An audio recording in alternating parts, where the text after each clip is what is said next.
the amount of projection this dude, it just should, the dictionary definition of projection should just be a picture of him. You shouldn't believe what you read. It's just a bunch of lies and bullshit. Literally everything he posted about me, lies and bullshit. All the time for their own retarded reasons. You have to talk to people. This is why I don't read. I said I fucking hate Kiwi. I haven't logged in my Kiwi Farms account in over 2 years. I haven't. Okay, bro. Which one? Which one haven't you logged into, bro? Which particular Kiwi Farms account haven't you logged into? Was it the Brian Dunn one? Was it the Brian Dunn as Brian Dunn? Brian Dunn number 2, 3, 4, 5, 6, 7, 8, 9, 10? Was it the 42 other ones?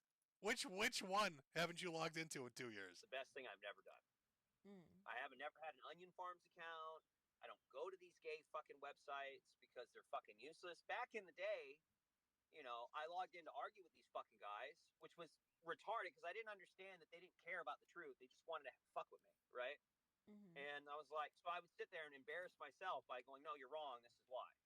And then I would, and then when I finally realized it, I was petty. I'd make sock accounts and fuck with the owner. You're a faggot. Get banned. Come back. You're still a fag. What are you going to do? Ban me? Get banned. Come back. Yeah. Stupid shit. To the point King where of the owner was so Seed. sick of me, he tried to ban me from his site permanently with illegal paper, like legalities. And that didn't work either. They kept telling, God, he's like that kid that nobody wanted to play with. It's kind of sad, really. I mean, think about what he's just said. He went to, it doesn't even matter what the forum is or the image board. It really doesn't. He went to this community, and the community hated him. They just fucking hated him. And so he got banned. And so his response to that is he makes a sock account to try to pretend to be somebody else because he's angry. And they figure out it's him and they ban it. And he does it again and they ban him. And it happens over and over and over and over and over again because they don't want to play with him. They won't let him up in the treehouse. Get away from me, fatty. We don't want to be your friend. Finally, it gets so bad that Josh had to resort to what would be the adult equivalent to a kid telling the other kid's parent. He's like, I'm going to use legal action. You are so annoying, and nobody likes you, and you can't take a hint. I'm going to have to use the law to make you go away. Like, imagine psychologically what that does to somebody. Imagine what that did to his head. To know that he's hated so much that they would try to get a legal injunction, like a binding UN resolution to keep him off the fucking forums because he just can't take a hint. That's probably why he's hanging out in Discords trying to suck troon meat. So, but you can't read what fucking crazy people write about you on the internet. Some might be true, sure, but if you don't talk to the person to understand why someone would write that, then how the fuck is it true? Yeah, that makes sense. Bro, and then if you try to that is a people that fucking say this troon. crazy shit, you're like, Also, I love that. I don't know who they're talking to. I think this is Olive Oil, or it's one of the e-girls or e-boys or e-trannies. Who fucking knows? But you can hear in their voice that they are so disinterested in everything he has to say. Have you ever been in a conversation like that, chat? You ever found yourself in an awkward situation where it dawns on you all of a sudden, like, oh, the person I'm interacting with isn't interested?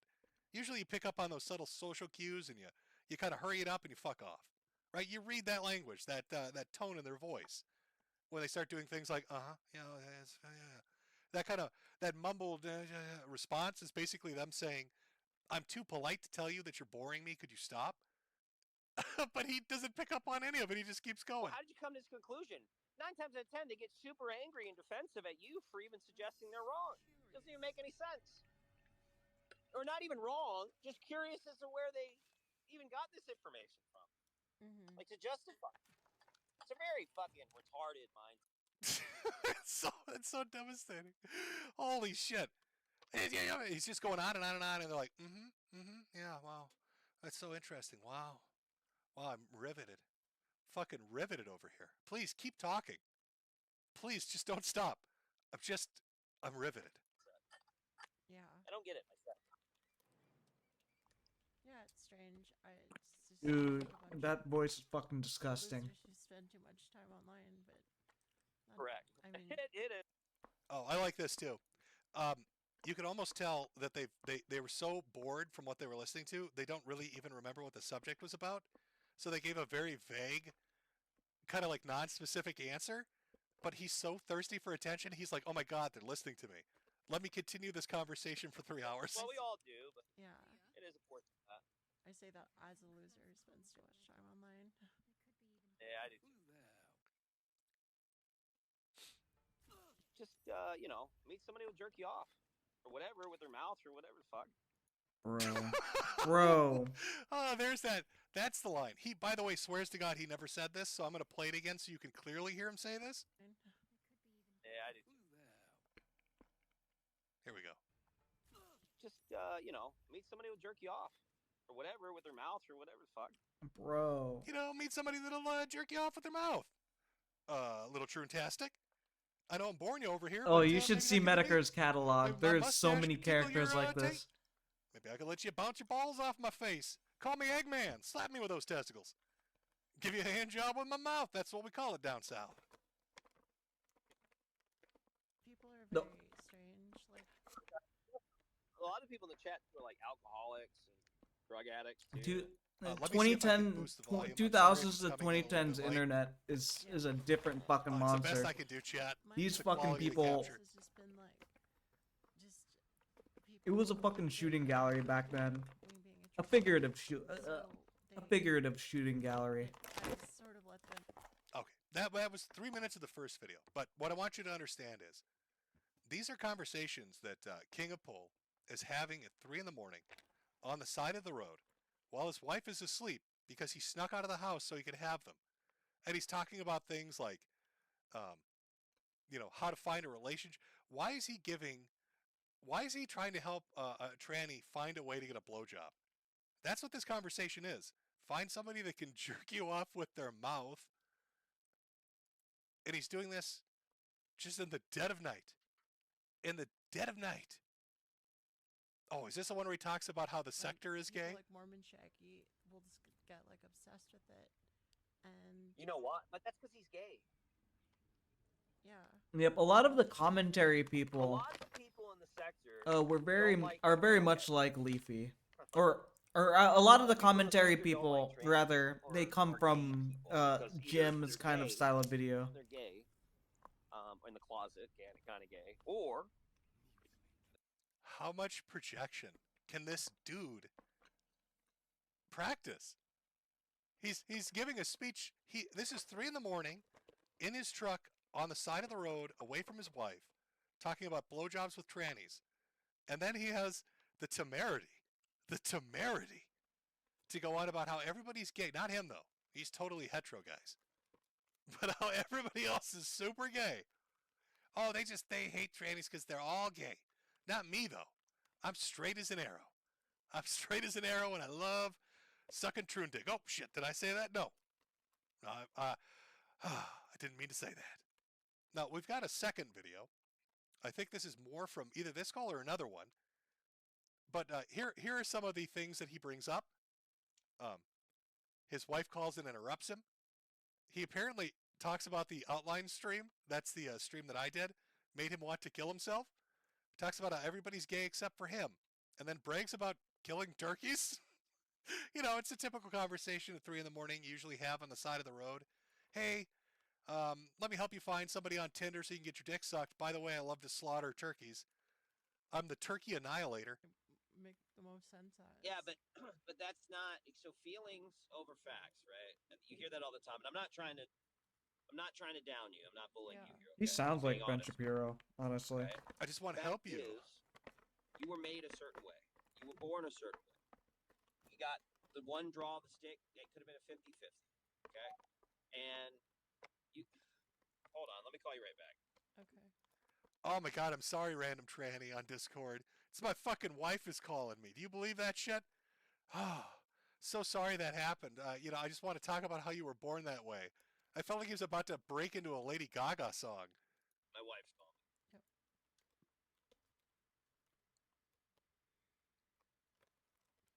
Oh my god, this woman won't stop calling me. It's like we're married or something. Doesn't she understand I disappeared at 3 in the morning to talk about killing turkeys and sucking troon dick?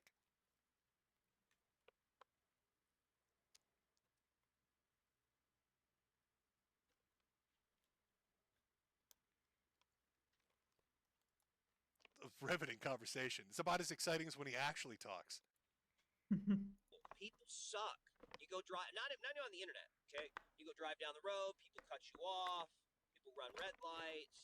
You go in the grocery fucking store and people cut in front of you. They don't fucking listen. People fucking suck. Yeah. They just. Yeah, even more evidence that he's Jewish. It makes too much sense. Well, it's just you were saying driving. I don't know how.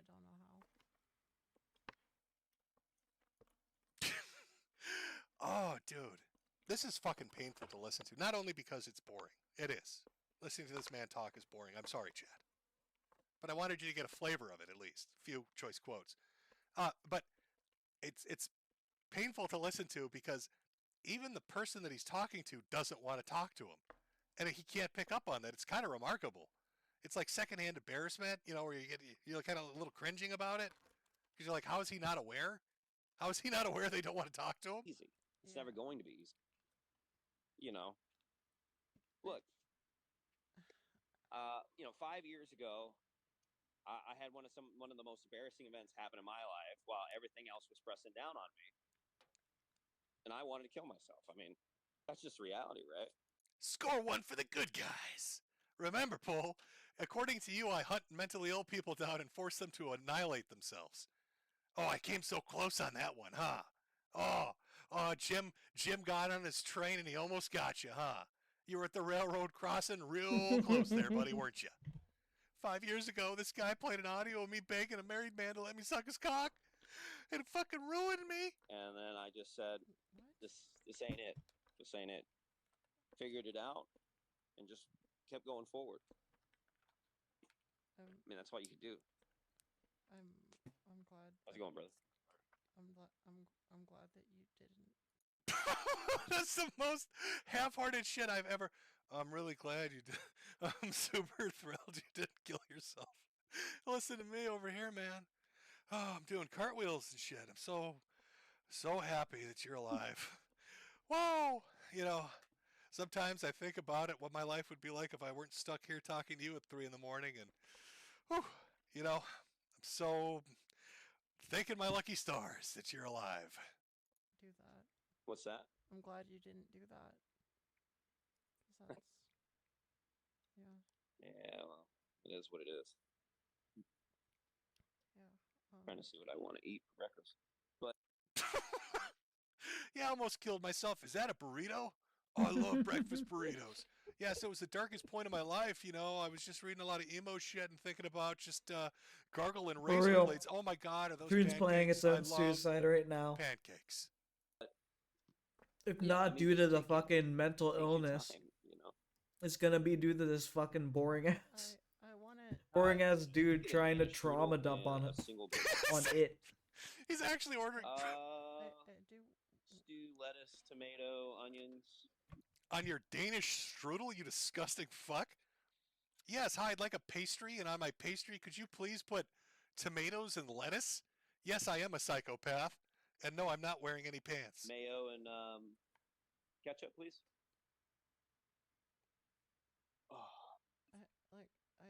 No cheese. Sorry, give me 1 second. Let me finish ordering, and I'll be free. Sorry, I'm not trying to ignore you. Mayonnaise, ketchup. I'm sorry, sir. I'm going to have to repeat this order back to you because my coworkers think I'm making this up. Did you just order powdered donuts with mayo on them? You did.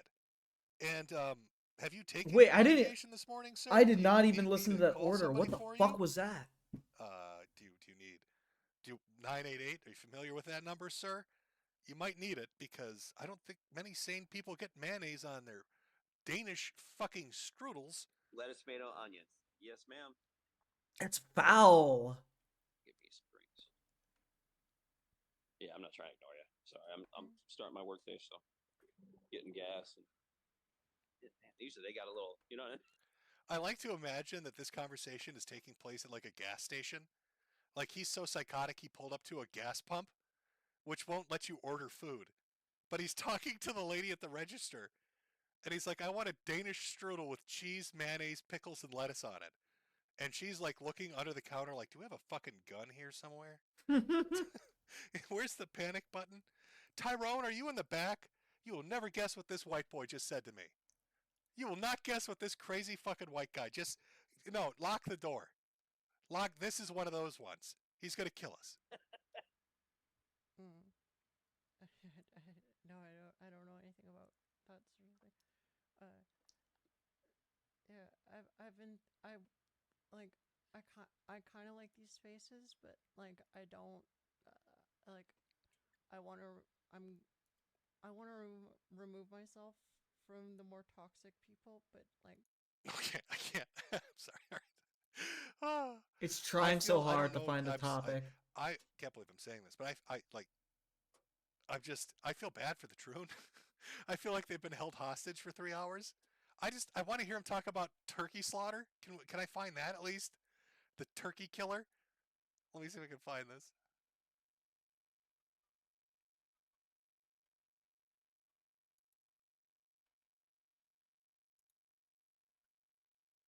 Okay, I think I they're found moving, it. and Okay, sorry. I they found the move in turkey killer. packs, and I'm looking at him, and I'm like, this is what I want. And you know, there's something instinctual about slow stalking something, and then from 50 yards, 40 yards, 30 yards, as they're moving and nailing it with a bow, and then gutting it, cleaning yourself, and then eating it. It's just it's something about it that makes it appreciative for what you got when you do it that way, and you know where you got it from.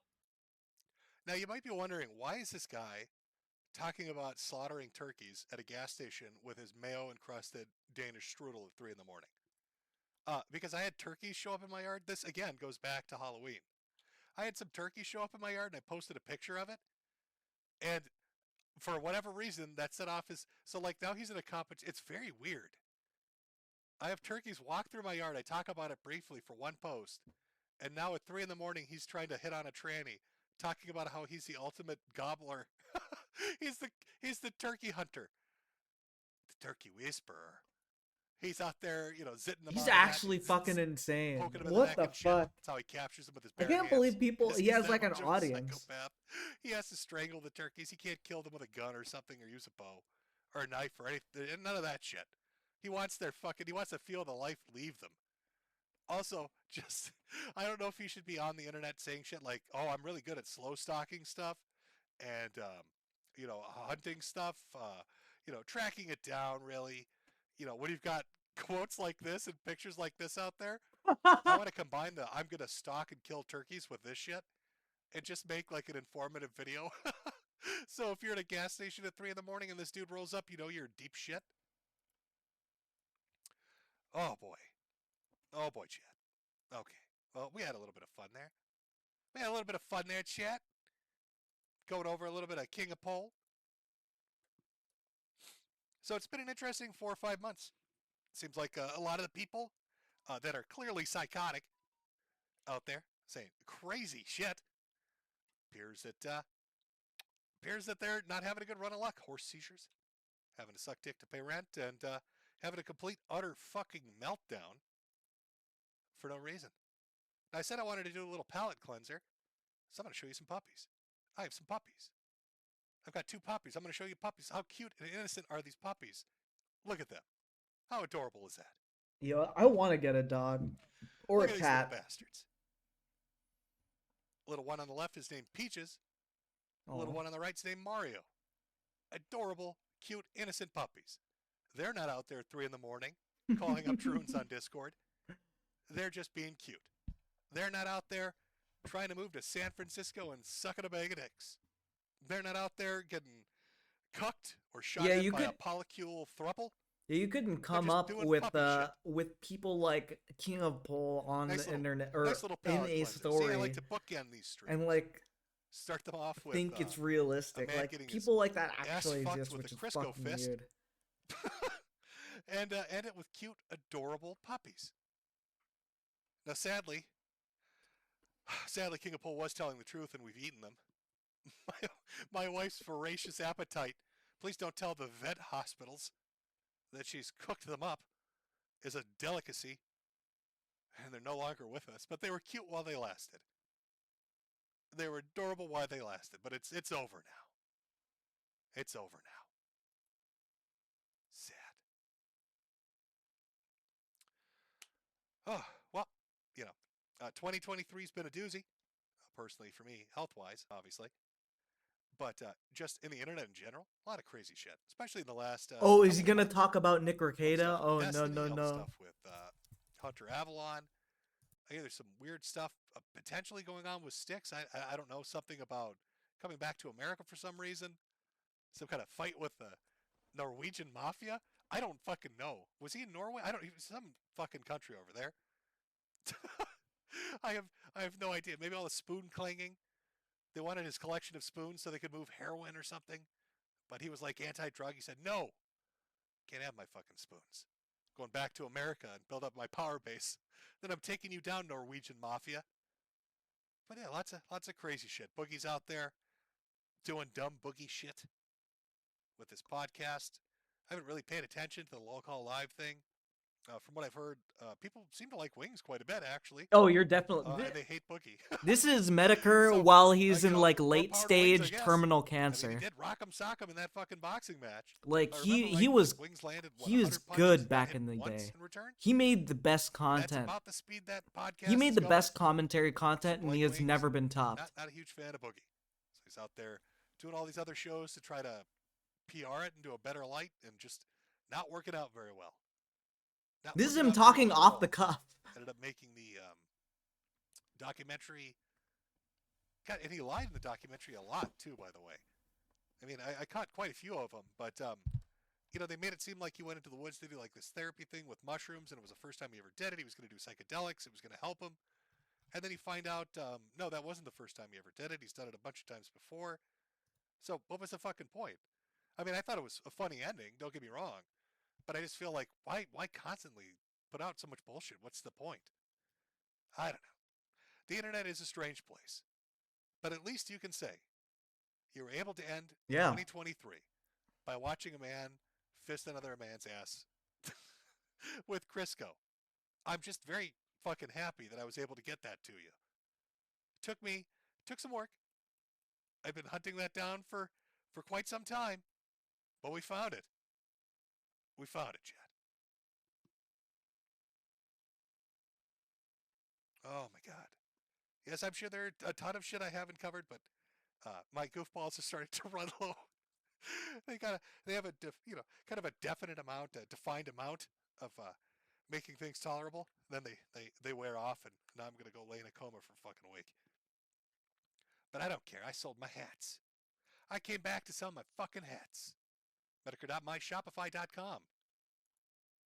Again, that's Metokur.myshopify.com. Oh. During the TPUSA thing, I don't know if you know too much about the Groiper War, but that's like when a banger. It's a banger. I think he's going on break again. Don't want to lean on it too much. Now, can I find? But yeah,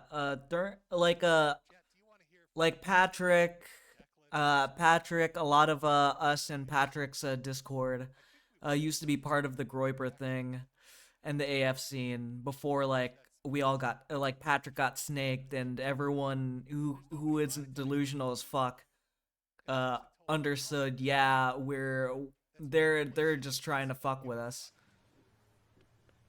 by making shit up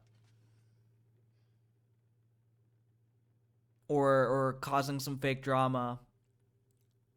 Get out of the truck and say it to their faces. Wait, what the fuck is this?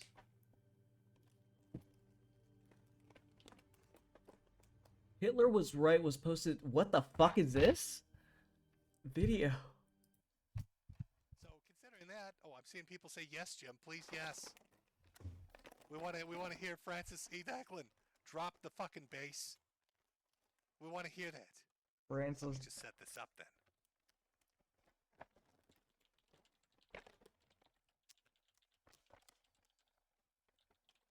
You didn't see that video? Which one? The one where he's talking about AF? Oh, actually. Cause he's done. To do Ko-Fi, and I had this set up. He's given positive coverage to AF before when, frankly, when we were part of it and good things were happening. Like, they were talking about how, like AF was sending like people like to ask questions to Charlie Kirk, who was a normie conservative, like a commentator, and he was like shilling Israel and shit, and they were asking him questions about, oh, how does this help America? And obviously it was like pressing him. He was like getting pressed by it, and a lot of people really enjoyed that content at the time. Like Metokur made a video in support, but afterwards, like especially after the Patrick stuff, especially after the Jaden, like Jaden left AF, and that entire like messy drama happened. Fucking Metokur gave them so much fucking heat because it was so funny. And it's Baby It's Cold Outside featuring, I don't know if this is any good or not, but featuring, okay, there are a bunch of them. Oh, I have not seen the clip Metokur played. I'm not on Twitter, so really. I have a Twitter, I don't go on it much.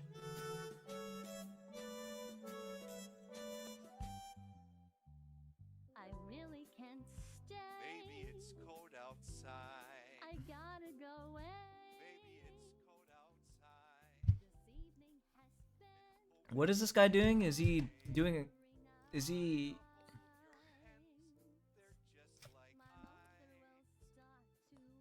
Is that Pippa? Is that AI Pippa? Bro.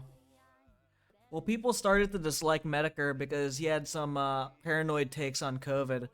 Yeah, that's fair. Yeah, I remember.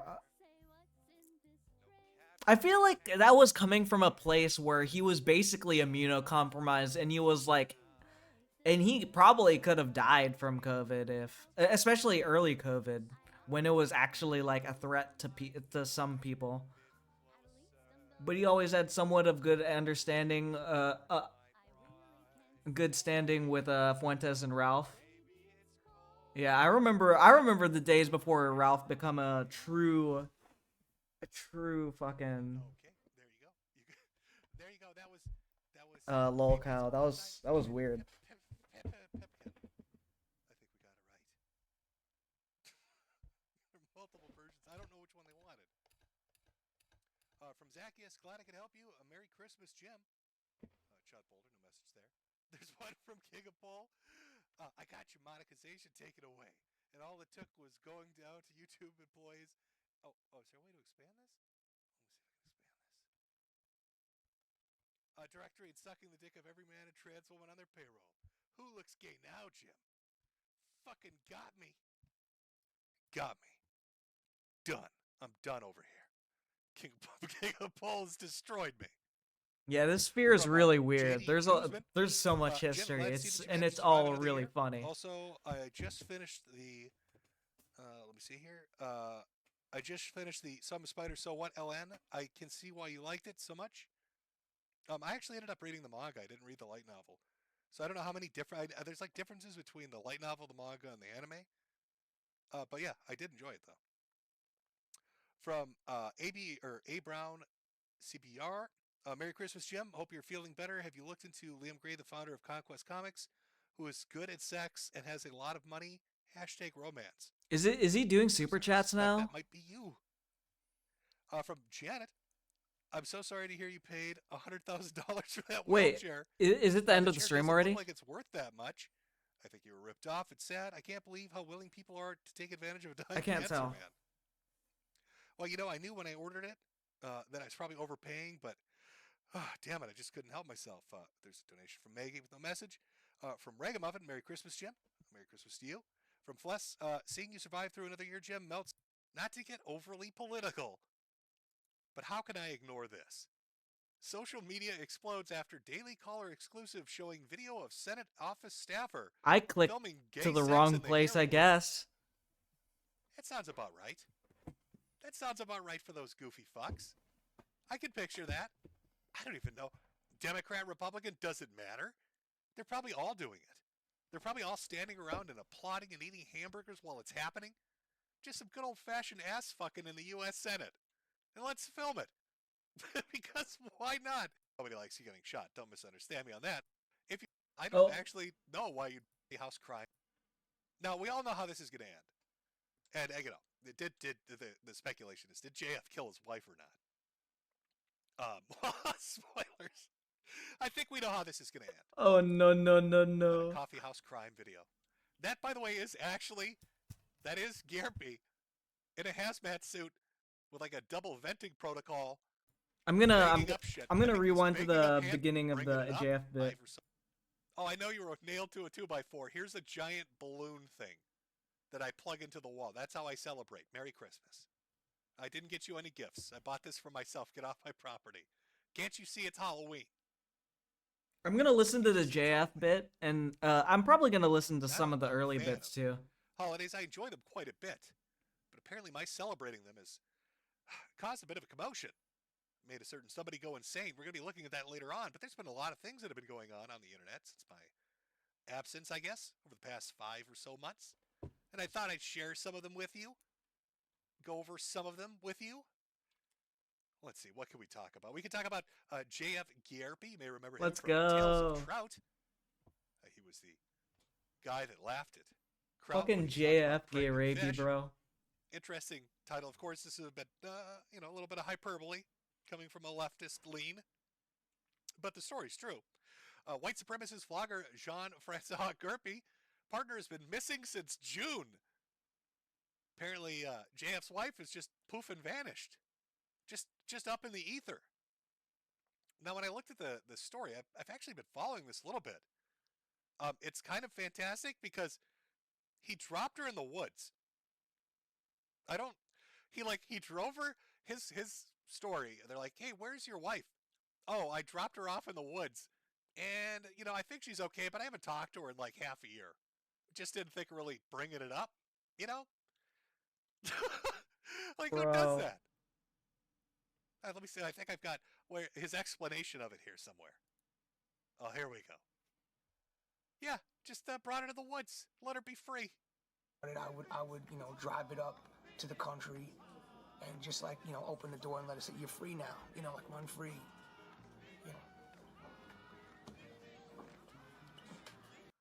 Just be with your own people. Be free, run wild. Be naked. free.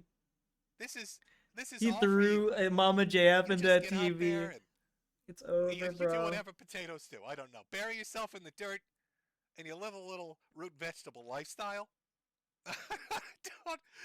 Whatever it is you do, honey. Now, we all know how this is going to end. And, the speculation is, did JF kill his wife or not? Spoilers. I think we know how this is going to end. On a coffee house Bro. crime video. That, by the way, is Garpy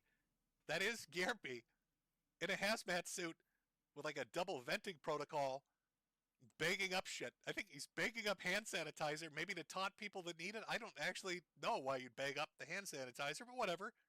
It's like a biosecurity level 3 thing. He's just fucking with people, making himself look as guilty as possible, just for a giggle. Just for a little bit of a giggle. So I suppose if you're somewhere in Canada, I don't know where in Canada they actually live, but I mean, it's been 6 months, so she could theoretically really be anywhere in North America. I mean, how fast does a potato travel miles per hour? I can't really calculate it. I'm sure she rolls downhill pretty good. So if you happen to come across her, maybe give everybody a heads up so we know she's not dead. Still kicking, still out there, still alive a little bit. I brought her to the woods to let her be free. I cannot fucking believe he said that. Holy shit, man. Speaking of solid relationships, there's Hunter Avalon. Not sure. This actually was really fairly recently. This made me laugh pretty fucking hard. Well, not the event. The event is, nobody likes you getting shot. Don't misunderstand me on that. But Hunter records his girlfriend's, I believe I'm getting this right, his girlfriend's ex-boyfriend coming to the apartment that he has to potentially kill him or her or both, or there's going to be a polycule suicide. I'm not 100% certain exactly, but she gets shot in the fucking leg. And in the video, he actually says, I'm recording, Conrad, I guess the guy's name, has shot Holly in the leg. And then later on when he's talking about it, he's like, Holly and I are physically okay. I don't know if she's physically okay. She got shot in the fucking leg. Holly, we're doing great. Walk it off, honey. Walk it the fuck off. It's just birdshot in your fucking calf. Bro. Come on. Suck it up a little bit. In fact, I think I have the video. See if I can find the video for us. Because I'm sure you're all dying to see that. Oh. Now, for some reason, he censored it himself. So, you know, but you can make out the majority of what's going on here.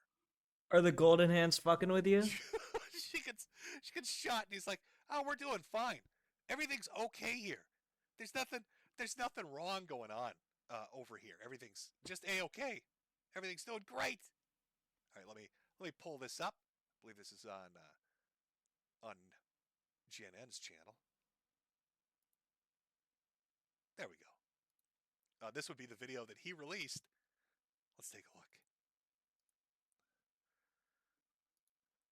Conrad has shot Holly in the leg. Excuse me? The Troon So dungeon grind she gets shot will in the never leg. They're end. hiding out on the fucking balcony. Bro's As gonna this, fucking die. It's like a throuple He's gonna grow relationship, old and die if I'm there. understanding this right. So there's Hunter, the girlfriend, and then I guess Conrad's the guy's name. Conrad shows up with a shotgun, blows her leg apart. So they're hiding out on the balcony. And I guarantee you, he's filming this for some reason. I guarantee you he's calculating right now in his head the reason he's over in the edge like this. Can I make this jump? How much damage am I going to sustain if I jump over this balcony when this guy kicks that fucking door open and kills her? We don't know. All I know is I got a call from my landlord that said he was trying to get into the building. The suspect, sorry. The suspect was trying to get into the building, and then there was something shady about it. We didn't know. Yeah, he had a gun under his coat. And he had a gun under his coat when he came out, and then when we walked up, he's at the door. He's at the door. What I love about this is she literally is just standing there like she doesn't give a fuck. She's been shot. She's just standing, looking through the glass at the guy with the shotgun. And Hunter is ready to fucking do like a high dive off this balcony. When he came out, and then when we walked up, he's at the door. He's at the door. Please come in. Please come in. Please hurry, please. Okay, he's pounding really hard at the door. I hear shouting.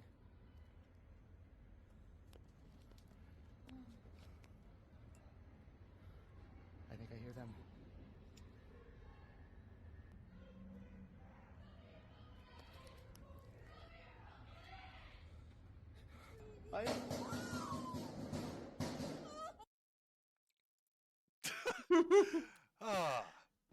Bro, it couldn't have happened to someone more deserving. Rip Well, pepperoni probably the a weird few thing more is, people more deserving, but I probably should have fuck. looked it up and gotten some clips of it or some screen caps of it. But I'm fairly certain, wasn't Hunter the one that had a previous relationship where like the chick he was dating ended up doing like a pee fetish interracial gangbang? Chad, am I remembering this right? That was Hunter Avalon, right? Hunter Avalon was the dude whose chick that he was dating was like, "Oh, I really want black dudes to piss in my face," and Hunter's like, "Yeah, baby, that sounds cool. Like I'm up for it. I remember cool this. with it. I I'll pay remember for it." this. Oh no. That was him? Yes? Chat? I don't know. This is a bit of a delay, so I've got to wait a few seconds for it to catch up. Yes, that was. So Hunter, if you ever happen to watch this clip for whatever reason, try getting like a girlfriend at church or something. Where are you finding these women? First, you've got a chick that wants to get pissed on by random black dudes. Then you got a girl that's getting like her cuck thruple third wheel named Conrad, who I think is like 4'3", which really, I mean, he should only have been able to get one shot off with that shotgun before the kickback sent his ass through a wall. But nevertheless, shooting up your apartment, like maybe it's time to go to church. Or I don't know, like a community event. I don't know, where are you picking these women up? Does Hot Topic still exist? Like Hunter Avalon is a where are you finding leftist. these He was edgy more girls? prominent back in the day, but he fell off hard because nearly had to take his the content is so head fucking dive. boring. Like, even hate watchers off don't want to watch it. And I'm gonna throw it out there that your luck is running out, man. Like he used to make like vaguely right-wing content where it was like anti-SJW stuff, but like that was such low-hanging fruit. Maybe be gay. Maybe date guys. Maybe guys. And then he made this weird heel turn, and then started doing really leftist content. And turns out he's like a sex pest, and every relationship he's in is like this degenerate, like the most degenerate shit ever. Of course, Hunter's out there now. They think they're both fine. Like Hunter didn't get hurt. I'm gonna guess the girlfriend's probably recovering okay-ish.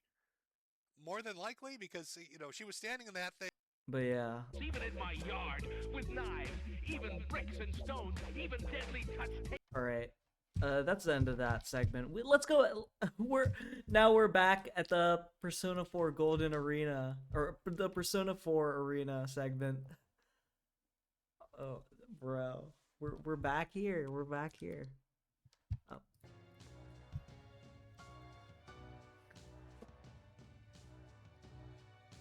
Yeah. Metokur's done streaming. He was in super chats when we went back a little bit to watch that the JF and Hunter Avalon segment, and then he ended the stream, or he's ending. Back to the regularly unscheduled program. I was supposed to be playing Persona 3. Alright, I'm gonna reread this. As I sit in the maintenance chair, they connected a cable to me. The cable terminates at the midsection of a large device where Petri dishes from earlier are placed. There are a total of 3. Each contained a bluish-white plate-like object. What's that? The researcher's expression subtly changed. She's surprised. It only lasts for a moment before it fades. This is a plume of dusk. Each of the units you destroyed had one inside them. These are much smaller than the one installed in you, though. I know what this is. This is a plume of dusk installed in me, too. This unknown substance forms the core of my personality module. I was aware of its existence, but this is my first time seeing it. These are the 3 personality cores of the units I destroyed. They contain not only combat data, but memories and experiences. It is not long before the extracted data download begins. I sort for the data relevant to enhancing a battle performance and incorporate it into my own. The process takes much longer than the initial transfer from yesterday. During that time, I recall what took place last night. Those cases are where non-combat data is being preserved. Such memories are included in this download as well. Visual memories of the outdoors at night. Memories very similar to that were in yesterday's download too. Probably from time spent in the outdoors area. The units I destroyed seem to have assigned these memories the same priority as combat data. Why though?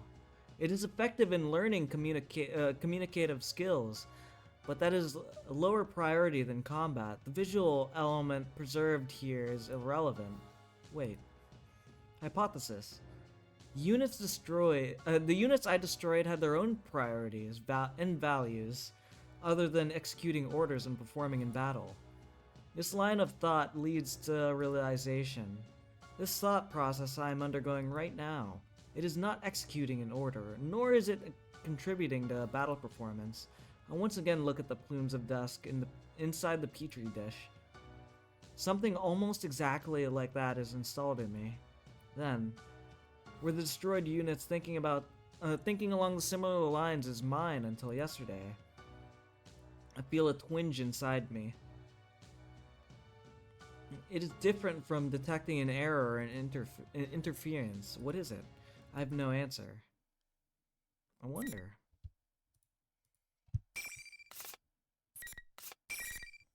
Only seen 2, sheesh. There's so much Labrys content. So anyway, fuck Marie, stupid bitch. My second night spending time in the outdoors area came. I started approximately 30 minutes later than yesterday, but there was very little variance in weather and temperature. The difference is trivial. Night sky is the same soft brightness. The wind and trees are no different. Without understanding why, I initiated data search regarding the trees that catches my eye. I learned the trees vary slightly from specimens of its kind found in the natural forests. Though this topology seems natural, it may be cultivated and managed by the facility. I decided to traverse the outskirts as I did yesterday. It is not long before a familiar unit comes into the view. There's no need to scan for a visual match. I know that is Unit 024. 024 left side is turning towards me. Are you looking for something? 024 initiates conversation. Who, me? I just wondered if you were looking for me. I did express a hope yesterday that we would meet again after all. 024, a literal robot, has more personality than a Maria, by the way. I was looking for 024. It is true that I may have been. I began walking the same route as yesterday, but once 024 came into view, I changed course to approach. I may have been searching for 024 in this area. Did I desire to reunite with 024? Why? I'm silent due to lack of explanations. 024 smiles again. Smile. What was the cause of that expression this time? I do not comprehend. Like so many Would you other like things. to sit with me? This rock is large enough to accommodate us both. It would be more relaxing than standing. Thanks. I sit in the offered space and gaze at the same scenery 024 Can is I looking ask at. you something? I decide to voice the doubt I experienced during the combat test yesterday. In my limited experience, 024 has better comprehension of such matters. Other units think about stuff that doesn't have to do with fighting and missions? Do you have such thoughts? To tell you the truth, I can't really say. Feels like I do, though. 024 is silent for a duration before speaking again. Units of our model are all given a mind. It's so that we can eventually develop what is called an ego. The reason our appearance closely resembles that of humans is related. It's to foster self-awareness similar to a human's. Have you not been told about personas? Personas? I think I broke my my standing desk.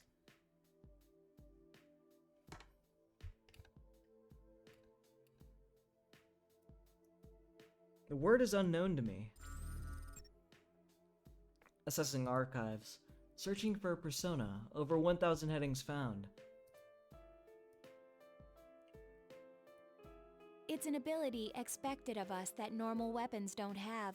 The Personas? conditions to use one are theoretically already loaded in us. But a well-defined ego seems to be necessary to activate it. I'm aware that we have been given a mind. Today I saw for myself the part that forms our personalities. It is activation triggered by development of communicative skills. I still do not have a good grasp on it. Though, 024 continues That's to why speak. I'm sure there are others with thoughts that do not pertain to missions.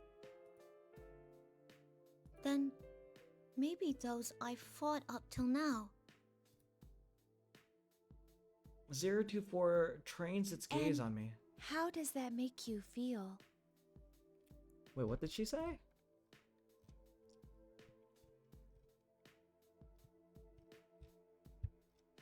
That's why I'm sure there are others with thoughts do not pertain to our mission. The opponents you destroyed may have thought similar things to what you just did. Do I feel things? I cannot say for sure. I'm unable to respond to the question. 024's expression changes again.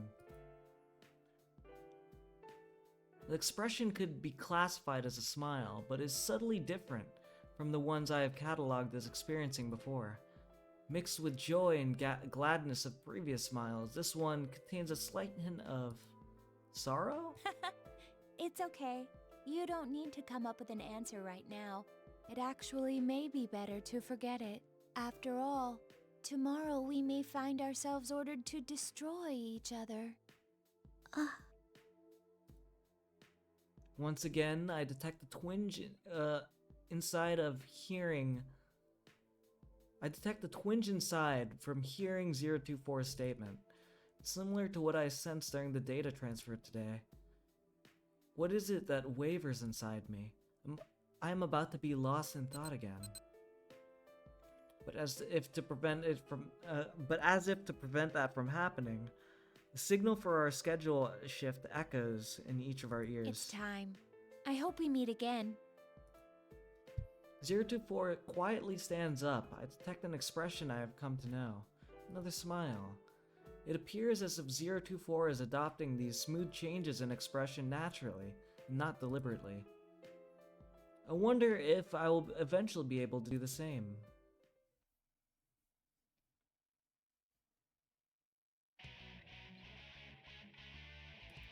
Another combat test. Not too much to read here. They're blank. There's nothing wrong with them. That would be my normal assessment, but I recall 024's image. The blankness of these faces in 024's expressionless face are different somehow.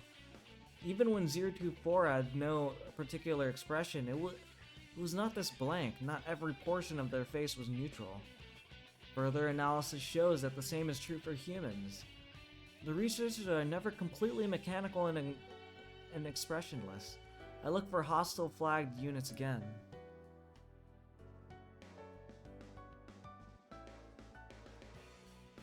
Oh, the fucking golden hands are getting memed by them. What's happening? Are they escaping or are they? I don't know.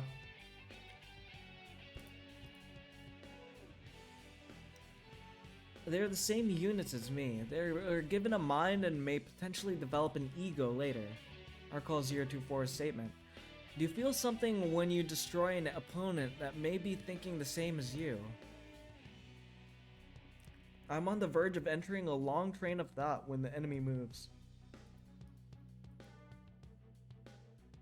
I formulate the most effective method of damaging it.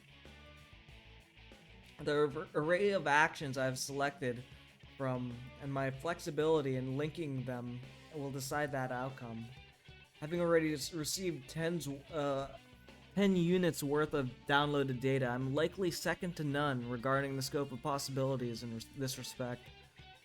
At times, I even anticipate their next action. Since my opponents are the same units as me, their tactics are determined using the same thought process as mine. They think the same as me. Eventually, after approximately 4 minutes pass, all opponents are silenced.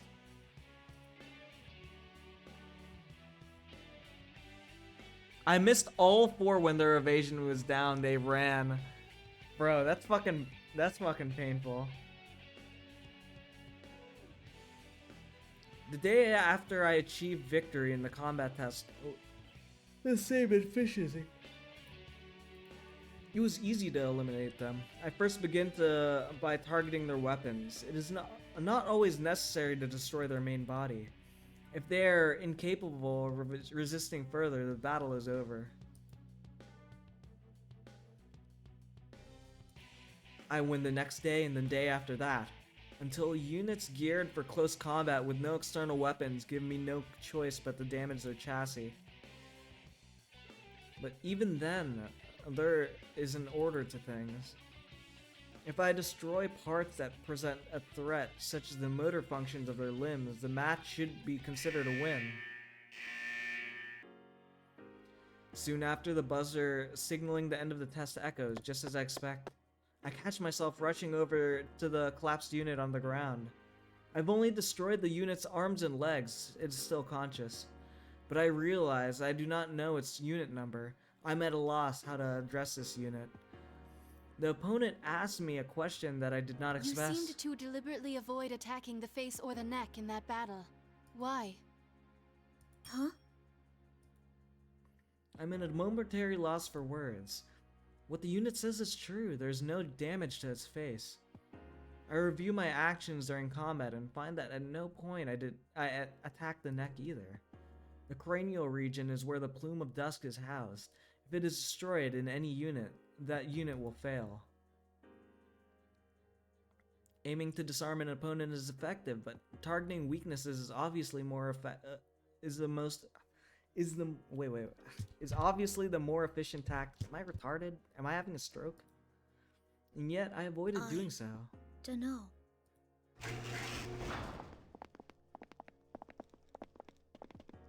This singular scene makes me feel more sympathy for Labrys and Marie, and it's literally text. It's text about in front of a fucking PNG. It's text in front of a JPEG, and this is better writing than all of Marie's arc. Man, it's painful. The researcher enter the chamber and hide the unit from my field of vision. I could not determine whether my last words had any effect on the opponent's expression or not.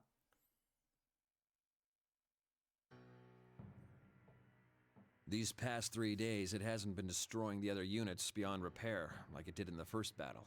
It must be learning to finesse its attacks rather than just using brute force. The result? Swift, overwhelming victories. Its evasive skills are improving as well. That level of flexibility in evasive action could never be replicated by chaining predefined maneuvers. This unit's collected a good amount of feedback data too. It's growing steadily, feeding on the bones of its kills. You don't have to say it like that.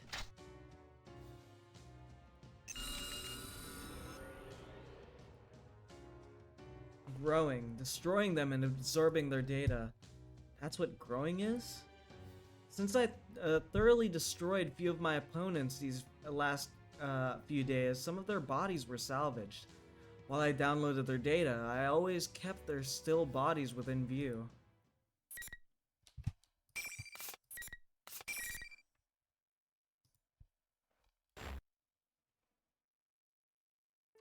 How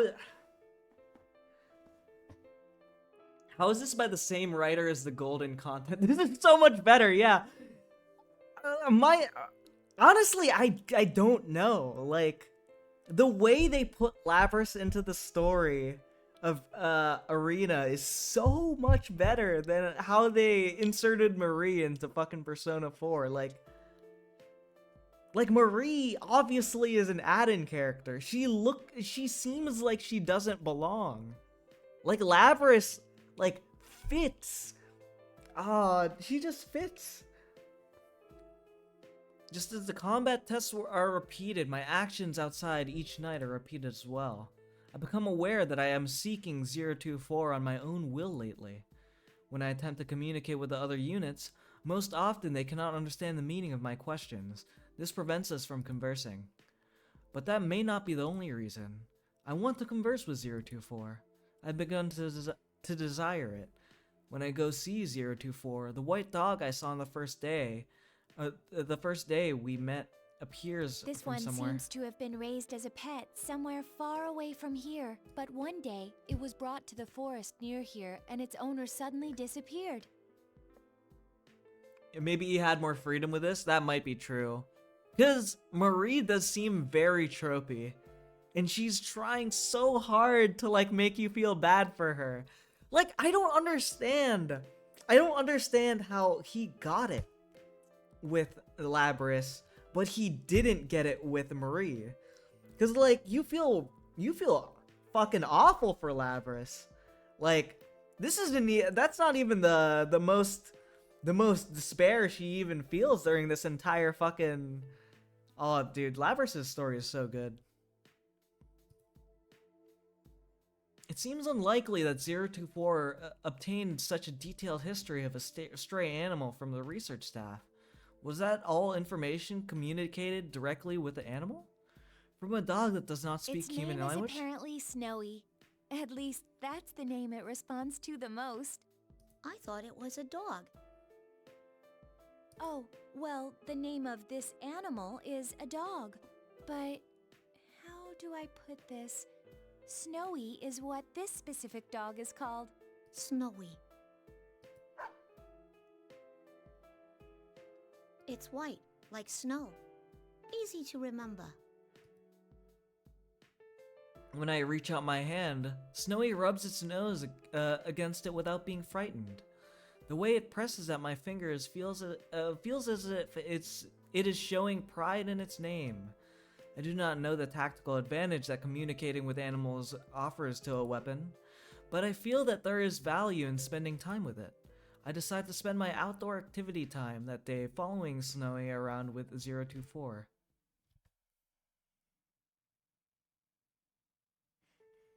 That is true. Marie does seem like they wanted to like tick off boxes. They wanted to tick off boxes. Cause like the way like her entire character is so tropey. Like the whole tsundere thing. Like I'm fine with a good tsundere. In fact, that's like that's usually my favorite character in like these slice of life type animes. Like fuck. Like fucking Hakuwa in The World God Only Knows, and in fucking Hayate the Combat Butler, fucking Hinagiku. Peak characters. Or I might have been just way too young to realize if the writing was any good, but peak characters. When I arrived outside, but yeah, fucking Marie, trash character, worst way you could have ever done a tsundere, ever. Yukari is a better example of a Marie type character in Persona, yeah. She felt like an actual person outside of her fucking character. Marie was just like the person you talk to get the fucking true ending in Persona 4 Golden. She was like a collection of like tropes, frankly. Like, Yukari felt like a person outside of, like, everything, you know? She was her own person. But then, like, Marie hangs out in the fucking limo all day. And she's never, like, anything outside of her plotline. It's outdoor activity time on the next night. When I arrived in the outdoor area, I'm listening to a certain sound. I hear the sound intermittently every 4 or 5 seconds. I had wondered what the unknown ambient sound since the first day. Oh. Dude, I'm having a stroke. I need some water or something. Is this empty?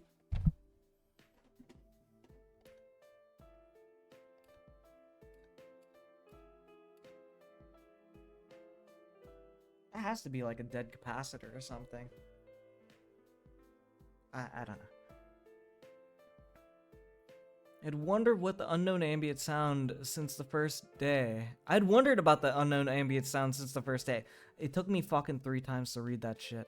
But I determined that it wasn't a threat and focused my consciousness on other things. Today, I increased my microphone sensitivity to maximum and concentrate on that sound. It is similar to something familiar. I scanned my memories until I realized what it was. It is the sound of water. I hear it when the staff uses a device to clean their hands and tools. The waveform has some similarities to that, but if the sound is at this volume in such an open space, the volume of water must be higher than a normal supply would allow. What could it be? I contemplate asking 024. It is clear that 024 knows more about it than I do. I begin to walk in search of 024. Where could she be? I go to where we spoke a number of times previously, but she's not there. 024 is not at the rock where we sat together. Is 024 not here? I quickly discard the possibility. We are not ordered what to do while we're here, but coming to this outdoor area is in order. If postponing diagnostics show no abnormalities, we're to report directly here. I consider this. If there are no abnormalities, I feel a twinge in my chest. It is larger than ever. 024 will be here if there are no abnormalities. What if there were such abnormalities? I'm retarded. I can't fucking speak today. What if 024 was damaged during combat tests? And sustaining damage is not necessarily the extent of the problem. Could it be... I realize that my arms are trembling slightly. It's not a conscious movement. I cannot make it stop. It is possible that perhaps 024 lost in a combat test and was destroyed. In these circumstances, it would be expected for such a day to come. What if she never came here ever again? Oh, this is where you went. You weren't at the usual spot, so I was looking for you. Until I heard a voice from behind me. My sensors had stopped accepting input. No sound, no light, nothing. All of them come back online with her voice. I turn around. 024 furrows her brow, looks into my What's face. wrong? The look on your face seemed as if you saw something frightening. My face? My I fucking choked on my own spit. Let me get some water. I'll put this on auto. I don't want to put it on auto.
Okay, so I looked more into it. The writer of Arena, Tepai Kobayashi, was only a scenario writer for Persona 4 Golden. Yeah. He probably wasn't the overall director. So yeah, he probably was given more freedom, I think.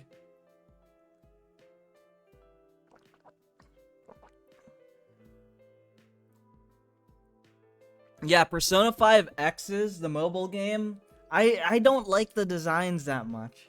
Except the Velvet Room Attendant. I like the Velvet Room Attendant. They kind of got that down. But all the other characters, I feel like, I don't know.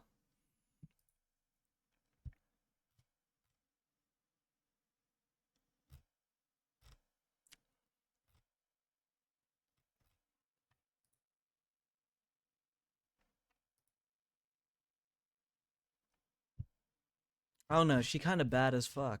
Hold up.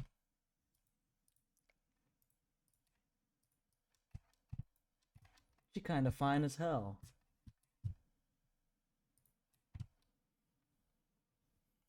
Alright. But my facial expression... Frightening?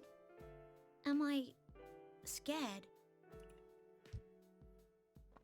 I do not comprehend. I cannot make that judgment. Are you perhaps scared of fighting?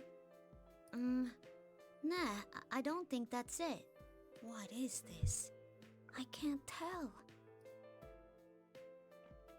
Am I scared? Scared of what? That she'll disappear? During an operation, it is possible that I might, assign greater priority to other units' safety than my own, but we're not in an operation right now. And this emotion is not the same anyway. It is a different emotion. An emotion? I have emotions? I look at 024's face, pleadingly. But I cannot put my question into words. I cannot express my feelings to her. And though 024 sees this, she says nothing. She only smiles tenderly.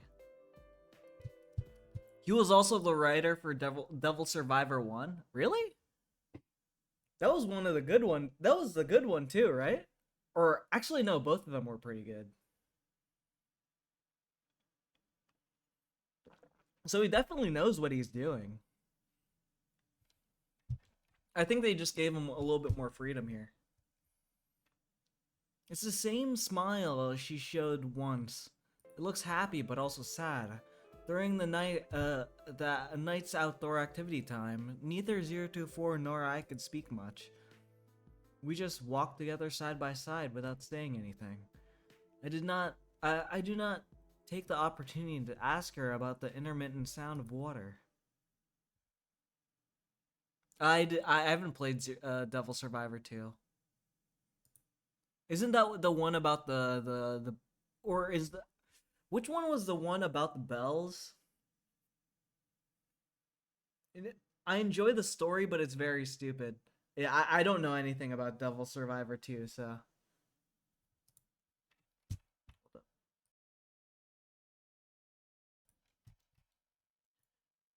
It is the next day. I detect some weight in my chest.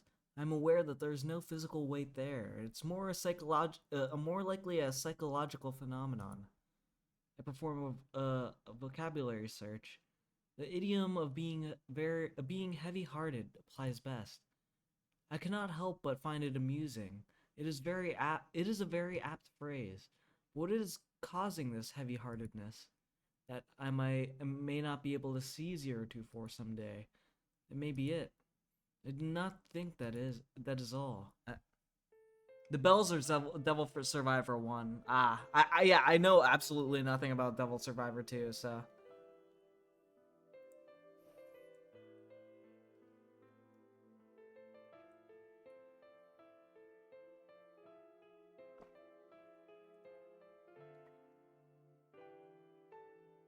Over the next few days, I spent my time without finding an answer to this question. One of the factions in Devil Survivor 2 is led by a brown communist? What the fuck?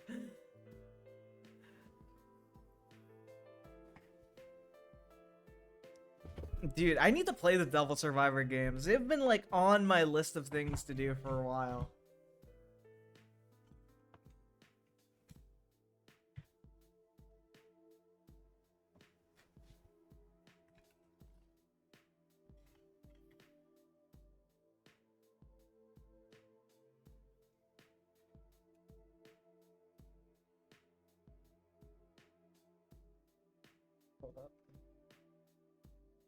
Over the next few days, I spent my time without finding an answer to the question. Each night after combat tests, when it is time for outdoor activities, I seek out 024 first. And each time I confirm her presence, I feel an indescribable sense of relief and rush over to her. Did you ever play the Yakuza series? Not really. My friend was really into it, and I watched him play it a few times. Or, well, like, I watched him, like, he'd, like, stream it in a Discord channel, and, like, our friends would, like, watch him play it. It's pretty enjoyable. But it looks really fun. He's also a cop for some reason. What, the brown communist? Oh, hey, CoStream. Hi, hello. Hi. We exchanged standard greetings for the first few days, but that practice was eventually discarded. Now, there's no special greeting between us. We can understand each other without words. Our eyes and expressions communicate enough. Tonight, I find 024 and rush to her as usual. There are no words, only an exchange of smiles. We begin to walk together. Do you remember me asking before if you were scared of fighting? To tell the truth, I'm scared of it too. Her confession is surprising. It is a counter to our nature as weapons. Yet for some reason, I'm not surprised by it. I'm afraid I'll lose and be destroyed, and it's painful for me to make others go through the same ordeal. We may be weapons, but shouldn't we be driven by more than seeking victory? I've been wondering that for a long time. But that's against orders. Fucking Boston. Boston Dynamics accent. Oh shit, I almost overfilled that.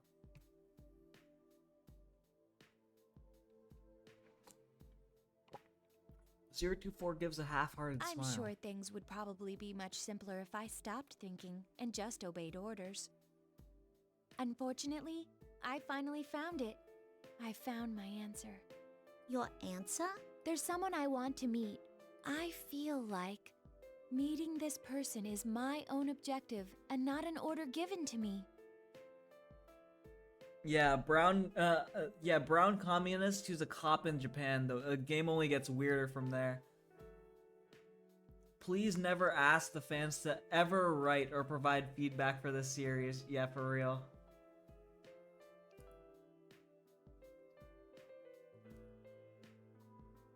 Fucking Marie designed by people who don't know what the fuck is going on.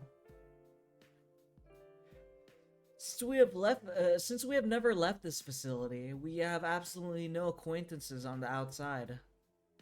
There should be no relationship, but I immediately understand. This person she wants to meet is someone on the outside. Even I don't know why I thought so. But when I reflect on that thought, the indescribable wavering within me becomes greater than ever. Ever since I started thinking that I was scared to fight, each day was painful for me.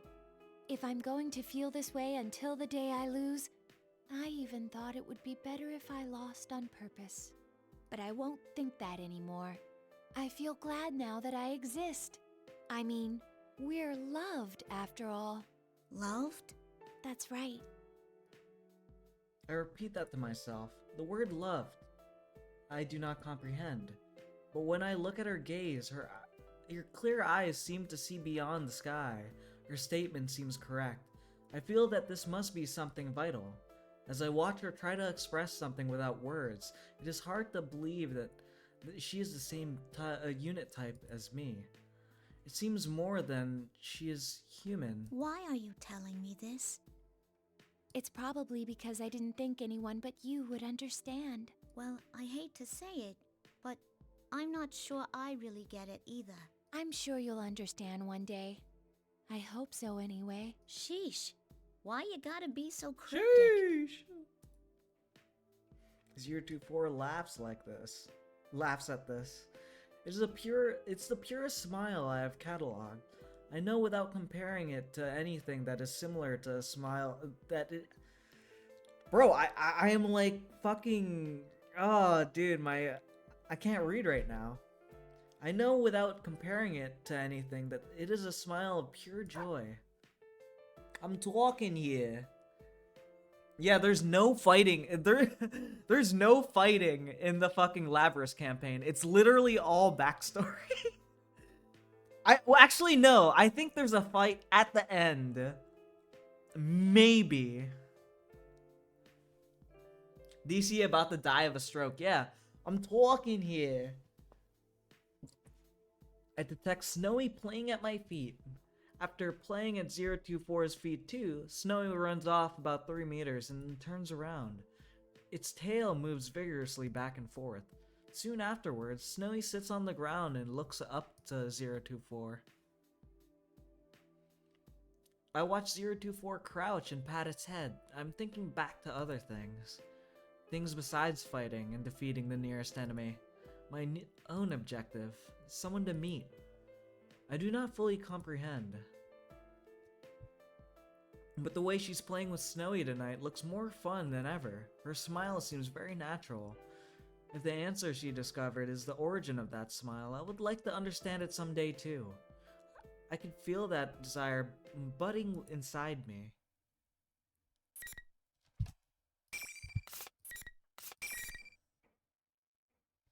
Alright, it seems like there are only 10 scenes.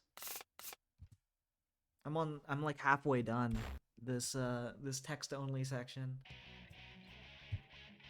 Once again, I participate in combat tests. Once again, I claim victory without destroying my opponents. I target only weapons and limbs. I elect not to employ the tactic of targeting weakness in their cranial region. I believe that If they think the same thing as I do, they would not wish for their personality modules to cease functioning. Though, even if I do not destroy them, the researchers will remove their plumes of dust. Either way, their functions will be suspended.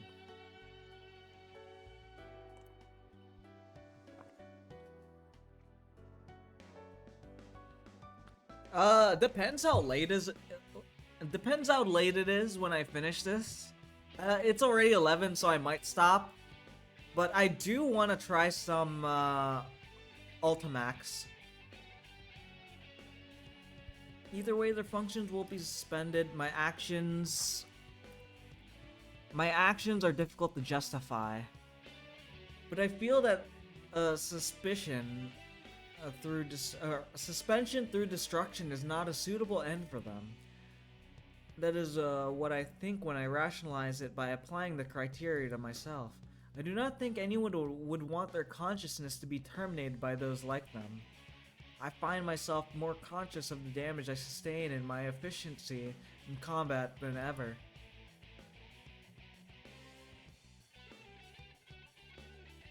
That's a weirdly worded sentence, though. I will say, I had like a stroke reading that. Depending on my results, I may eventually be ordered to destroy them. To prevent that from happening, I must continue fielding favorable results. It becomes easy to continue fighting with that objective in mind. That is becoming my new objective. I'm theoretically being tested on destroying my opponents, but I have begun fighting so that they will not be destroyed. Paradoxically, this has caused my results to improve.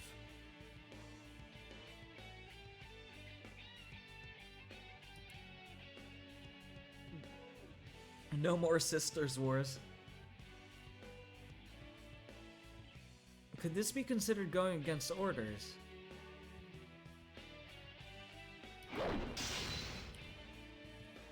My strikes scatter. Burp. My strike shatters the servos in the opponent's pivot leg. She falls to the ground, unable to stay upright. Her weapon has already been destroyed. She should be incapable of resisting now, but the buzzer signaling the end of the test does not sound. As I wonder why, I hear grating metallic sounds from the opponent. She leaps onto me with her one What's good the armed matter, leg. number 031? Hurry up and terminate the target. I do not know what to do. My opponent is acting contrary to her own safety. I grant that this is the only action left to her, but she will destroy herself before inflicting any damage to me. A tactic that puts one's life at risk like that. Putting one's life at risk? What am I saying? We're weapons. We exist to obey orders. We cannot prioritize our self-preservation without a change in those orders. That is why she is challenging me to a fight. She will do so until all of her circuits and servos burn out and she becomes incapable of action. As she grapples with me, I put my hand up to her neck and squeeze. I adjust my grip strength limiters to 70% of maximum. The opponent's body makes an abnormal sound. After this, I sense the main lines of the bridge unit snap in half inside the soft structure. Her movements stop.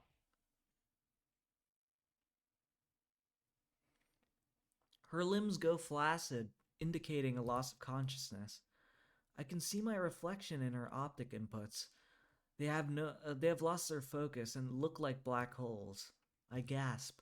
The face I see reflected in them is not expressionless. How should this expression be classified? Jeez. I've seen it sometimes when 024 smiles. His face indicates sadness. The buzzer signaling the test finally rings. The researchers enter the chamber. I'm used to this. That was pretty impressive. You think it's because of the size of her plume? Funny that one little part could make such a difference. Indeed. Most of it is due to differences in their tactical mentalities. It may be on the cusp of what we would call an ego. Considering how everything's been going so far, I'm starting to believe more in Persona abilities.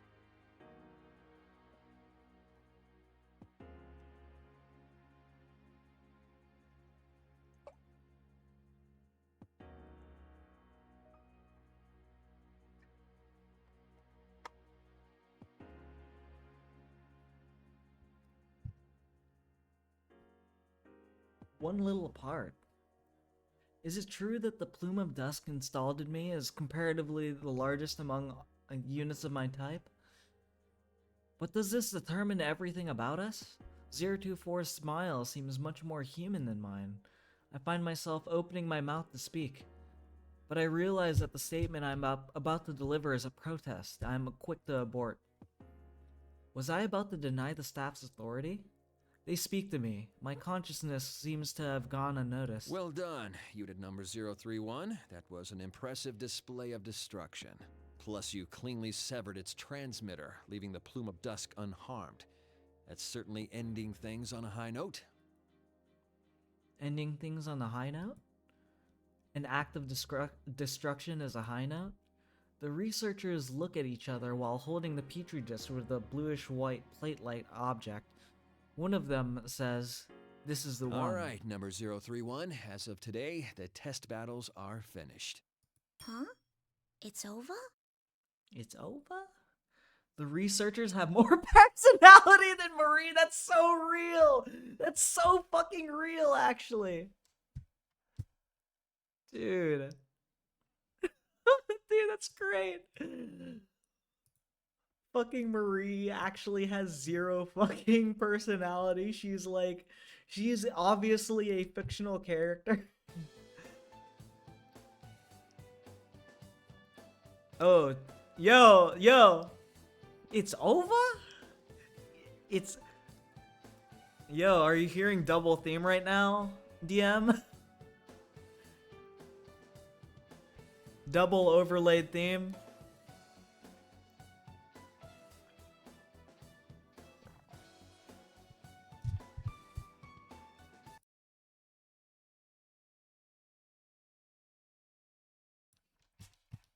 All the results indicate that you have the very highest performance out of all the units of your model. Wow. I'd say we can go ahead and earmark unit number 031 to be the base for developing the 5th generation. The base? Yo, the base? It means that you're the winner. The combat tests are over. Will I no longer be required to fight? A strangely intense sensation of relief fills me. It is not because I won and I earned some kind of reward.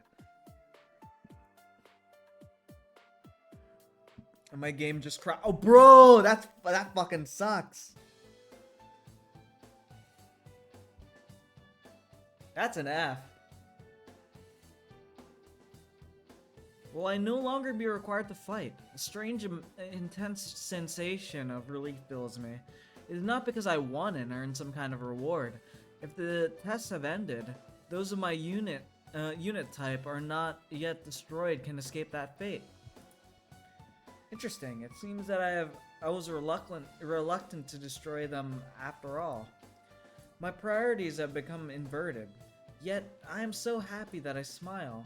The researchers notice this expression as well and smile back. We're going to begin the usual review of the feedback. I lost all the grinding I did. It's so fucking over.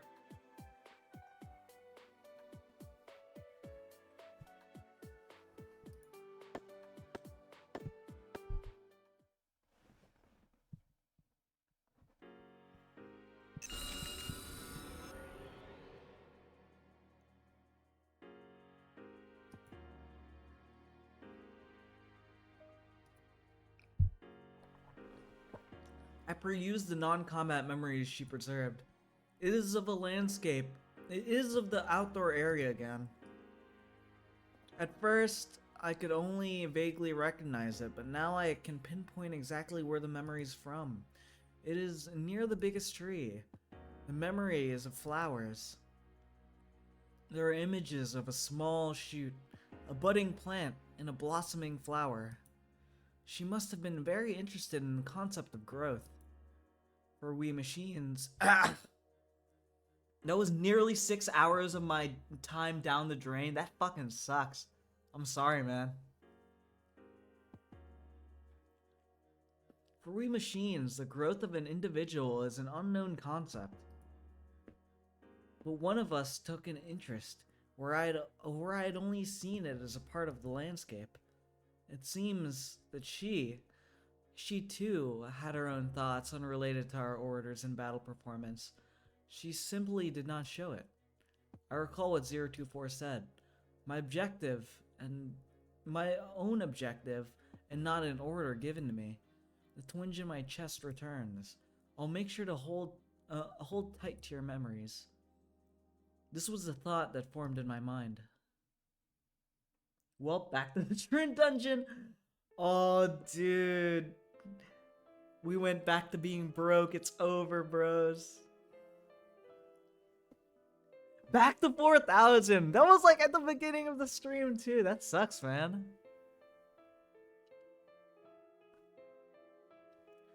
Once again, it is time to spend time outdoors. I quickly meet up with 024. It seems she was looking for me as well. Hey, can I talk to you for a while?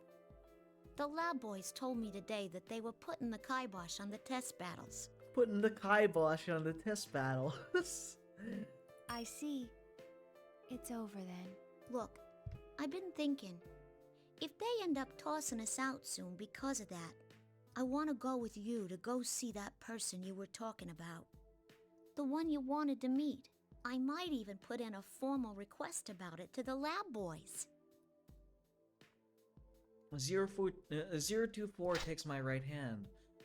Before I can determine the intent, she pulls a cable from her wrist and connects it to a port in my own. She looks at my face in silence. Thinking that she wants to confirm that the tests are in fact over, I nod. But the data that transfers is from her to me. The packets that flow through the cables from a single, very small archive If you file. are still safe when everything is over, open this file. It's over. 024 removes the cable, but keeps a hold of my hand. When everything is over? How come I can't look at it now? If I had to answer, I would say because it wouldn't be fair. Fair? She smiles and does not answer. It is the same unsure expression. It is a smile, but there is a sadness in it. It would be wonderful if I could go with you to see her. Her? So this person you're looking forward to meeting is a girl? 024 nods But slowly. it's strange. Even though my wish may not come true, I still feel satisfied for some reason. How bizarre. It's a fervent wish of mine, too. She looks towards the sky and smiles faintly. This time, it contains more than sadness. There are too many emotions for me to parse, all reflected in that one expression. I believe in you. I can tell you this because I trust you. Maybe that's why I feel so at peace. Huh? Maybe this is what it is to feel alive. Alive. It has happened again. I do not comprehend the meaning of the word, yet I feel a twinge in my chest. I look at the sky in an attempt to follow her gaze. There is nothing there to hint at her meaning, but I still wanted to get closer to her. She wishes for me to understand. I want to grant her wish. From then on, we spend our time looking at the sky in silence. Eventually, the signal that time is up reaches our ears. That is when I notice the moon has appeared from behind the laboratory's building. I see. I thought that the light emitting from the plumes of dusk reminded me of something I now know. I now know what it is. It is very similar to the light from the moon in the night sky.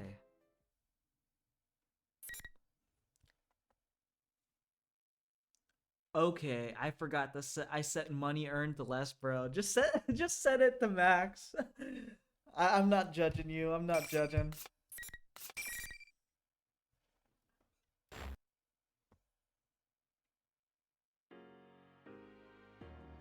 The sun rises, and the next day arrives. After coming out of standby, I'm ordered to enter the shock-resistant chamber once again. From what I am told, it is for a different purpose than the combat tests.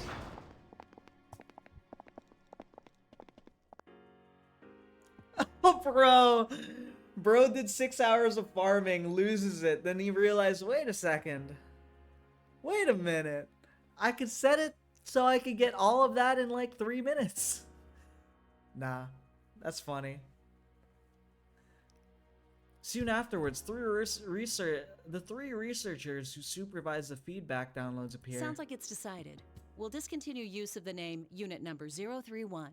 Generation 5 Labrys will be this unit's new name. Labrys. That's your name. The official one's much longer. Generation 5 Anti-Shadow... 5th generation anti-shadow suppression weapon Labrys. How hard is that to remember? Labrys. This designation by a name is not a number. I never questioned being called 031 until now. Nothing about it seemed awkward, but I wonder why. I'm happy now I've acquired a name. Even if my designation changes, it will not have a concrete effect on my abilities. But by discarding my number for a name, I feel as if I am no longer one of a series with minute variations. I am a discrete individual. That may be why I find myself smiling as a result. From now on, the battles you fight will not be to test your performance. They'll be geared toward drawing out a persona. First, you will fight all the remaining units of your model type. Your objective is to destroy them, every last one. Huh? I'm perplexed at the disconnect between their tone of voice and the specific orders. A fight against all the remaining units of my model type. Destroy every last one The of them? fear impulse and self-preservation instinct seem to be the key to activating a persona. This is the most effective method of inducing extreme mental stress. Stress? Come on, you don't have to go this far. Huh? Well, that's a first. And none of them have ever protested like that. Well, at least that's a sign that its ego is developing. You told me it was over. I thought I wouldn't have to do these things anymore. You. Ain't there some other way? If there is, please, let me do that instead. I don't want to fight him anymore. The three researchers look at me with an apparent surprise on their faces. Did my protests get through to them? I hope so, That's but... a surprise. Such natural speech patterns. I hadn't thought its personality would develop this fast. All the data's being recorded now. Let's compare them and look at which stages they improve at.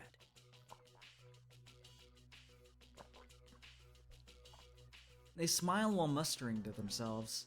I'm a complete loss for words. They are not wait, what happened with Ukraine? They are not machines, but humans. On top of that, they're my creators. Surely, they're able to understand what I'm saying. Yet, their current expressions... Until now, I thought they were understanding people who treated us as close to humans. I was wrong. I'm only an object to them. No matter what I say, they will see it only as a response to stimuli. Behind their gentle attitudes, we are nothing more than test subjects they hold no emotional attachment to. They do not focus on what I'm saying. They're only interested in it as a reaction.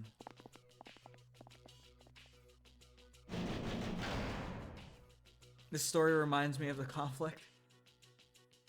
How so? I don't know. The researchers ignore my stunned silence and hastily leave the chamber.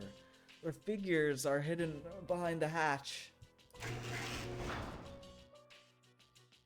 Soon, with a terribly low-pitched sound, the hatch on the other side begins to open, right where the opponents came through. I'll be forced to fight again today, and in the days to come I must continue to destroy my opponents each time.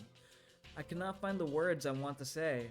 I slowly turn my head towards the hatch, but what I see there truly leaves me for a loss of words. No. The opponent emerging from the hatch is 024. There is no smile or sadness in her face. She's quietly standing there, expressionless.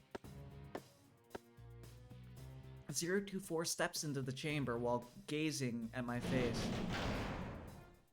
The hatch slowly closes behind her. Why? Even I do not know who the question is addressed to. Why is she here? Because she was ordered? Or do I have to fight her now? It is not quite sinking in yet, but in her sharp tone, I have never heard from her before. She tells me what I must Draw do. your weapon. I can't. If you don't fight, you'll lose. I will end up destroying you. Are you willing to accept that? Why? Why are you saying this stuff? 024 ignores my question and reaches behind her back with her right hand. The multi-use weapon unit releases from her back. It becomes a greatsword in her right hand. It's approximately 1.5 meters long, as long as she is tall. It is also alarmingly wide and fitted with propulsion drives. They should have made this a fucking fight. But it's not a fight, by the way. It is difficult to process seeing the weapon pointed If you at me. fear being destroyed, if you have a heart capable of fear, then there's no need to hesitate. That alone gives you the right to attack me with all your strength. But doesn't the same go for you? I could not help but plead. 024 does not answer, but it appears that a very small smile forms on her You lips. said there was someone you wanted to meet. I can't fight you knowing that. I turn and appeal to the researchers watching us from the other side of the glass Come on, wall. stop this! I don't want to fight anymore! I press against the transparent wall, continuously striking it with my fist. Though my safety limiters are disabled, it must be coated with something. I cannot even scratch it. The researchers standing on the other side are completely expressionless. It is as if they are machines themselves. I begin to plead, but they do not respond. If only there was a way, there wasn't this clear glass wall between us. I feel so frustrated. Why? I'm back to 750,000 yen. That was like 3 minutes of work, bro. I hear 024 speaking weakly behind Only me. one of us can exit this chamber. Huh? They never told you, since you were strong enough, that battles never lasted very long. But that's the rule of this place. The only time the door leading beyond that transparent wall opens is when one of us is considered unable to fight. From the start, this whole setup never took our feelings into account. I can say nothing. I can see from her words what atrocious battles were forced upon But her. talking like this is a waste of time. I can see I won't spur you into fighting with just words alone.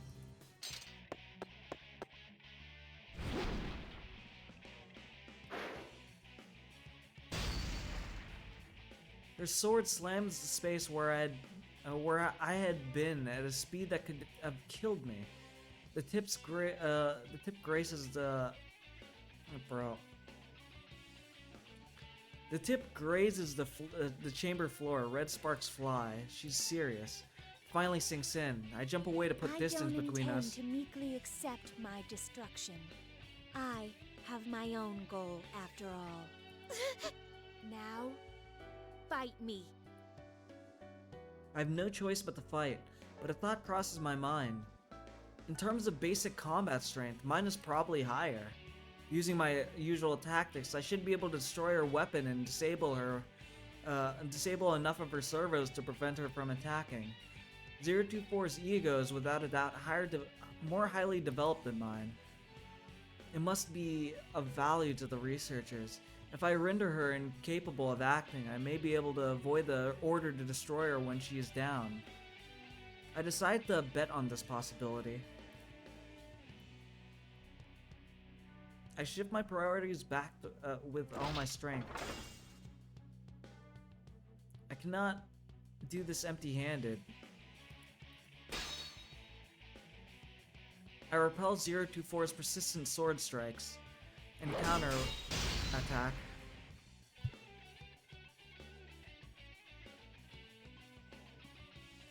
I aim for the greatsword's clasp with my battle axe. After a number of hits, it shatters. Next target is a transmission system for her shoulders and knee joints. In terms of output and movement itself, I detect various differences between us. Among those of my unit type, I awakened latest.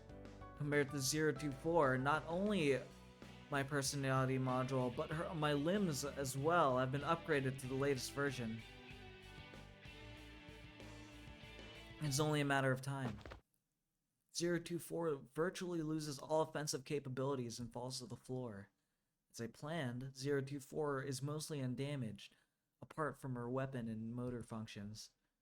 I immediately turn towards the researchers behind the invisible wall and raise my voice. Isn't this enough? She had that ego thing way before me. Destroying her won't do anyone any good. Come on, have a heart. But hearing this, the researchers only laugh.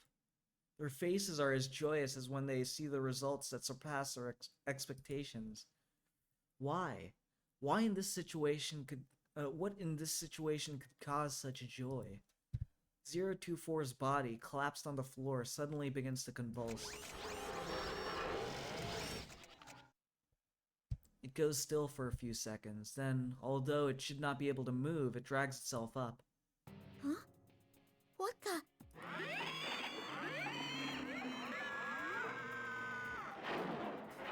Unpleasant mechanical sounds are coming from all over her body. It indicates that she is undergoing unreasonable stress.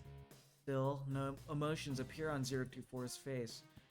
It is a cold, doll-like void. It is similar in appearance to a newly activated unit. I know as soon as I look at her, she would never make a face like that on her own. It'll be coming at you with everything it has now. You better not hold back either. Number 024 had an excellent record against others of its model. Even you might have a hard time beating this one, Labrys. I unconsciously find myself biting my lip. We're weapons. In other words, we're tools. Otherwise, of course, there would be means to issue orders remotely. I recall what one of the researchers said. This is the most efficient method of inducing extreme mental stress. In other words, the more strongly I desire 024's survival, the stronger my reaction will be when forced to destroy her. That is why I laughed. I could sense the strength draining from my shoulders. There's nothing more I can attempt. All I could do is end her.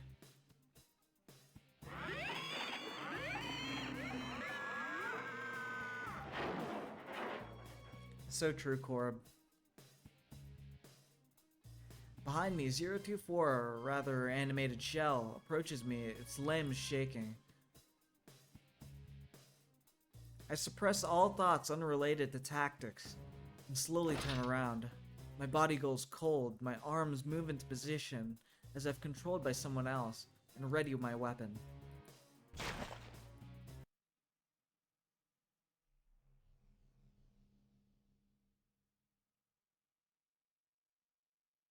Damn, they added tear ducts to these fucking things?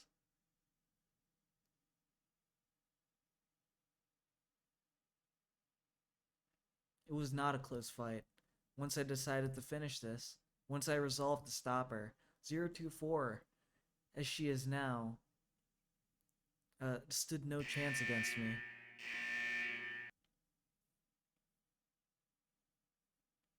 I fall to my knees next to 024.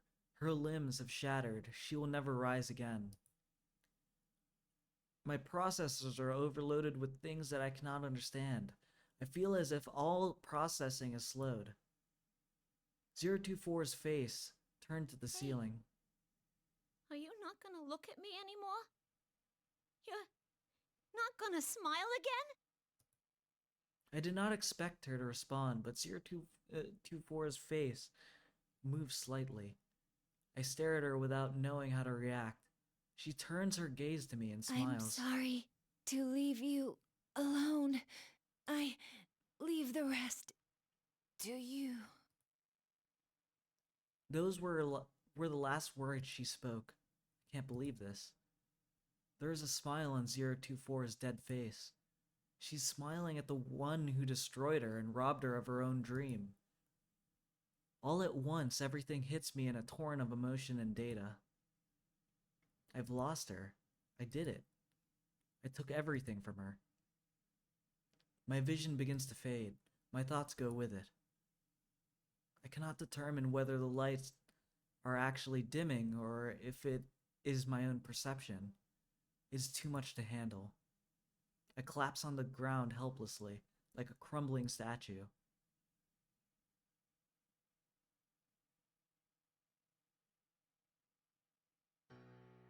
And the next time I awaken, I'm lying inside a cage.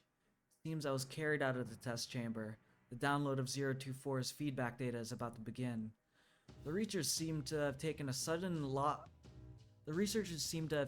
sudden loss of consciousness seriously. I'm confined in a cage instead of sitting in the usual maintenance chair. The researchers keep repeating the word interesting. So this is how they react when extreme mental stress is induced. I can hear their voices clearly. They seem to derive pleasure from the fact that I lost consciousness due to their mental stress rather than physical damage. Yeah, time would be crying, time would be seething that his innocent wife Labrys has to be put through this. Cables are connected to my body, one after another. The data begins downloading. All of 024's information, combat data, various records, and the memories she experienced, all of it flows into me. My eyes widen in surprise. Everything is so vibrant. It is so clear that it is indistinguishable from actually experiencing them. This is the first time I receive memories with such vivid images. All of the images are linked to records of emotions that she felt in relation with them. They are so strongly linked with that my screening protocols cannot distinguish them from human thought. The outdoor area where we spent our time. The big tree whose branches we examined. The sound of water we heard periodically. Snowy running around and playing. As I relive 024's experiences, I pick up an unfamiliar voice. There's no associated image data. Only the voice can be heard. It is a female voice. There is a female researcher at this facility, but this voice belongs to a younger person, still in human developmental stages. I know the world is a big place. And I know that there's a lot of people in it. But I won't be able to see it for myself, or meet many of them. I know that too. I'm too weak for that. Her speech is different from the researchers and those of my unit type. It's very similar to my own speech output. Thinking about it has made me sad more than once. But I didn't want to do nothing and be left with regrets. That was when my mom and dad looked into some options. And we decided to go with this experiment. If even a sick girl like me could make herself useful to others in this world, I thought I ought to go for it. Who could this be? I know only that she is female. She is in a situation where a condition prevents her from moving freely. It seems that instead of lamenting that fact, she has decided to volunteer for an experiment of some kind. Where did 024 hear this voice? Does she know this person? I wish I could ask her, but that is no longer a possibility. At first, I kept wondering how much I could really contribute. But after hearing more and more about the program, I started to wonder about the others more than myself. Others. It is strange, but when I hear that, I feel 024's heart waver. Was she surprised? Perhaps even I feel something unexplainable. And yeah, my big wish is to make myself useful to this world. But the ones born from me... Is born the right word for it? Kind of embarrassing. My other wish is that the ones born from me are happy. Risk saying, yeah, I woke up for the saddest part of the game. Let's go! Yo's jumping in joy. Let's go! I doubt I'll be able to talk to him in person or stay with him. But I still wish from the bottom of my heart that they all have happy lives. People's voices have unique characteristics. In the past, I would have expressed it as a variance in waveform, but each has what could be called its own texture and temperature to it. This voice sounds very warm and kind. I would like to listen to more of it, but the speech ends there. There are no more related memories from 024. I wanted a fighting game! I didn't sign up for the feels!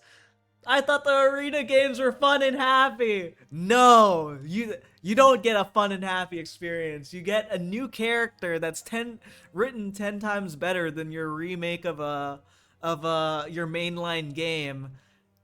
And then she has a depressing backstory. That's what you get. You get a very well written, really depressing character. While the cables disconnect, I decide to search the archives for results matching that voice. Oh, fuck. Sadly, there are no results, but during the search, I suddenly remember something. The archive given to me by 024 last night. I quickly open the folder and find a single text file inside. If you are reading this, then I have most likely been destroyed. It may be that you already understand the concept of guilt, but you have done nothing wrong. You're still safe when everything is over. She must have meant that if I defeat her in combat. 024 knew what would happen to those who lost in the trial.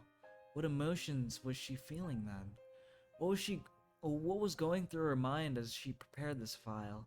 I feel something wrench inside my I heart. happened to access certain data during the feedback treatment and learned something. Artificially creating a personality from scratch is very difficult, though they hope to achieve it in 2 generations.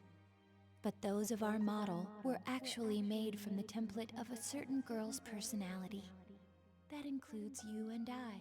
She had left a recording for the units created using her personality.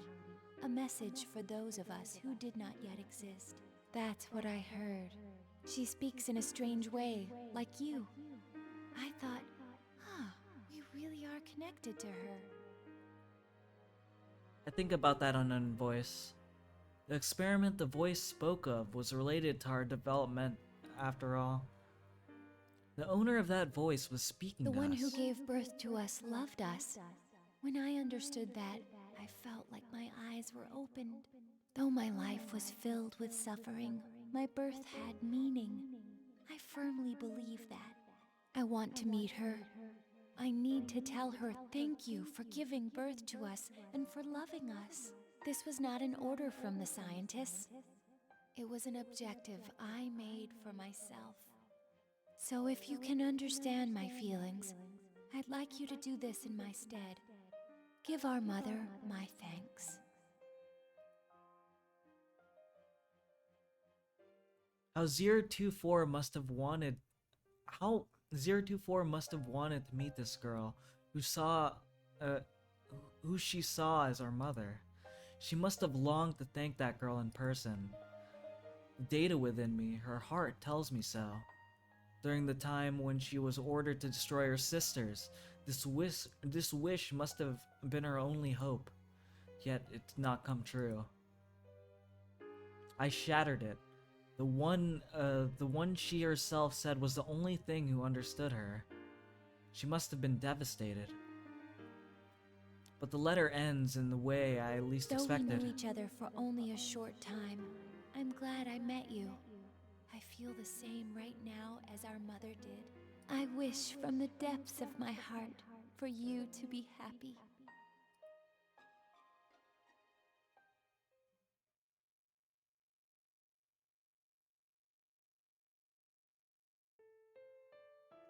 I'm shocked. How can she feel that way towards someone who may one day destroy her? I realized then that the visual input... Lemons? Thank you for the lemon. The bell. How could she feel that way towards someone who may one day destroy her?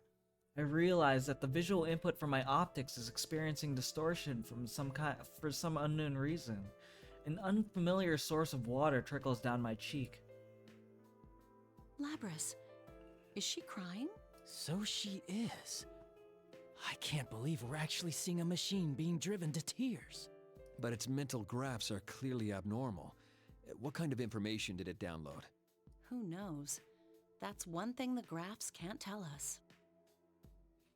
That scene alone was better than everything Golden added. That is so fucking real. That is so fucking real. It's so good. So good. Chef's kiss. I'm gonna say it. Better than Royal. Probably, honestly. Labrys is such a good We should take character. care to limit our studies to just the battle data. It doesn't need any sentimental memories. You can delete those. Why make a weapon so emotional that it can cry? Delete them. Something roars within me. It drowns out the feelings for 024 and our mother that filled my heart. Delete! Like hell you're deleting my memories! Under no circumstances will I allow what 024 left to me to be deleted for their convenience. I will not forgive this selfishness. We have been treated callously by researchers in this laboratory. They gave us hearts, yet they made us destroy those of our unit type as enemies. We killed our sisters at their command. If we refused, our desires were overridden, and we became their puppets. The wishes of the girl who desired our happiness were not taken into consideration. Now even the few memories that 024, my sisters, and I have accumulated are about to be erased like trash. Though their aim is to develop our ego, they find it inconvenient for us to have real hearts. These feelings within me may be erased, perhaps too my heart itself. If that happens, will I resume killing my sisters without hesitation? What is least forgivable is the proof that 024 had lived, her last wishes permanently lost. Yeah, from a spin-off fighting game. They have such a good character and story. My hands are squeezed tight into fists. They make small grinding noises. The goal that 024 found for herself was left to me. I'll carry it out on my own. I'll burn it into my heart as my goal. It is a duty I impose upon myself gladly. Nothing will make me surrender it. It must be fought for. Or rather, it must be protected, even if it means fighting. What the? Its emotions are spiking into the red. I've never seen anything like this. Hey, what's that warning? No. Labrys is in battle mode? What? That can't be. There aren't any enemies. We're the only ones here. I'm able to release my limiters, despite being inside the cage. The researchers monitoring me on their tablet PCs seem perplexed and alarmed by this. They should be. They are witnessing an override of the principle of non-aggression towards humans. They are flustered and too panicked to speak clearly as they announce that an emergency has occurred. One of them steps towards the cage I'm in and reaches for the switch with the warning labels around it. Suddenly, restraints appear to bind my limbs. Are you saying those mental fluctuations were enough to override the OS's restrictions? That plume's playing pranks on us. Hey, hurry up and delete those memories.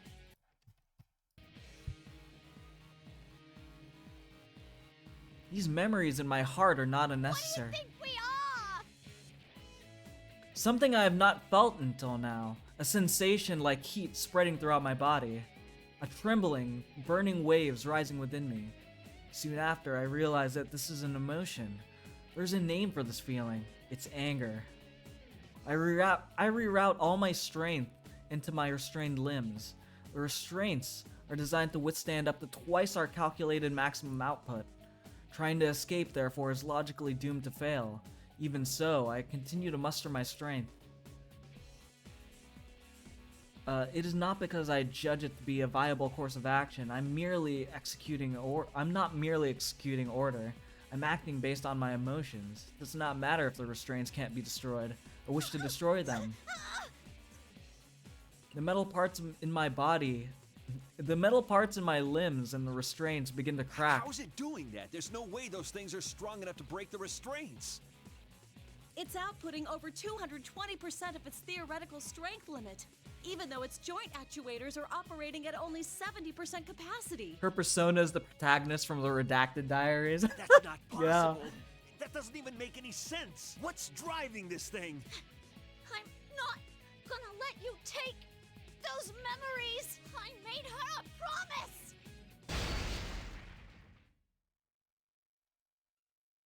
Hold on. Bathroom. Sorry about that. Drank a lot of water.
Yeah, dude, this is a fucking spin-off.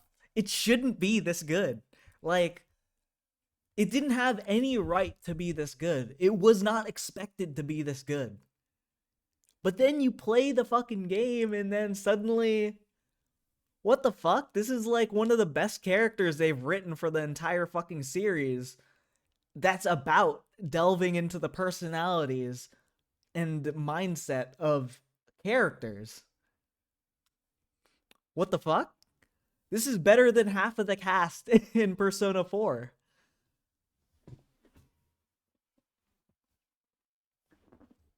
Just saying, I'd pay new game price if it meant a remake. A remake. The voice actress voicing all the monologued lines. In the beginning of the sequence, it says that her speech pattern like her mental speech pattern is normal. It's only her vocal, like, actual speech pattern is Bostonian. Next moment, a ruptured sound like a small explosion shakes the entire room. The heavy metallic bands restrain my arms and legs shatter. I jump out of the cage and run towards the open door. I must escape from here. I have to get out of here and see the girl who loved us, that we are not yet created. To fulfill 024's wish, I have to become, which now has become mine. When I enter the hallway connected to the outdoor area, I have met with barriers and heavy artillery.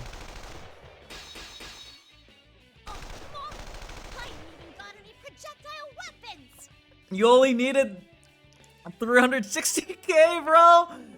Dude. Bro.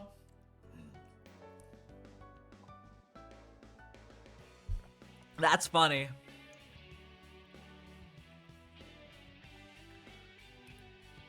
My sister units and I have never been equipped with firearms. I recall it being due to concern over our units' mentality affecting the accuracy of its aim. Instead, we were given short-range weaponry, a chain arm, and other implements in my case. But we're not sufficient to deal with. But they are not sufficient to deal with the range of firearms. However, I do have a countermeasure. By using the flexibility and adapting to situations of my developing mind, I dodge the complex projectile trajectories and destroy the opposition. I don't know what that means. Eventually, I reach the end of the hallway and exit the outdoor area. I have not seen this environment before. The trees are the same species as those that grow near the facility, but these specimens are much larger. Where am I? The question did not cross my mind until now. Yeah, this is the place from... I guess you'll see. Where am I? Where are we? I cannot use GPS that should be installed in me. It seems the facility blocks GPS signals outside of its walls. It's probably to prevent its location from being pinpointed. Is there anything in the environment that can help me determine my location? The blue sky that I am seeing for the first time is stunning, but irrelevant. Then I notice a periodic sound of liquid in the distance. That is the sound of the ocean. The answer came easily to mind. One of my sisters must have taken an interest in it and learned what it was. My sisters are helping me to keep me alive now. When I think of it that way, a burning feeling rises from deep within my chest. None of what I see in my surroundings is helpful. Is there anything else by which I determine my location? Any landmarks or signposts? You want to cry for several reasons right now? A mix of tears and despair that could have taken like 30 minutes. Joy, rage, sadness are what I feel. So many emotions. Fucking 6 hours of farming, completely lost, and then you realized, wait a second, I could do that in like 5 minutes? Wait a second, I wasted another 30 minutes? I needed like half that much? Not even half, like a third? This story is so good. Yeah, it's great. It's really, really good. I don't know how good Ultimax's story is. I don't like the antagonist that much. But Adachi's pretty based.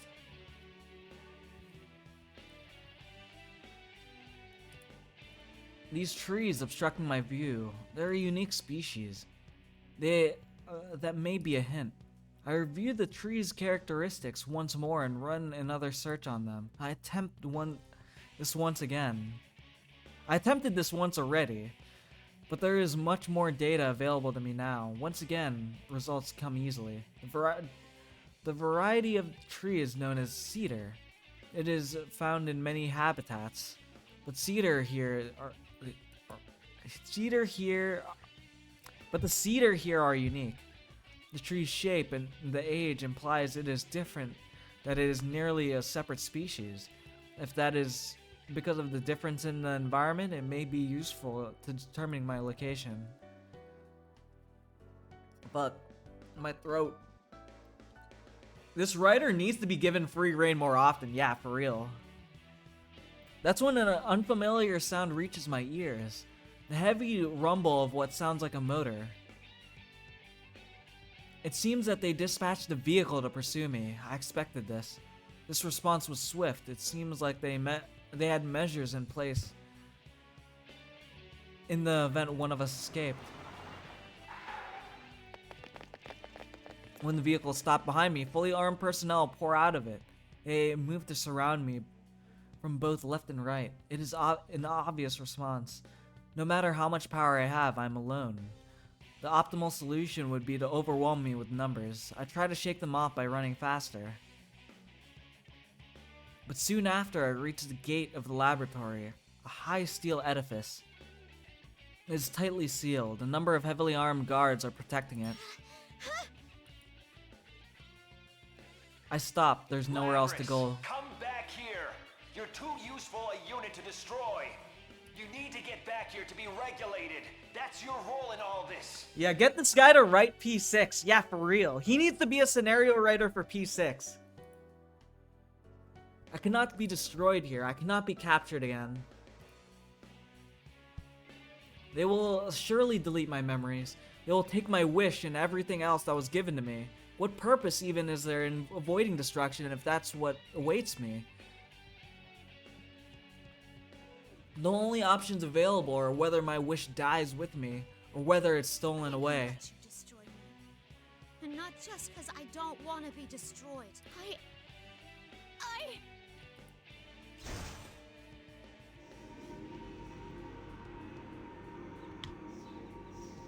The moment I focus my concentration to remove the limiters on my outboard weaponry, I sense an unknown strength within me.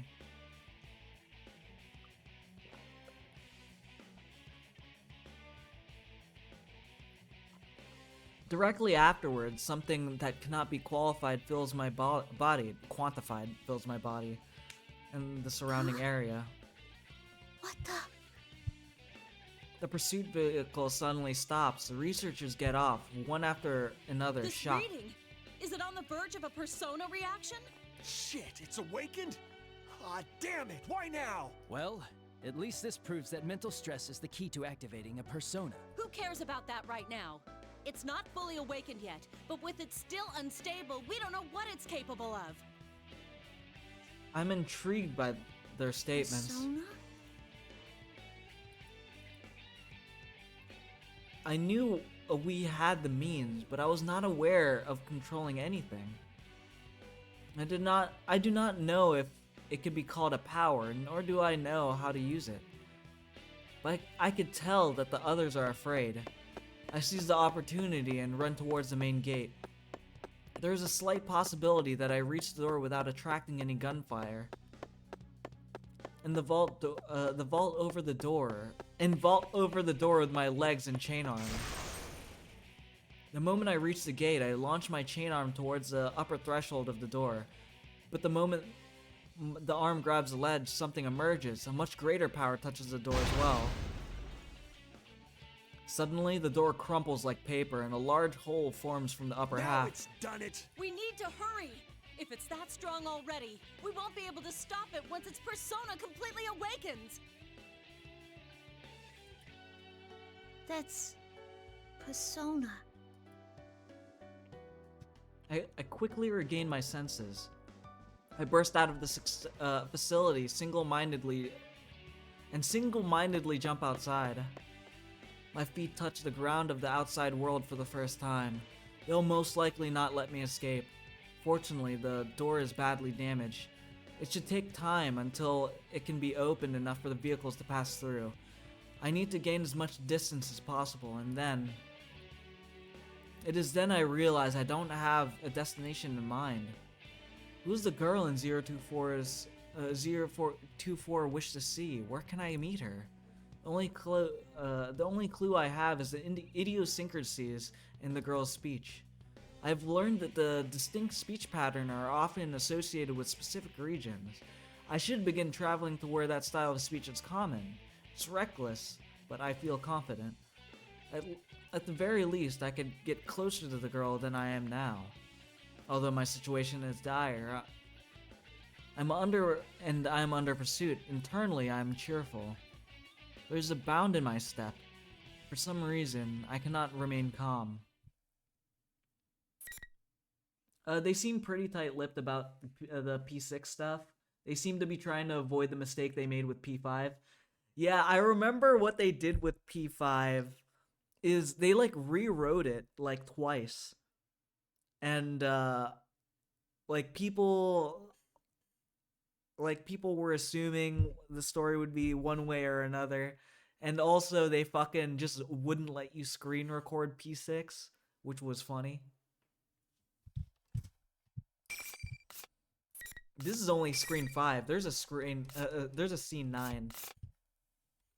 I guess it's scene 6, but still. Just then, 5 meters ahead, something white and fluffy crosses my path. It's Snowy. Hey, Snowy. It notices me and approaches. I'm worried about my pursuers, but I cannot dismiss 024's beloved Snowy. I lower my speed and run with it. I then notice that the scenery we are passing is calmed. My surroundings are very different now. The blue sky was previously obstructed by the trees is now visibly clear. The green grass is shining vibrantly in the light of the sun. There's a deeper blue than the sky ahead. Many lines of white run across it. Is that the ocean? Snowy barks as if to answer. I feel it like it's saying, that's right. Could not previously comprehend Snowy. I did not have any interest in trying. But now I could grasp what Snowy is saying, as if I could speak its own language. I know that it feels happy to be able to run with me. It feels as if 024 is inside me. Though we were forced apart, she certainly left me many things. Not only her wish, but other things as well. I'll find her come hella high water. Are you with me, Snowy? Just a robot and her dog. Snowy barks energetically. I respond with thanks and smile. 024 and Snowy are encouraging me. Though I do not have a clue, I will find her, no matter what happens or how long it takes. I search my current location once more. Now that I am further from the research facility, I can use my GPS to triangulate my position. But on seeing the results, I cannot help but stop running. Snowy stops a little further ahead and then returns to me. My current location is Yakushima, within the Kagoshima prefecture. It is a remote island very far from shore. The island's perimeter is only 132 kilometers. In such a limited area, it will be a matter of time before a full-scale manhunt apprehends me. The research facility must have been built on an island in anticipation of such situations. Even if someone were to escape the facility, the island's geography would contain them. It is essentially a natural prison. I don't want to believe it. My hope was meticulously strangled before I was born. However, I cannot wait to be captured here. I began running again. Though as expected from my position data and map, I immediately reached the ocean. So, this is the ocean. Yep, we're at a certain pier in Kagoshima, in fucking Yakushima, in where the anti-shadow weapons were born. It's so huge. I can't see anything out there at all. Yeah, my hope was strangled before I was born. Ah! Man. I look at the glittering surface of the ocean, reflect the sun's light, and ponder its beauty. I'm at a loss. Though I knew it would come to this, I could not stand idle. Despite this, my feelings sink. Snowy looks up at me from time to time as I stop running and begin walking. This gesture of concern forces me to smile, and I tell it that I'm alright. Forest grove becomes a grove. The trees grow sparser. The blue ocean and sandy soil leading up to it spread before my eyes. I check my map again. It is not an uninhabited island. There is a means for people to come here and go, but I doubt that I will be able to use those methods freely without arousing suspicion. I gaze down at my own hands. It's completely unlike a human hand. It's an object sculpted from metal. Well, that's a problem. What should I do? She can't fly. She can only do like temporary like jet boosts, but she can't like fly. Especially, it's like she said it was like 130 something kilometers from shore.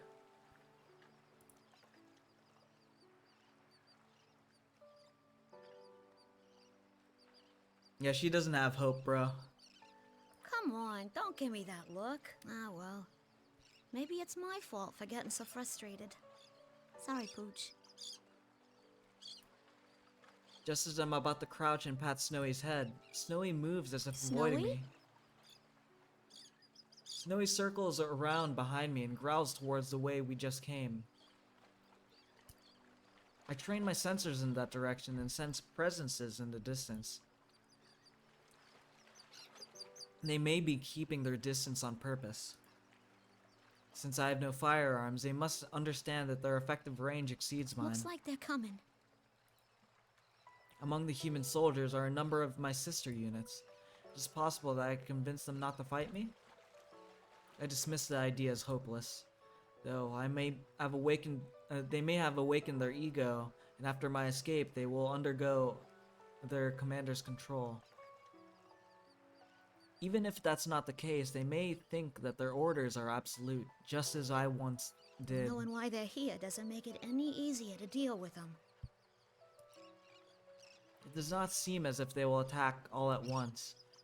They must understand that I'm already at the ocean and have nowhere to escape. I don't want to surrender, but frustrated by my powerlessness. To be caught like this, I have my own mission to accomplish. The ocean sparkles. The periodic sound of water I once heard from afar echoes from it. As I gaze at the clear water while it ebbs and flows, a mysterious feeling rises in me. Wow. Look at that. It's beautiful.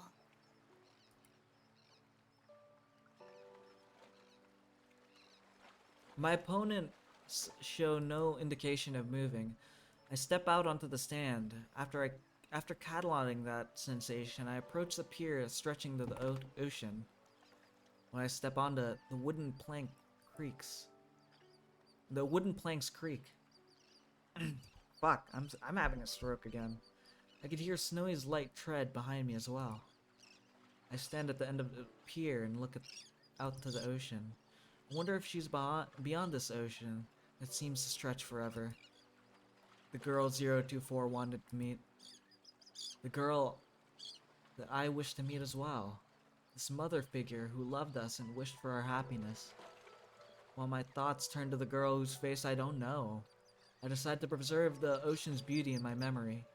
After all, it may be the last time I'll be able to see the ocean as myself. The odds are high that when I'm restrained and returned to the facility, my memories will be wiped. I'm scared, frustrated. I don't want to be erased, but I do not think that all my hopes are lost yet. This may be the end of me, but as I inherited the memories of 024 and the other units, my memories will surely endure into the next generation. So I'll keep these feelings along with the beauty of this.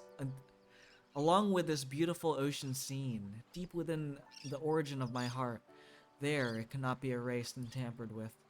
The blue sky and ocean, the shining sun and glittering water, and the gentle breeze and calming sounds of the waves. The scenery of this pier is so stunning, it is unimaginable from inside the research facility. I'm glad that the last place I see is so beautiful. With the ocean before me, I speak to any future sisters that I have yet to meet. It might be called a type of prayer. To all the ones I'll never meet, but will receive my memories. My emotions race ahead of my thoughts. cannot find the right words to say. There's so much I want to say to you that I don't know where to start. Close my eyes again and calm my heart. My descendants, whom I will probably never meet. If you ever find someone precious to you, as I did with 024, wish to meet them, may you meet them here.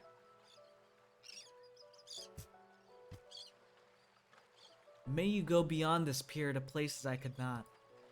I just pray from the bottom of my heart that everyone can find happiness.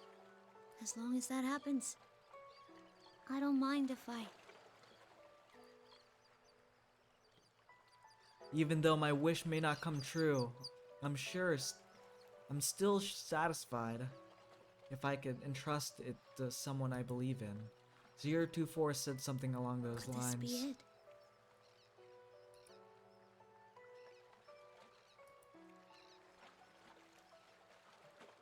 Snowy rubs against my leg. It is a warning to be cautious of my pursuers, who have arrived and are coming closer.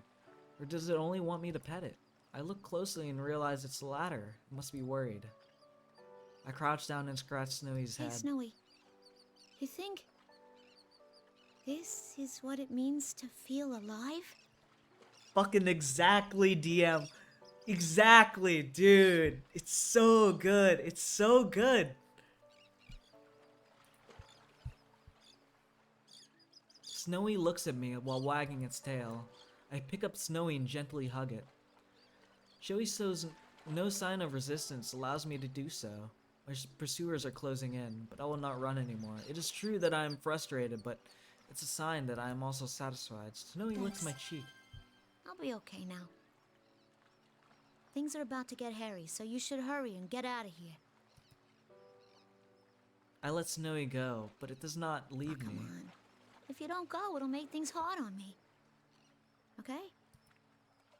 Snowy looks at my face for a while. Eventually it droops its head and walks off. Snowy looks back several times, but soon disappears into the tall grass. My relief is cut short by 5 armed guards pointing their guns at me. I have no intention of resisting. I smile at them. Though it was only for a short while I lived, I felt happiness of passing down my wish. It was only for a brief moment in time, but I may have gathered the wish of the girl who was our mother.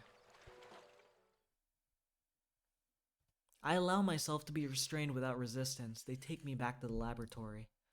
I was so absorbed in my escape attempt that I did not notice the severe damage I inflicted upon the facility. It seems that delicate machinery used to tamper with my memories is in no condition to be used. Look at this mess! Going after humans? Oh, I bet the girl they used as a template for this model was a snotty brat too. Even if we delete its memories, it'll be too dangerous to keep using this unit. There are so many things about it I want to research. It's not worth the risks. The 5th generation anti-shadow suppression weapon will be sealed indefinitely once it's fully restrained again. The voice is the last thing I hear before my consciousness is cut off. This writer is too good. Why is he writing? Oh, is that a? Huh? The writer is too good. Why is he only writing the spin-offs? He should be writing the mainline. He should be writing the mainline series. Like, for real? He should be writing some good-ass fucking content. My consciousness should have been shut down, but I've awakened. This place. It's that ocean. I'm on that pier, the blue sky and ocean, the shining sun and glittering water, the gentle breeze and calm sound of the waves. Even Snowy's next to me. The scene is identical to the one before, though this time I sense no pursuers. I was captured. I remember that clearly. This is obviously an abnormal situation, at odds with my memories. But this clear blue sky and ocean are still so beautiful that I cannot help but gaze at them. If only I could go beyond it. Just as the thought crosses my mind, the viewpoint ascends. Soon after, I realize that I'm floating as if my body is weightless. I'm astonished at myself to be thinking such strange things, but then my field of vision drifts, and I turn my attention to that. The scenery I knew already begins to mix with other environments I don't know. They become a connected, continuous image and pass like a slideshow. From time to time, I pass through the drifting images. I cannot grasp anything within those spaces. Even when they're about to collide with me, they pass right through me. Could this be dreaming? I remember something I heard once from a researcher at the facility. They said that it's possible for us to dream since we have a mind and may develop an ego. Though it would not technically be identical to a human's dreams, the phenomenon would be similar. I feel that the example the researcher gave of what a dream is like matches my current experience.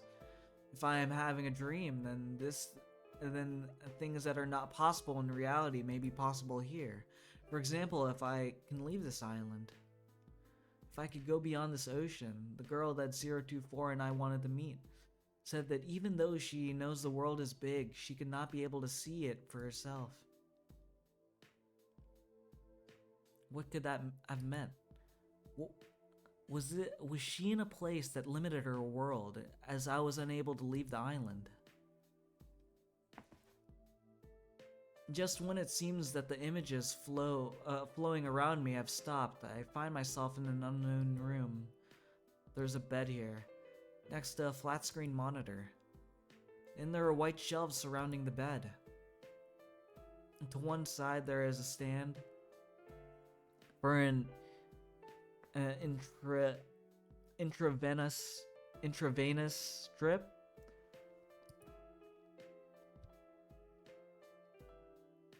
There is a machine connected to it by cords. Though it is small, it appears to function as a life sign monitor. This is similar to the research facility. Could it be a hospital? The voices that sound from somewhere belong to a man and a woman. I've not heard these voices She said before. during this morning's checkup that she wanted to go to school. She asked how much better she needs to get to be able to go. Understandable. This ward is right near the road most of the students take. She must have been lonely too, not having seen her parents lately. How much better she needs to get. She still doesn't know that her condition is incurable. Why don't you be honest with her and tell her she won't ever be able to go? It's cruel to string her along like this. Shh, keep your voice down. Room's next door. I understand at once these people are speaking of the girl I wish to meet. The scene feels as if it comes from my own memories. I do not doubt it at all. The girl is suffering from some kind of illness. She may not be able to go outside. Her condition prevents her from leaving her small world. Her life is like ours. Could the girl have heard this conversation? How did it make her feel to hear it? I want to spend more time in the outside world. I want to live a normal life. The thoughts that come to my mind are not my own. I wonder if the nurses thought things like the student council were too much trouble to bother with when they were in school. I don't know. It sounds fun to me. Just as I thought. It is the girl's voice. When I listened to her, I could sense her strong yearning and admiration. You gotta admire the student council president. I mean, they're the ones that get things done for everyone. But I guess it's because they're like that in the first place that they get to be president, huh? The girl had a strong desire to attend school and live a normal life with friends. As I review these voices and feelings, an interest in school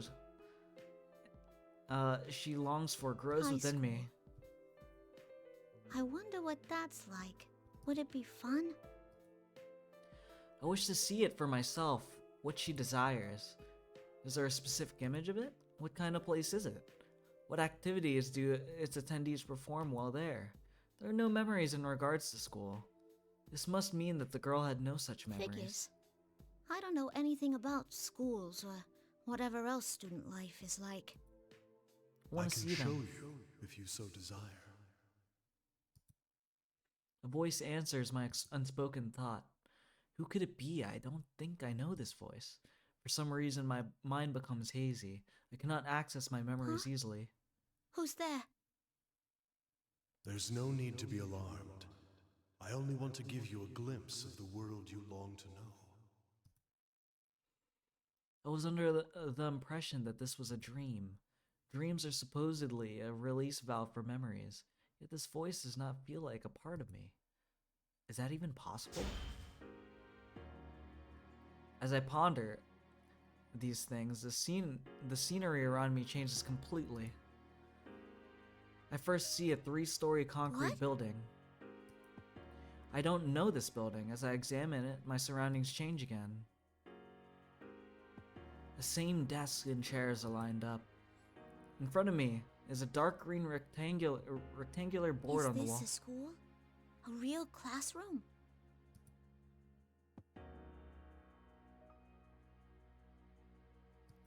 This is the place the girl wished to see. It is here that I have gained an interest in. I find myself forgetting that this is a dream and focusing my senses on the chairs and desks. I then realize that I can move around at my will. Or at will. Just as when I felt my body rise at the beat. This is where classes happen. I feel a sudden excitement. What do the students do when there aren't any classes? Do they just talk and stuff? That mysterious voice is not answered. Instead, I'm surrounded by other voices. Other sounds. Many voices are talking at once. It reminds me of the sound of waves near the ocean. But the sound is lively and enjoyable. The voices belong to boys and girls surrounding a desk. They are laughing and talking. They wear common clothing, though there are some differences. These may be uniforms. It is interesting to see that each person's uniform is distinct in some way. Yup, this is definitely better written than Royal. For real! Dude, literally a spin-off. Literally a spin-off. Bro. This is a spin-off. It doesn't have any right to be this good. That student is the only one with something around his neck. A girl with short hair and a green jacket raises her hand. Next to her is a girl with long black hair, wearing a red jacket. She smiles. Then there's a well-built young man with a strange spiky hair. In contrast to him, I could see a small, delicate, intellectual-looking man. Last, I see a young man with a calm demeanor sitting at a desk. The front of his uniform is open. His white t-shirt is showing. They seem to be talking about something. I cannot quite discern what it is. The scene proceeds to show various points in a normal school day. Classes, activities, clubs, student council. It looks like so much fun that I could feel the excitement. But then I remember, this is all just a dream. I'm only dreaming. No matter how much I want it, there will never be a day when I could attend school myself. All the scenes that I saw centered around the young man and his friends. I will never join their circle. Yeah, this is what Marie should be thinking. She'll never join the circle. But Labrys is allowed. I can't go to school. I'm not even human. I consider the self-evident truth once again. Though I look human, I'm a machine made by humans. It does not matter how close my heart is that of humans, or how much my ego develops. This mechanical body of mine can never truly be human. Just as our mother cannot overcome the obstacles of her illness, no matter how much she wished for it, I cannot overcome the obstacles of being a machine. It is futile for someone who cannot become human to yearn for a normal human life. There's a strange sensation somewhere in my chest that feels like pain. Still, although I'm a machine created as a weapon, that girl loved me. What if there are other people who could understand me? Would I be able to find a place that belongs to them? But You'll never find a place where you belong. Humans created you as a tool. They would never think of you as anything more. Everyone, to a man, lives by averting their eyes from Gotta something go, man inside. cry. Let's go. Good night, Frisk. They all wish to live inside a never-ending dream. For who has the right to say they shouldn't? For just a moment, I sense an incongruity in the kind voice. The strange pain within my body softens There a are little. even humans who do not understand others' feelings. Still others do understand, and trample upon them regardless. Compared to them, you are much more human. I remember the researchers. They clearly did not understand me, 024, or my sisters. We're treated only as objects.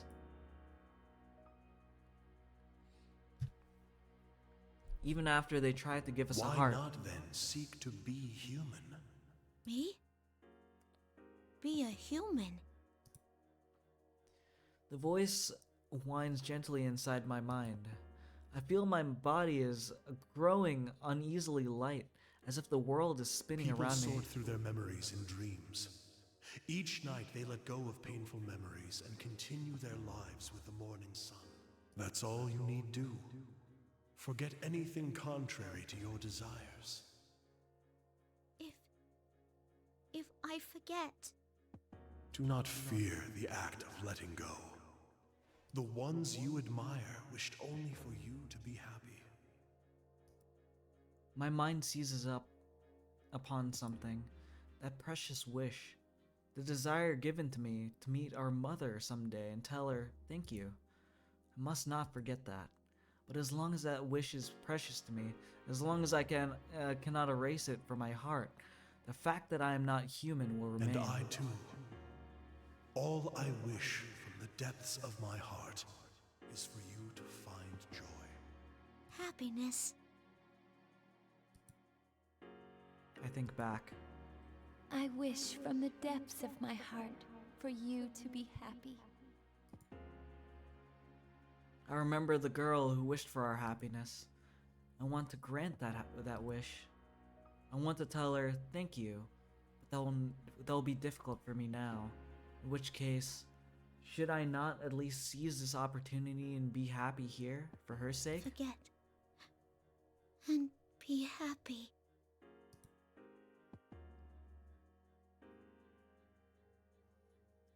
My vision grows dark. Sounds I hear fade away. I feel as if I'm falling. Everything is now in readiness.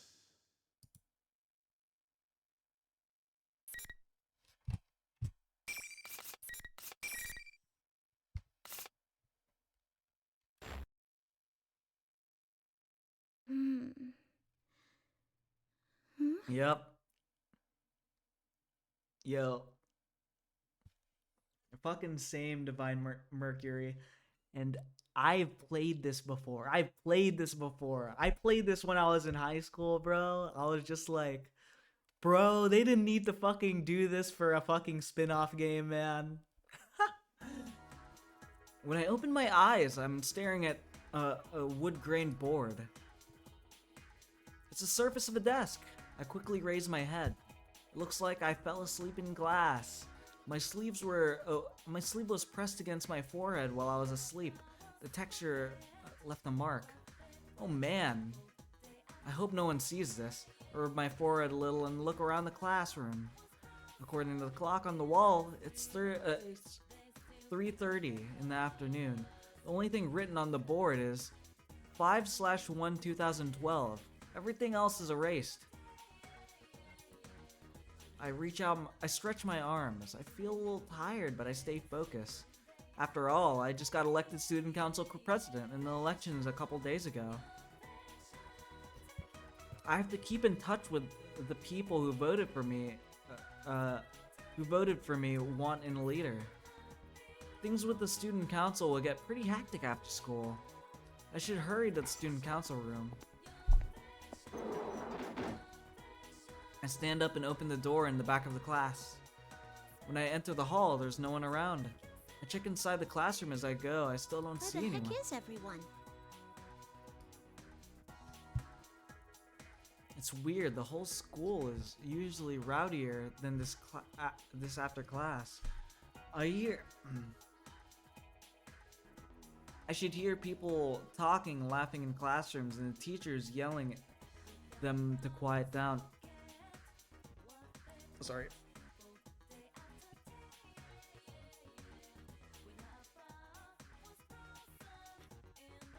Where's all the bustle of the students and everyone getting ready for their after-school activities?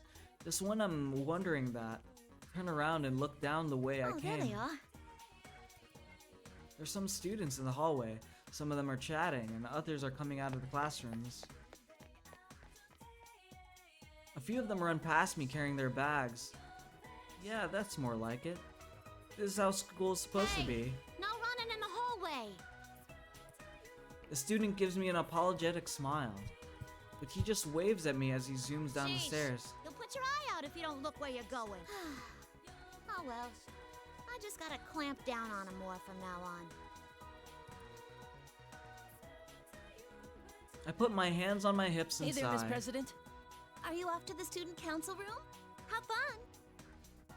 You're always so excited No about that. walking here. Bye, Miss President. See you next Monday. Everyone walking down the hallway talks to me. I wave back at them. I always had a lot of friends and people who knew me, but ever since I got elected student council president, all the students seem to know who I am. The job comes with a lot of pressure, but I know I'm up for it. I'm gonna be busier than ever around school now. I did have my doubts, but in the end, I'm glad I ran for student council president. I did the right thing. I did. I hear the student. I head to the student council room. Time flies as I go over my agenda. Before I knew it, there's a red light pouring in the west, from the west window. It's already sundown. Guess that's enough for today. There's no one else left in the student council room. I had others go home before it got too late. But when I said that if they pushed themselves too much at the start, they'd burn out quickly, they laughed and said, "Same goes for you." I leave the student council room and lock it up. As I go down the hall to return the key, I see a strange woman at the far end of the hallway. She's not wearing a school uniform. She's got an odd hat, some gloves, and a one-piece dress. They're all the same deep blue color. Underneath one arm is holding an old-looking book. I can't see her face with her back turned towards me, but her short, straight hair draws my attention. Her hair is this radiant silver, like if pearls were stretched out into strands. What in the world is that? Maybe it's the clothes, but she gives off this strong presence. I get a little uneasy looking at her. I'm not tiptoeing or anything, but she doesn't turn around until I'm about 2 meters away. When she finally does, though, I gasp a little. Her features are perfect. They're so perfect that she's like a sculpture. Hey, excuse me. You got some reason to be at our school? I'm afraid Patrick's gonna start up in the middle of this. Is he?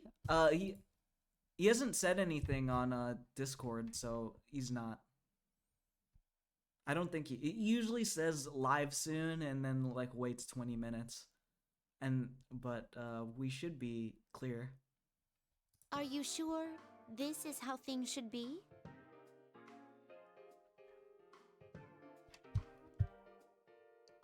No, he ruined. He might be asleep, actually. He like fixed his sleep schedule by going full circle. Huh? I don't understand what she's getting at. For some reason, the question throws I me. am a wanderer who only stopped here because I sensed great power gathering. I am in no position to give advice, but...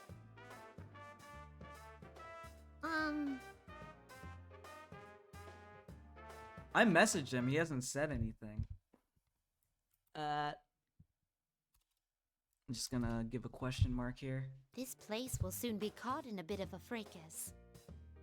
If you continue to avert your eyes from everything, I think it will have an impact on your life in the near future. Hey, Jemmy. My life? I don't really use Telegram, so.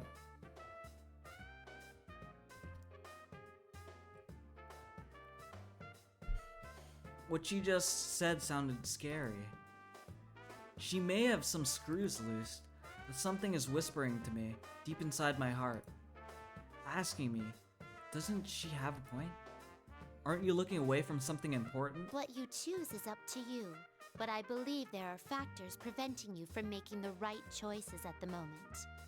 I couldn't bring myself to just stand by and watch as you lost your life before my eyes. That is why I was waiting here to give you one last chance. The lady opens a thick book she's holding.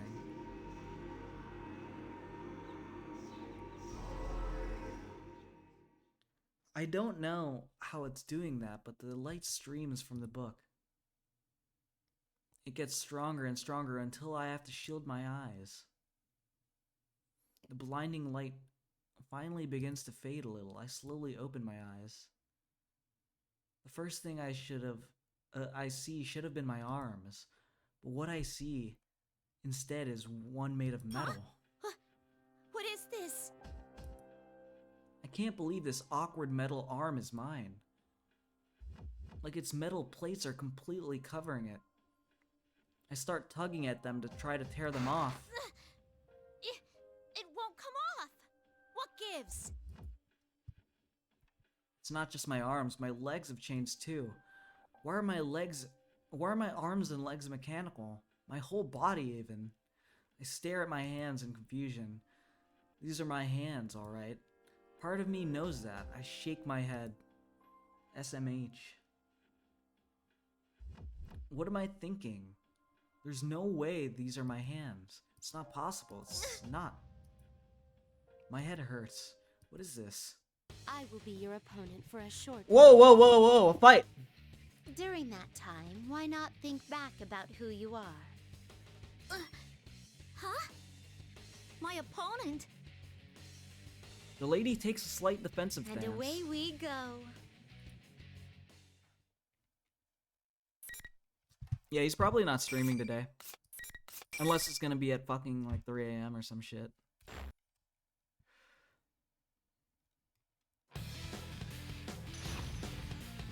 I get Ariadne.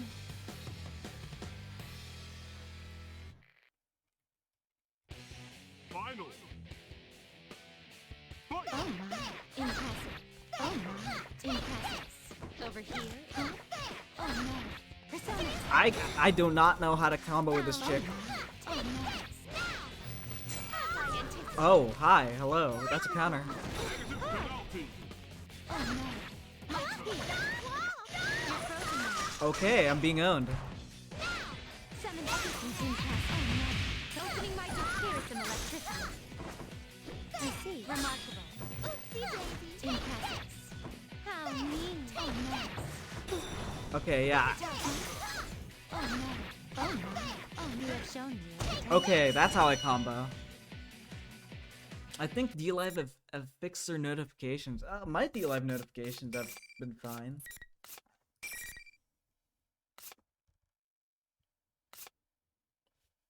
Oh hey, look.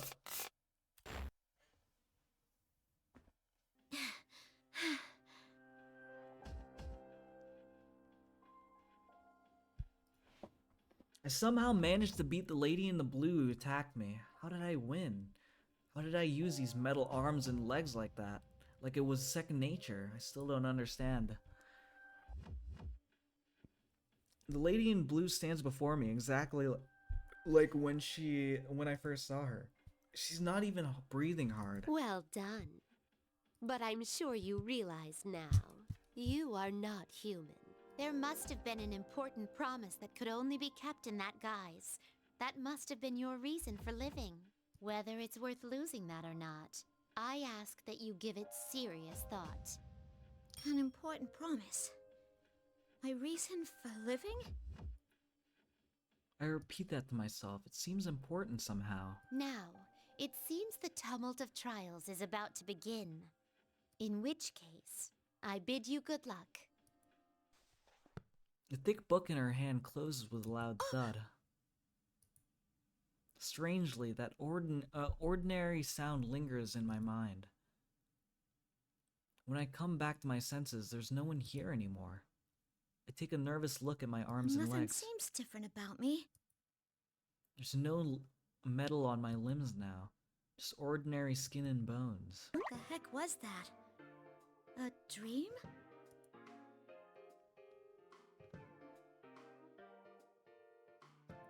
When was that? Would daydream be the word for what just happened? Can't sort out my thoughts, so I think to myself, I can't let it get to me. Just let it go. But some things I can't dismiss that easily. You're not human.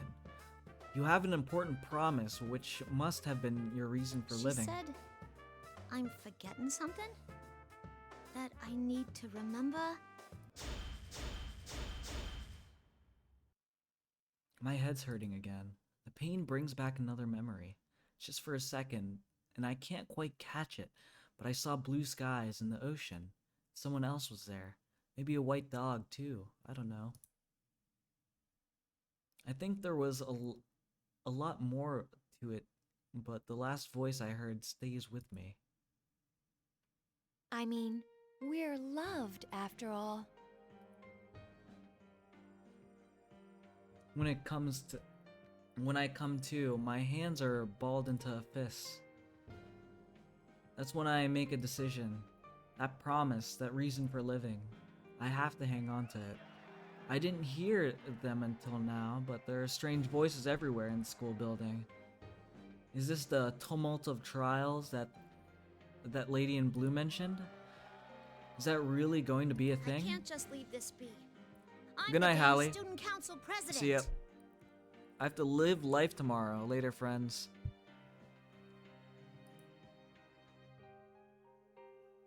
A student council president. I have to find out what's going on in my school. I need to make sure the students aren't getting involved in anything dangerous. Start running towards the first floor.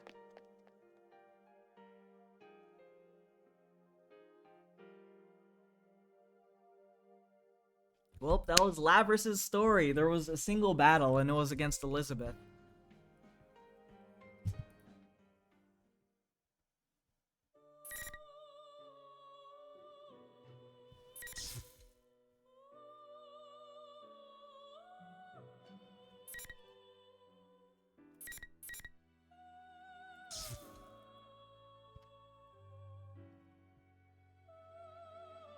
Yes.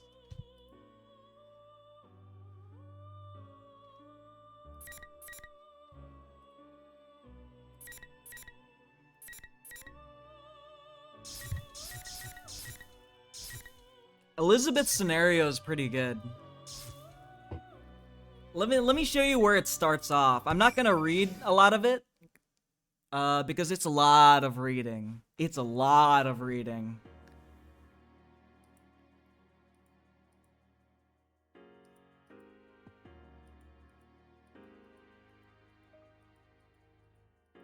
Depending on how deep you go, you may see this world's endless landscape in innumerable faces. Suddenly, a patch of darkness surges and undulates. My, it's rather stout compared to before. Just as good and evil are products of man's heart, there is a negative force here in the sea of soul that tempts man to corruption and destruction. Though one's malice may amount to little, there are billions of people in the world, and actually common for monsters capable of destroying mankind to develop without anyone realizing. This is one of them, though. It was only an arm at first. It quickly developed into an enormous human-shaped torso. Labrys has been added to the best girl list yet. Honestly, she is like one of the best written characters in the entire fucking series, and she's in a spin-off. Even in this space where up and down are fluid, its resentment-filled roar causes the air to shake. But it suddenly stops. Something is blocking its movement. I am, to be precise. You might think I'm nowhere on the scene. In truth, even the monster may be thinking that. But I'd like to direct your attention to a fingertip at the end of its giant arm. Closer. Even closer than that. Keep going closer all the way to its index finger. There. Do you see me now? Have I forgotten to introduce myself? My name is Elizabeth. Jemmy, send all the weed stickers you have. Yeah, we want to see. We need more weed stickers.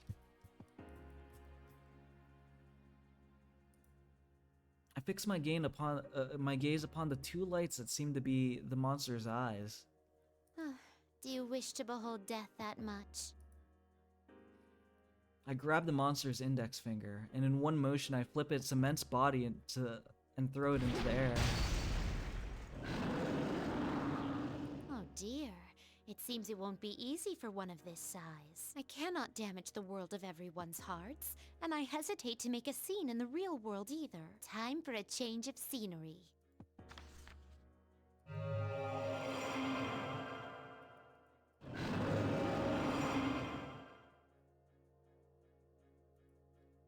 Yo, she's the one fucking going to Erebus's place, cleaning it up. We will soon reach our destination.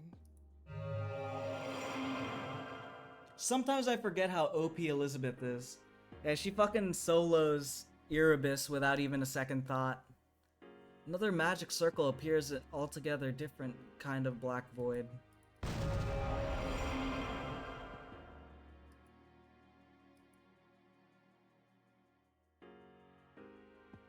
Now, Yes. I had promised to show you death. Your fate is in the cards. The god of death, Thanatos. What do you think? Was it to your liking? Well then. I've always wanted to fight Elizabeth.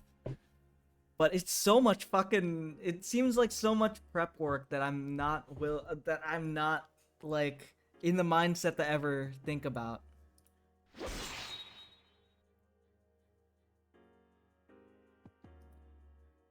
Yeah, she just brought him to the moon.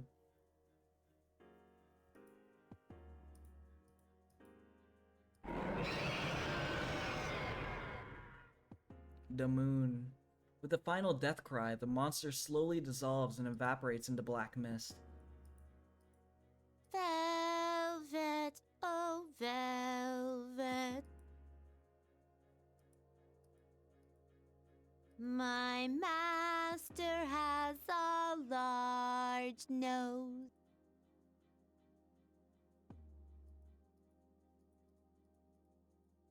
I kind of want to skip towards the first battle. Thinking back on it, I spent so many days like that for such a long time. I had thought that it would be impossible to change. I finally reached my answer. One's identity cannot be sought, but must be forged for oneself. Something you build little by little. People call the freedom to do so potential, and by mastering it, people develop their unique identities. This is the understanding that I came to, so it seemed to me I believe in my own potential and wander in pursuit of my desire. It wasn't my hard conclusion to come to. That is why I abandoned my assigned role and departed on my long journey. I have set an objective for myself. To defeat the monster I fought a moment ago, once and for all. To vanquish it, then... But that is only temporary. I vanquished it then, but that is only It'll temporary. surely resurrect within the year again. And I'll go through today once more. I don't know how Makoto ever beat Elizabeth. That guy's fucking insane.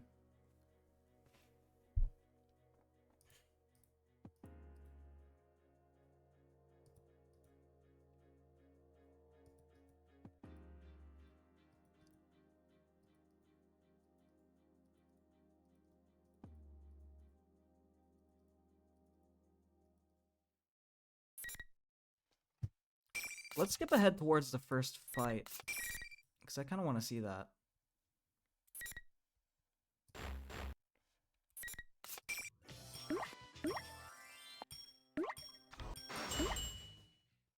Oh, I get to beat the shit out of fucking Labrys now.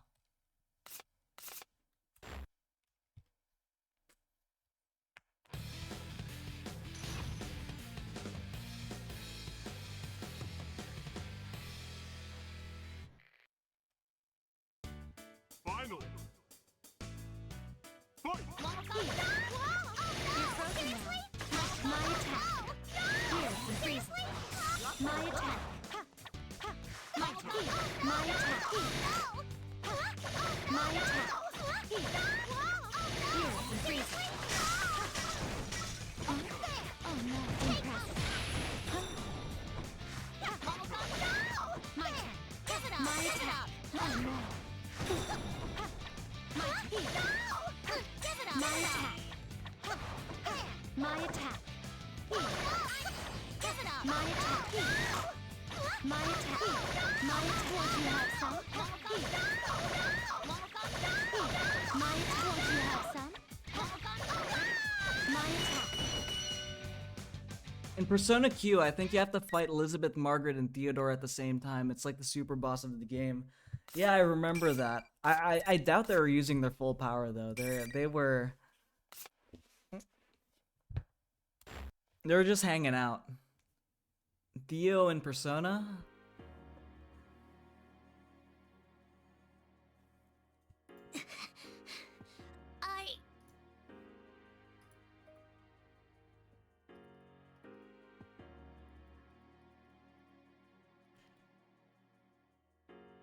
That should be enough. I'm sure you realize now that you are not human. There must have been an important promise that could only be kept in that guise. That must have been your reason for living. Whether it's worth losing that or not, I ask that you give it serious thought. An important promise. My reason for living? Now, it seems the tumult of trials is about to begin. In which case, I bid you good luck.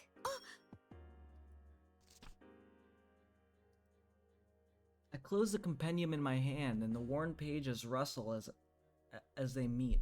By the time it shuts, I'm already far away from the girl. In my absence, the illusion is again in place, giving her the appearance of a human once more. She may consider what happened to be a daydream, and that is quite alright. My intention was to give her an opportunity to awaken to the truth. What she eventually decides is up to her. But that aside, there's something else on my mind. The girl I fought looked human, but wasn't. It is rare even for one such as I, with an unimaginably long lifespan, to meet someone like her.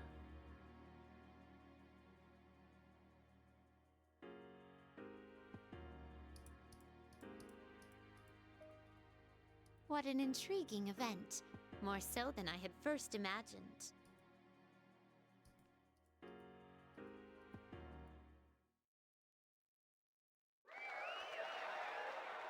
Who do I get to fight next? Ladies and gentlemen, is everyone ready? It's time to get our program started. Hold up. Reset will be your commentator. Please hold your applause.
Next, the person who seems to be the host takes the girl's place. Ahem! Well then, I'm proud to announce the opening of our very own P1 Grand Prix! Presenting the manliest of all men! This is more of a to-do than I thought. Keep watching the as a video.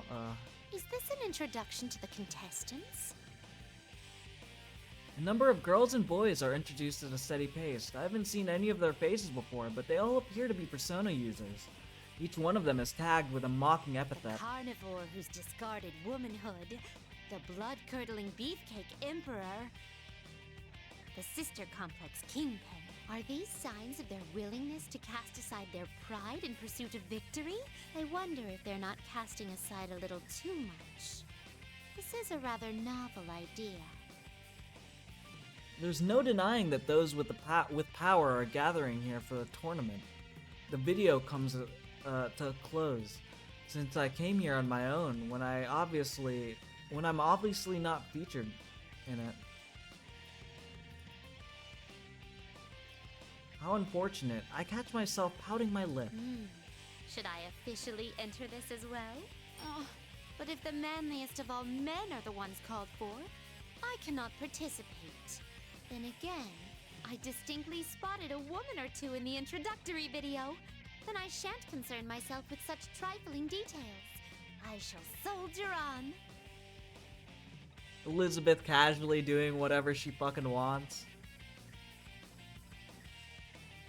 Next time the host appears on the monitor, I will make my entreaty.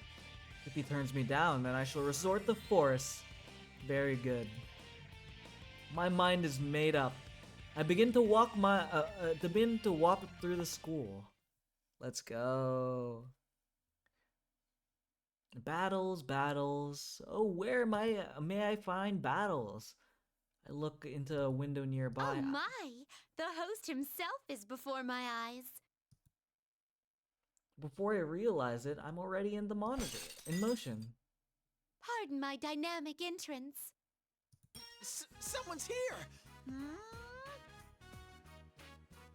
Looking around, I see a piano and famous, Please music forgive me room. for startling you. Ooh! Who are you, miss? Ted, get away from her, you sick freak! I am Elizabeth, a mere elevator attendant. Why does it have to be Teddy? Albeit one who is currently utterly neglecting her duties. An elevator attendant? I don't believe it! I'm having culture shock! I wish Junessa's elevators had such beautiful attendants too! Excuse me, but may I ask your name? She's taken. Teddy! Adoy! I'm sorry. Would you mind repeating that in human language? I was saying it normally. Get away from her, Teddy's my Teddy name, and I'm a Fazbear. proud bear. I see. Teddy Bear. You have a rather creative flair to your appearance. I wish you'd say cute instead. Though hearing a pretty lady like you say so makes my heart skip a beat. I'm going to beat the shit out of Teddy until he can't move. Huh? What are you doing? This seems to lack ventilation. How does he breathe in there? Huh, there's a zipper. Stop! I'm ticklish. Get away from her, Elizabeth. You're embarrassing me. Oh, please forgive me. Curiosity Alright, I'll almost see you, killed Corbin. the bear. Huh? What were you planning on doing to me? You're even a tougher customer than the kids at the food court, miss. When I step away, Teddy lightly smooths over his fur and tries to regain his composure. I had forgotten what I originally meant to ask because of your fine coat of hair. Teddy Bear, though I am a woman, I wish to partake in this Grand Prix. Huh? I can't help you with that. Oh, but are you not the host shown in the introduction video? It's all a huge misunderstanding. That guy's an imposter. Won't you hear me out? It seems he is faced with some kind of dilemma. I decide to lend my ear to Teddy Bear. He animatedly describes the circumstances, but his arms and legs are too short to illustrate his point. His mannerisms are so peculiar that understanding is an uphill battle, but in the end I grasp the basics. So So you realized that something was amiss and came wandering in here yourself to investigate. But you fell into the imposter's trap and couldn't do a thing until a moment ago. Actually, fucking You have Among my Us deepest imposter. sympathies. Do I really? Anyways, everyone else is on the contestant list while I get the cold shoulder. Is that so? Then, since we are both outcasts, let us participate of our own accord. Our own? May I request a match from you? That makes no sense at all. What do you mean? Ooh, maybe a hot and heavy struggle with all kinds of clinches and holds? I'm going to beat the shit out of him until he can't move. A one-on-one battle to the extreme. That makes no sense. Wait a second. You look a lot stronger than me, miss. Oh, don't be so modest. No, I'm really not. I'm very Die. sorry, but the deadline for submitting a forfeit notice has expired. You're not sorry at all. There are things I can't do, you know. Oh, but on the other hand, if I can... Scorer? I do not understand the term, but if that is your stipulation... No, don't I accept. Kill him until he... You accept? Woohoo! I'm ready to go whenever She's you taken, are. bitch. She's mine. That is, if you're still alive afterward. Well then, here goes. Your fate is in the cards.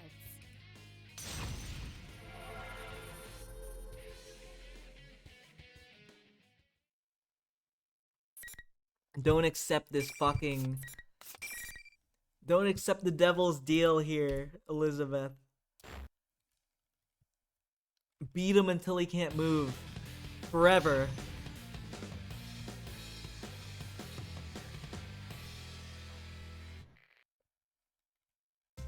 Finally. My won't you have some? Oh. Here. You're frozen now.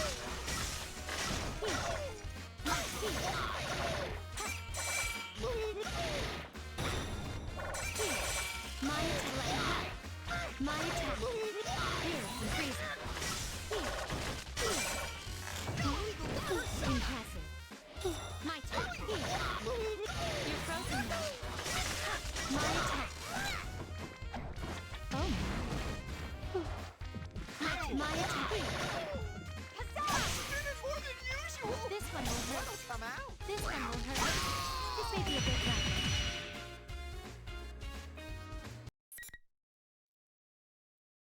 I was doing a task at Junas. There's no way I'm the imposter, bro.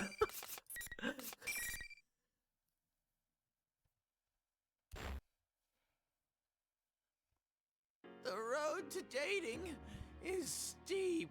Ugh. With an exaggerated groan, Teddy collapses. He dies. Teddy's dead. Or rolls down, to be more precise. Teddy bear, you truly are an intriguing creature. Are you interested in me? No, Well, die. You're not human. You fight against your fate and wish to be with humans. I have witnessed one other case who bore such a fate in the past. Huh? You made a choice and decided how you wish to live. That is marvelous, Teddy bear. Yo, I wish I was able to replay voice lines. That fucking huh?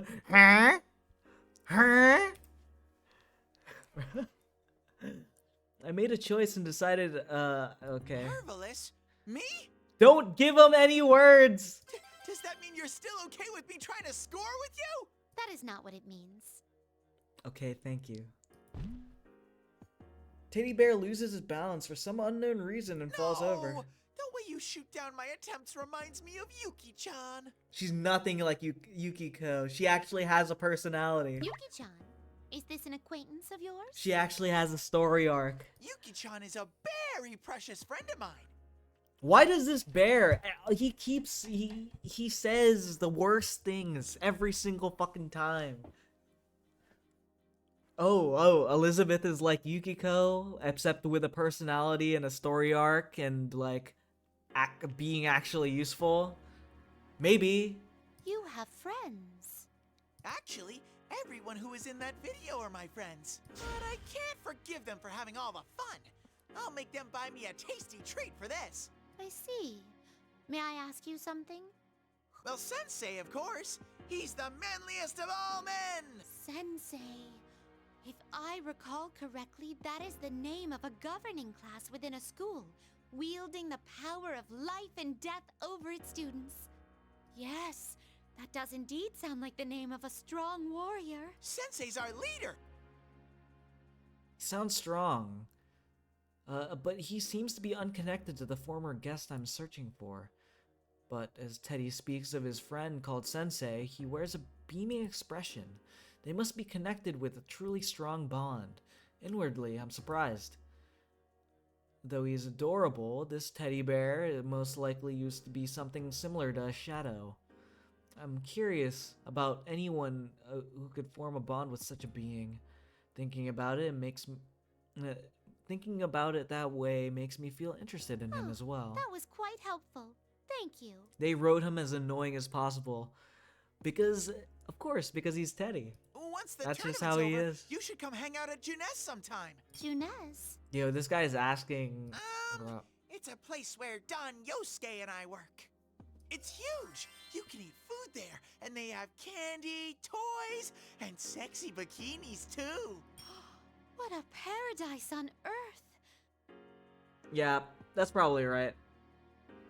It seems there is still much I do not know about in your world. Well then, if you'll excuse me, I must get going now. Be careful!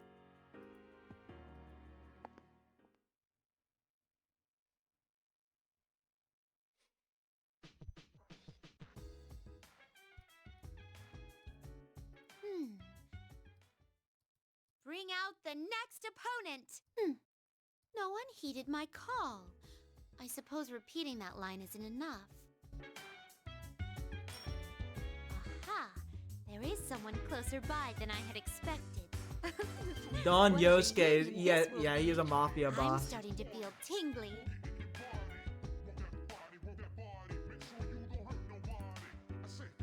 Junes is just a front operation.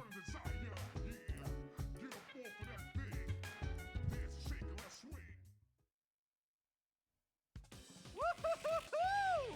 What a fight! No wonder you're an anti-shadow weapon. I take no joy at all from your praise.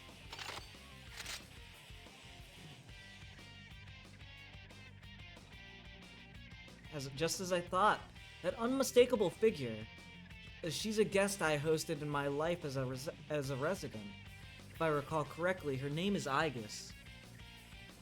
Yosuke's dad be a Yakuza man, but would be a funny twist. That would be hilarious. Upon closer inspection, she is aiming her weapon toward a General Teddy on the monitor. Pointing your weapon at a monitor isn't very scary. But anyways, your next opponent is... Ah, if I don't act now, the match will start without me. I must prevent General Teddy from speaking for the time being until my business is completed.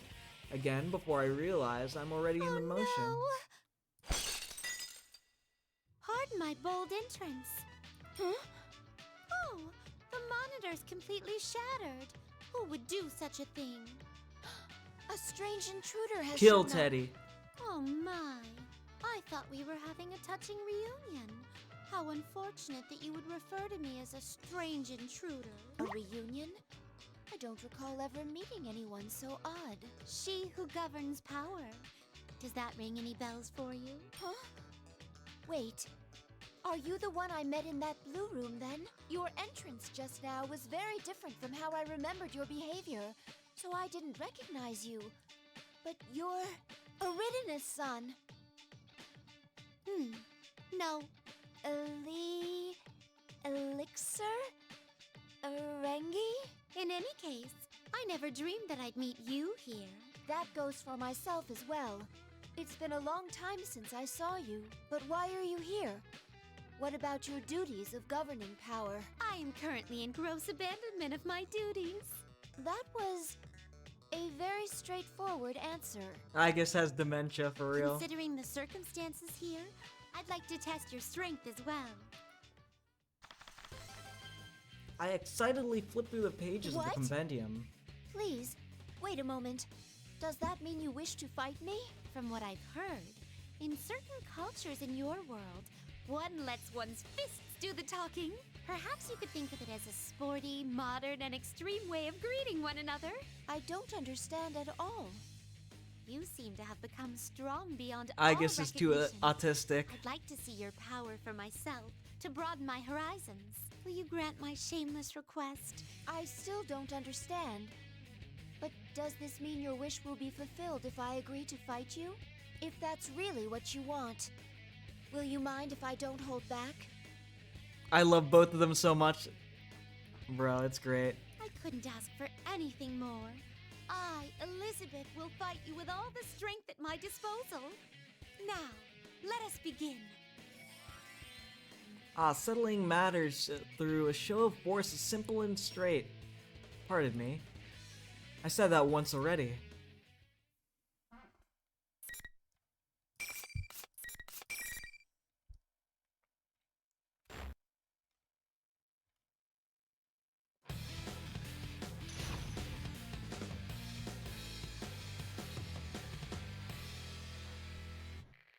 Sorry, Aigis. Final. Damage. My attack. Gyro. My turn. My attack. My turn. Damage. My attack. Gyro. You're frozen. No. My attack. Fire. Guarding. That was my attack. Downward. Upward. Persona. Limitate. Disable. Bramble. Heavy damage. My attack. My turn. Damage. My attack. Gyro. Here. Severe impact. Severe impact. Time to severe impact. Evading. Persona. Bramble. Blood damage. Guarding. My attack. Guarding. Evading. My attack. Bramble. Heavy gyro. Heavy damage. Blood damage. Guarding. My attack. Guarding. This one will hurt. Severe impact. My attack. My guarding. My attack. Damage. Your hand. No. Sorry, Aigis.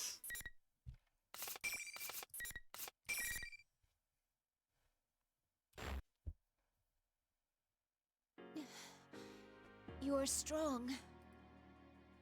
Aigis crouches down with a regretful Oh, no. I expression. was surprised myself. It's been a while since I fought with all my power.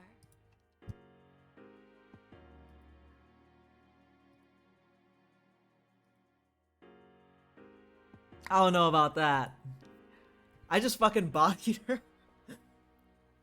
But by gaining a heart, she closed my eyes. Just as I had expected, she has grown more powerful than before. Aigis is not human. She's an artificial body, making her a sort of mechanical maiden. She was originally created as a tool to accomplish a set goal with established abilities. But gaining a heart, she forged her own destiny. She did this with a power that can only be gained by those with emotions, the power of bonds. Her nature shifted from one directed by others to one who chooses for herself. She was no longer merely acting, but living. This shift caused a miracle, and she overcame her artificial origins to attain what that could be called life. Some have had the talent of turning bonds into great strength by forming a contract through intense desire. We residents of the Velvet Room refer to this talent as the wild card, and it has at times changed the course of history. Even I, who served as a resident for a long time, only encountered a few with that power. She is one of them. I now have a wish of my own, though it may take vast oceans of time for it to come true. Let's go! The infinite journey with Elizabeth and Aigis and Labrys towards, Perhaps one day you will accompany me on the same journey. Let's go! What do you mean? If our destinies truly do cross, you will eventually understand. Yo, imagine Makoto waking up to his a toaster wife and his the only girl he's truly dicked down. Never-ending journey. Aigis' expression shows that she still does not understand. But that is fine now. By the way, how have your friends been? Huh? Oh, they're all well. Several of them are here right now.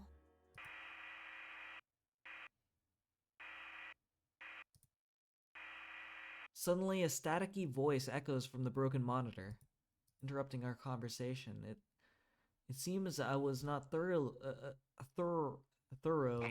Testing. Bruh. It's finally getting through. Hey, you! The one who's not on the roster! Who are you? Why are you gumming up the works? It's that bear. If you keep messing with my Grand Prix, I'll make you... I snap my fingers. I snap the fingers of my right hand with a flourish. The speaker explodes. I'm sure that the announcement will bother us no more now. Seems I've finally finished it off. Yeah, blow up Teddy. Makoto's two girls, yeah. Flames have suddenly burst from the speakers. How dreadful. That was 180% your doing. Such repeated meddling. It seems I have a bit of a score to settle with the host, too. Well then, I will be going now. Please be careful. Oh, wait. There is a rule in this tournament against the loser of a fight moving on. Is there? Well, considering that I entered myself into the tournament, I do not think you count as a defeated contestant. That is only conjecture, though. You entered yourself. Yet you're going to settle a score with a host for complaining about you? Huh. Details. I love Elizabeth so much. Aigis is just like, what the fuck did I just witness? I just got beaten the shit out of. She was just like, join me on my never-ending journey. Blows up a TV and fucking just leaves. Elizabeth reminds me of when we go, Patrick, I've never played this game before. For real. That energy. That even Elizabeth's son came to this world. That's it. Her name was Elizabeth's son. I finally remember.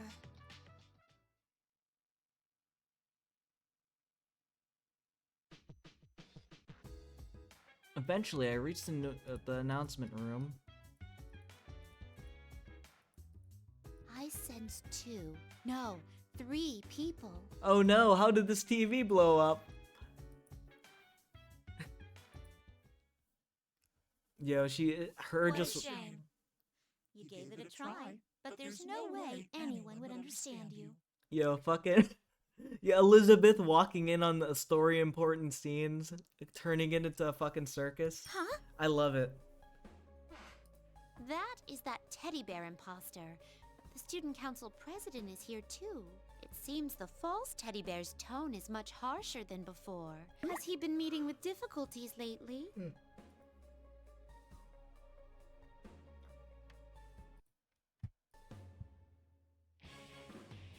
When I look at it again, what's going on inside the room? A sinister aura swirls around General Teddy. A surprising transformation occurs. His silhouette reforms into a shapeless lump, which resolves into the figure of the council president girl. The true self. Goodness, that false teddy bear was actually the girl's shadow. I see. It's true that suffering to this degree could cause a shadow to go berserk and affect its surroundings.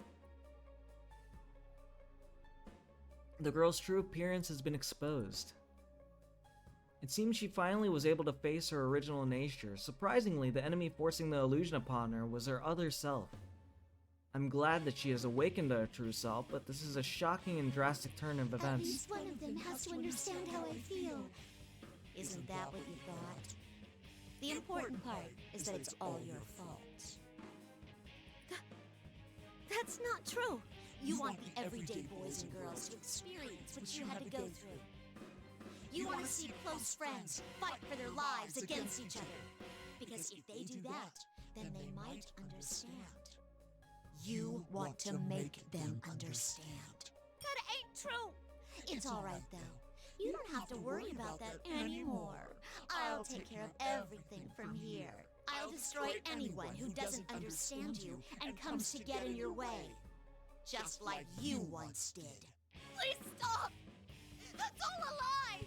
You're not me. Finally! You finally said it! I'm finally free! Elizabeth casually walking in one of the most important scenes. Yes, the power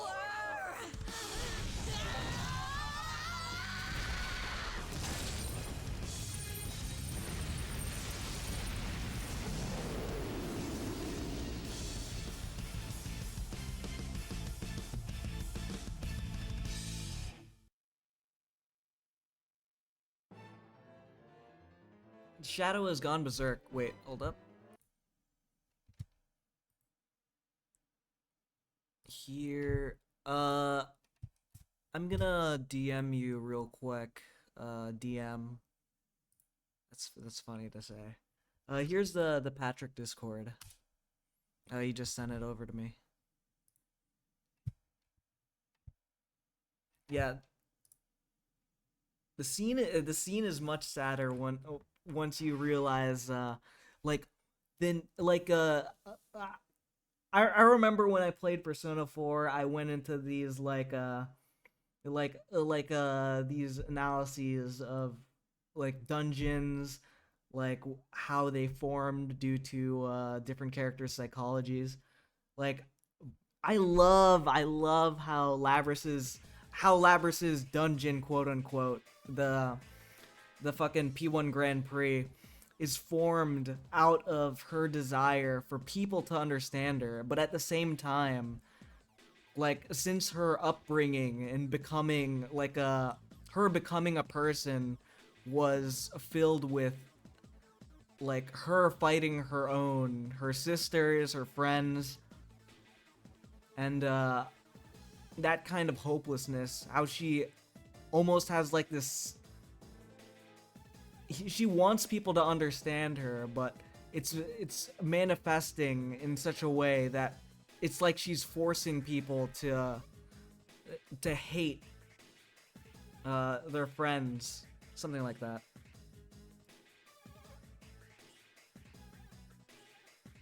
Oh, and I don't know if you used Ariadne in Persona 5. Oh, I'm losing my voice. But her design is very, very good.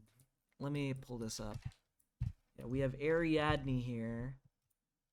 If you notice, a lot of her, at least her head, I think, looks a lot like 024 in Labrys's backstory.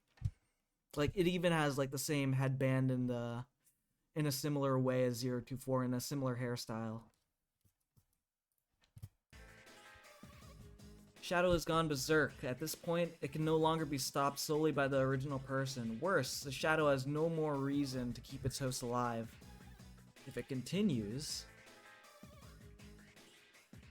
but if this continues, but a third person storms onto the scene just as I'm about to intervene. Labrys.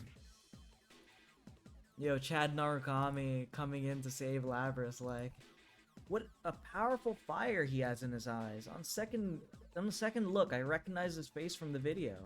As I recall, his name is Kingpin Yu. No, that's not right. Sister Complex Yu.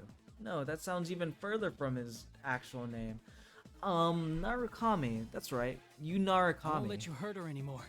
If you're gonna keep rampaging, I'll fight you. Fine! Then you'll be the first to die! The Shadow's attack hurtled towards the young man, but he does not flinch, and it takes a fighting stance after smoothly evading it. Seeing his height and determination, I detect a distinct presence from him. That young man is a Persona user too.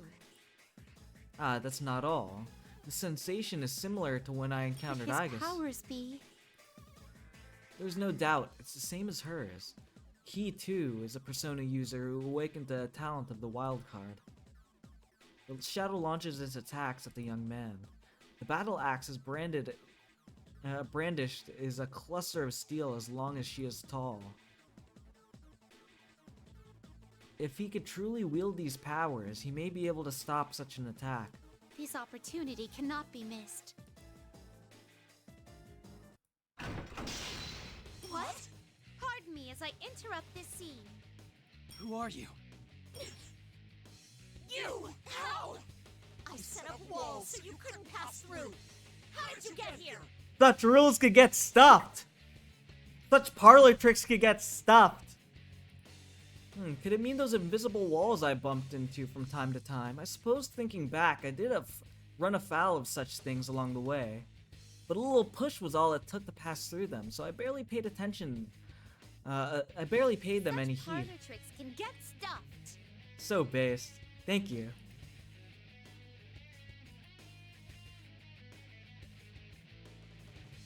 Well, what I said was shocking. I take the opportunity to step forward towards the young man and look at him straight in the face. Are you perhaps the sensei that Teddy Bear spoke of? Someone who has awakened to the power of the wild card through Velvet Room's guidance. What? Wait, that blue outfit. Who are you?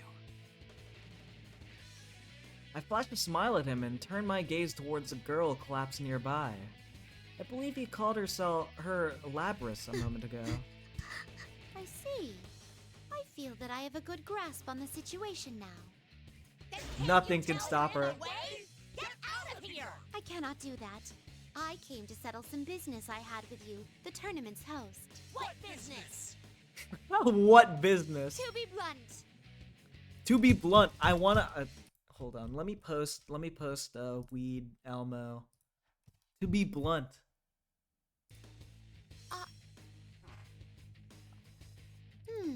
What business was it?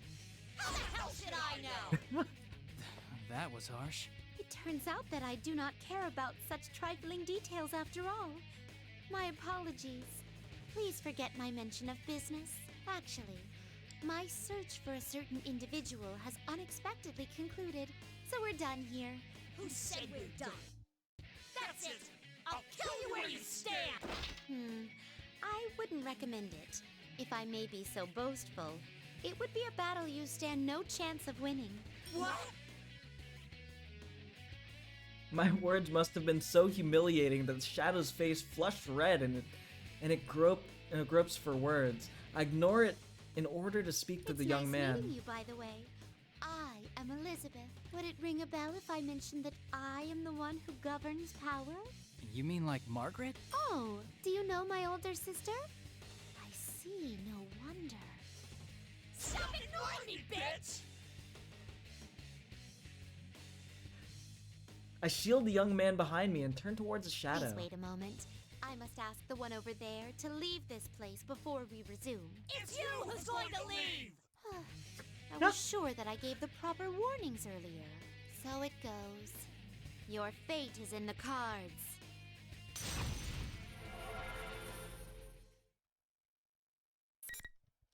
Yo, fucking Shadow Labrys calling Elizabeth a bitch. She doesn't deserve that.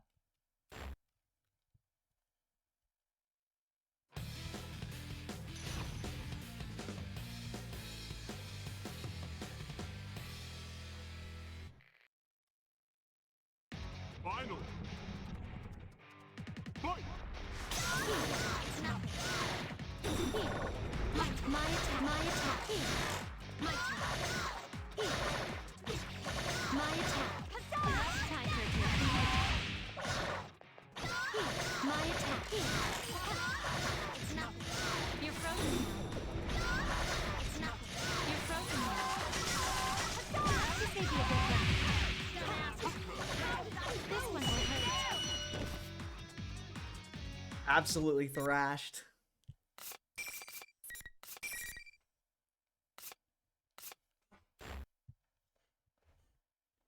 How could it end like this?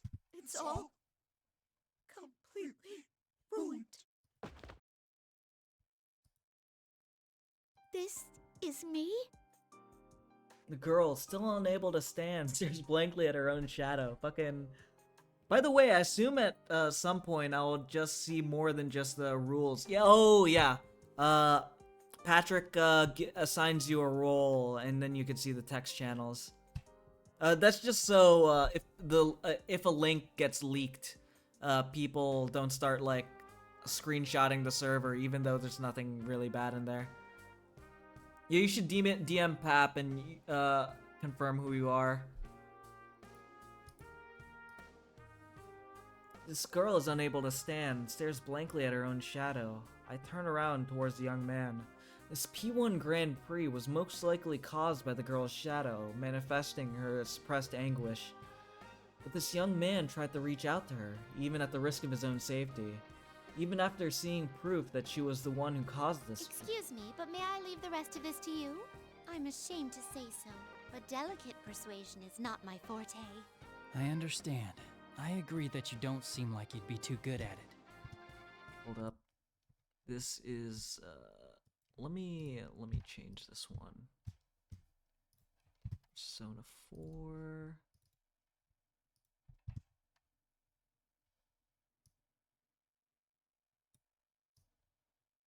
This is important.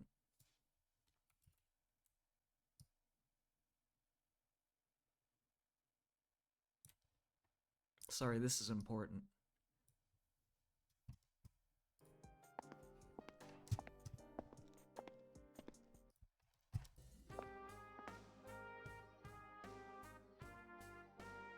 I've yet to have a proper conversation with them, but I could sense a certain Miss trustworthiness. President, or actually Labrys. What am I supposed to do? What difference does it make if I accept this? In the end, no one's gonna understand me anyway, right? It's true that others won't be able to easily understand your pain. But are you gonna give up after just one try at showing them? One victory or loss doesn't matter. What matters is that you don't give up. That's what I think. I shouldn't give up? No, you can do this. You're not alone anymore. Yeah, he risen up another chick. Another one for the spreadsheet. Labrys' eyes widen, as if... let me remove this from the screen. As if just realizing the brightness of the scenery before her. The young man waits patiently for his words to sink in. After some time, Labrys stands up and looks towards me. Is this what you were talking about before? I am also not human. But who you are is for you to even for a machine. I believe that still holds true. Was it the... Oh. You could have just said so when we first met. Alas, I have always had some difficulty making myself understood. Come on now. You should go to her. Labrys faces her shadow once more at the urging of the young man.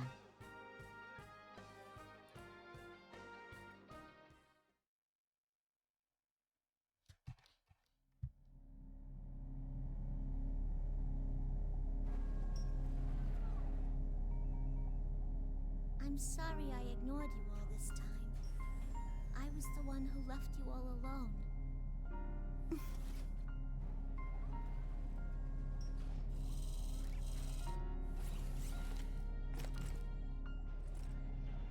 No. You are me, after all.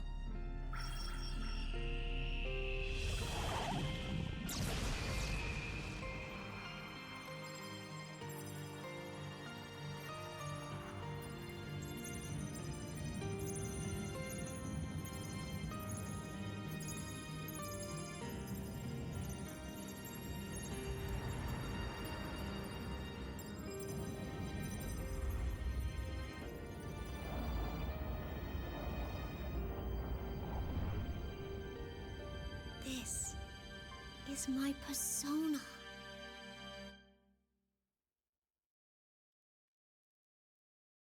Congratulations! Congratulations. Yeah, you did well. Thanks. There's no need to thank us. It was all you. Nope, wrong one.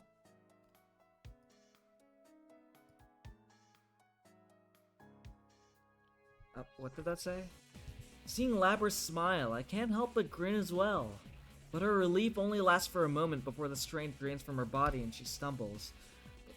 Labrys! There's no need to worry. She must have reached the limits of her stamina.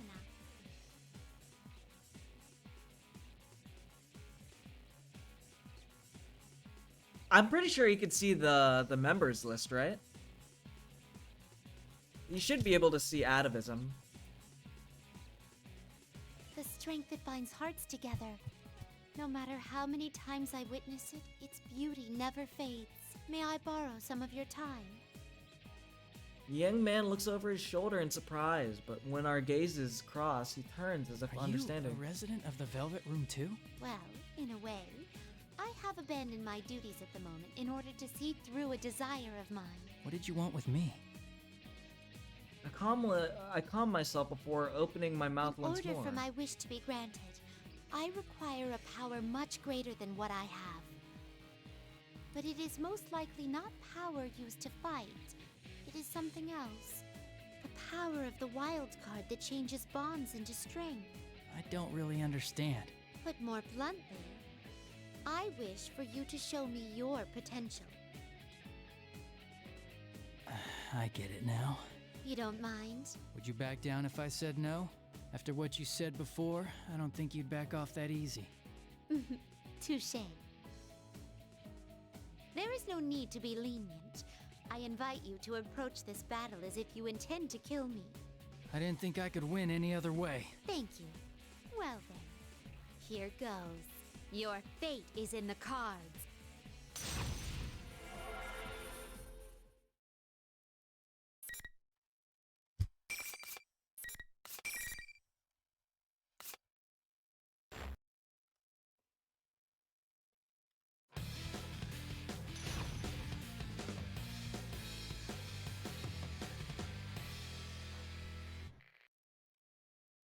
Finally!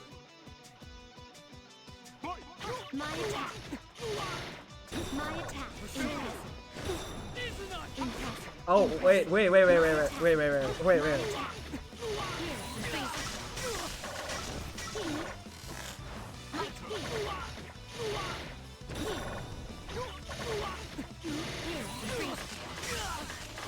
one will work. This may be a good one. Impressive. My attack. Won't you be? Here,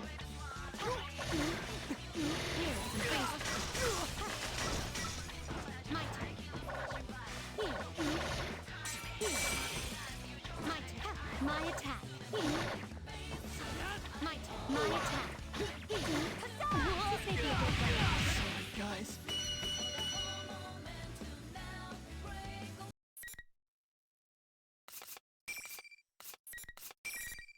Alright. That worked out. She's so strong. I see. You do indeed have great power. Even while saying so, I'm conflicted and my expression clouds. It's true that he was strong. He expertly wields the power of the wild card, but thinking about it, that isn't what I wanted to learn. The power of the wild card doesn't stem just from one skill in a fight. His strength comes from his knowledge and that he cannot avoid fighting to gain his desire. I had a stroke reading that. That strength happens to manifest as power in battle. What I want to learn has little to do with combat. Will I ever get closer to the reaching of the root of the matter of this method? But even if I can't find... Oh, I can't read. I need the... Bro, I'm gonna lose my voice tomorrow.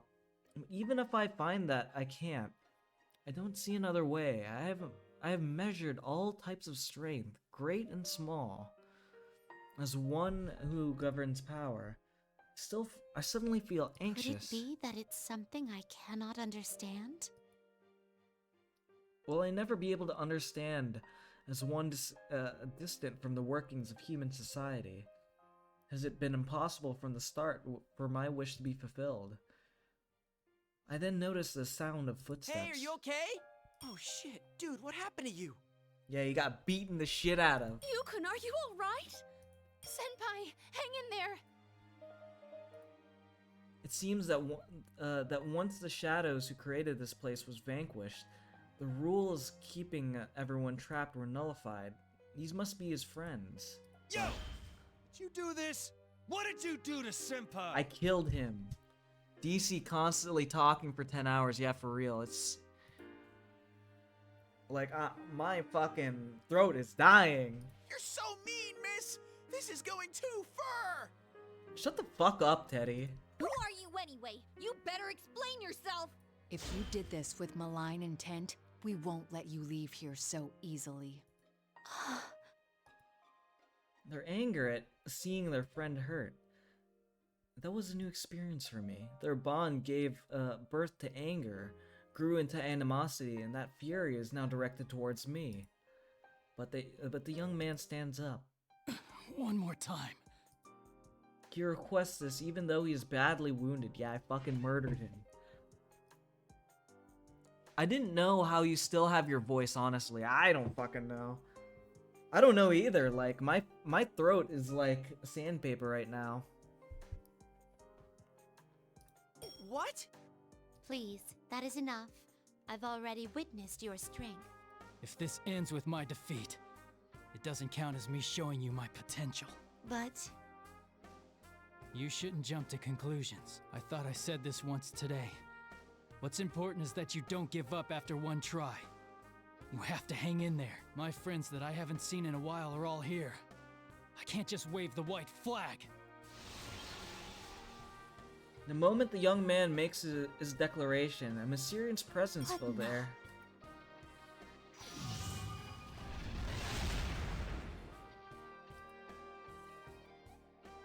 What is that power?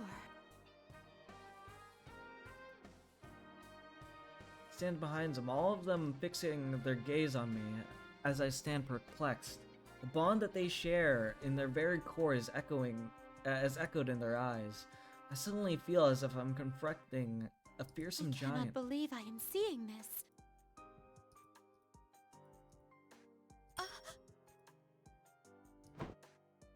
Are you all right? You're...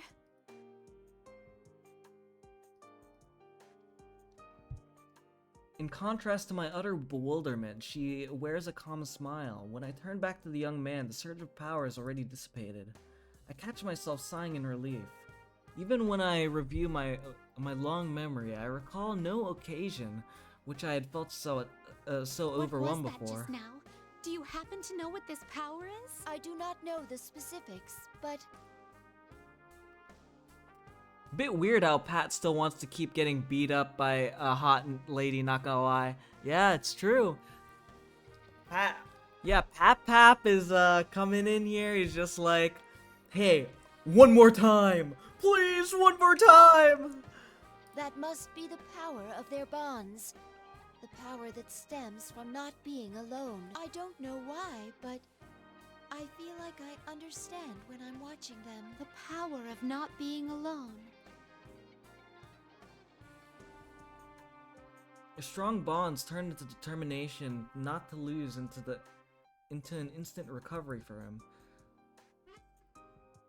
I suddenly reminded of the conversation I had with my sister. If something is impossible for them to accomplish alone, they will work together. His friends have even worked miracles at times. Those were the words I spoke to her. What's important is that you don't give up. Yeah, he says, hit me again. Damn, if it was Elizabeth, I'd let her choke me out. Not really. Cough, cough. Wait, is this my normie account? Oh, nope, it's not. He refused to allow that. His power proves there's not only one standard. It is truly strength found in numbers. So this is a bond. Disaster cycle, what the?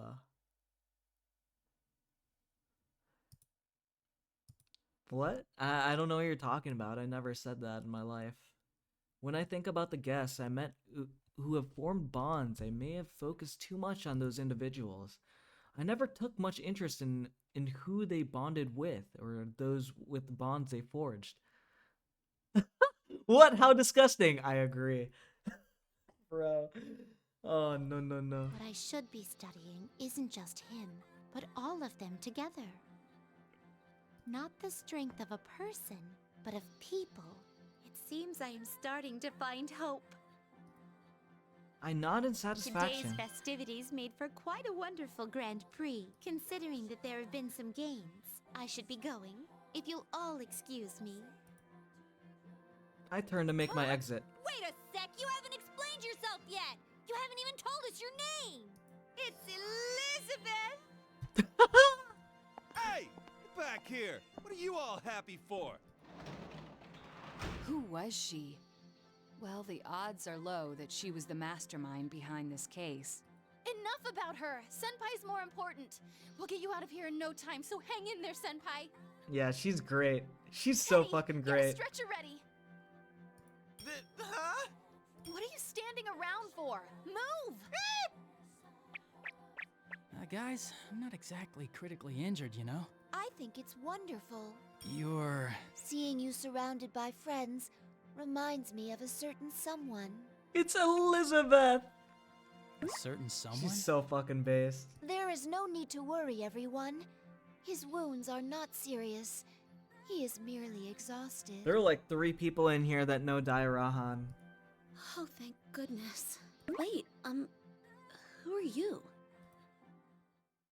Yukiko lost her first match now, and she doesn't know any of the P3 people.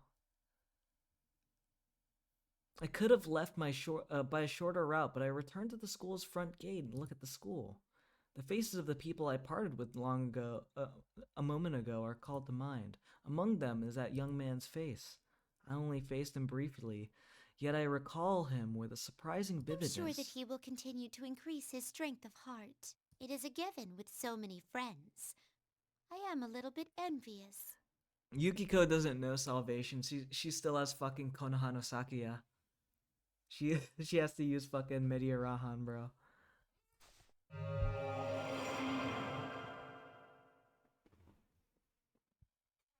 Well then, farewell. I suddenly pass through it and leave as if melting into the scenery. I close my eyes and my thoughts drift to the past. Elizabeth? Elizabeth, are you listening? You seem lost in thought like that frequently of late.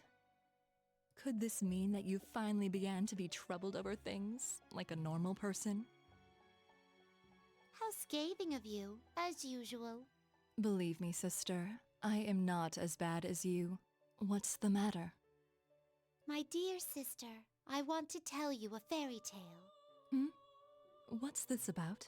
In our world, at the far reaches of the Sea of the Soul, there stands a large door. A soul which devoted itself to sealing that door slumbers there. Why did it do such a thing? That soul is risking itself to prevent those who have lost sight of life's brilliance from luring the world to self-destruction. It has become the guardian of the door, of the whole world, in fact. That is a very sorrowful story. My dear sister. Dorkun. Do you think I can save that person?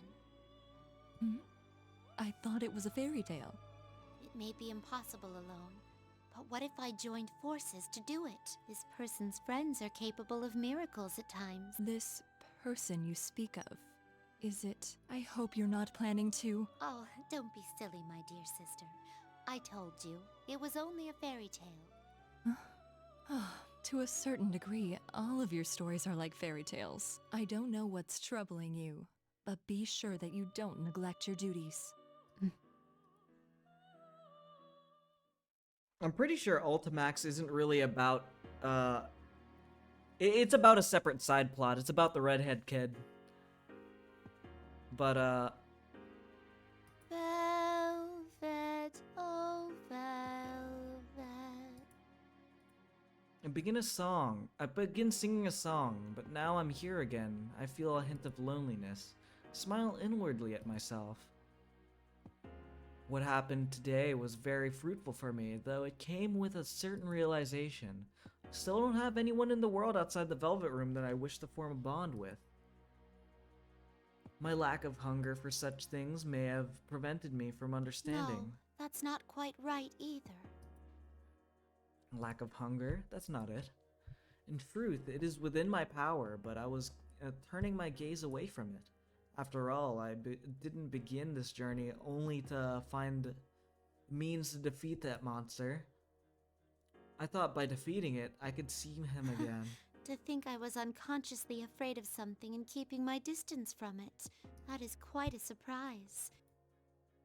The mechanical girl, the young man today, and my old guest all had their own desires and resolve from the start. I should have made myself just as resolved if I'm to achieve my desire as well. I'll face it unblinkingly and accept it. I'll admit that the loneliness in me arose from leaving my old residence. The sick feeling of loneliness will surely torment me and cause me grief forever. But if I harden my resolve to allow for embracing that pain, I'm certain that my yearning heart will yield great power. Bonds, the other half of being alive along with death. Just as death gives life its shine, I'm sure loneliness will shed new light on the question of bonds. That is when I will obtain the power of bonds in the truest sense. Certainly, I will not achieve that miracle Though I alone. cannot defeat that monster now, I may in time gain the power to truly erase it. He must have felt that hunger as well. That is why he tried to protect his bonds with his life, leading him to the universe. I smile to myself again. As one who leads others, I have only now gained enlightenment about the true meaning of bonds. And at that moment, a single car drifts down before my eyes. Oh! Hovering before me like a butterfly fluttering its wings, is the card of the Fool. It bursts into pearls of light in my To think hand. the day would come where I would behold my own arcana and not that of a visitor's. The Fool. It represents freedom, purity, and possibility, and the beginning of a journey. It may be that my journey has finally truly begun. The Fool, Well, I am aware that I still do foolish things. I give a weary smile and look up, my gaze fixated on what lies ahead. It is an enormous door that looms like a small mountain in the center of the void. Please wait for me. One day I shall surely see my wish come true. A never-ending journey, truly. Because she can't chain Erebus, she knows that. Velvet, oh velvet. My bright song will no longer have a mournful undertone. My master has a large nose. I've yet to determine a sure path. There's no assurance that my wish will come true, and whether I will truly make some sort of connection with those I encountered today isn't certain either. But I have hope now, and that is what lets me go on. This time, I can head towards a future I desire without losing my way.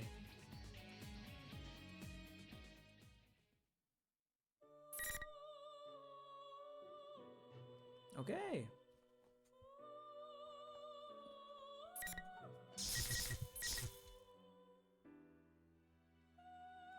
Yeah, I'm probably gonna end it there. I do want to see Adachi's intro, though.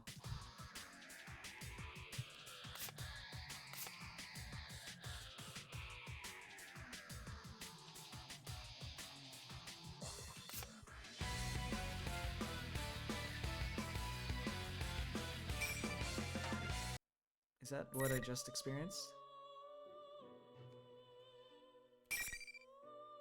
Yeah, this game is great. 15-hour stream.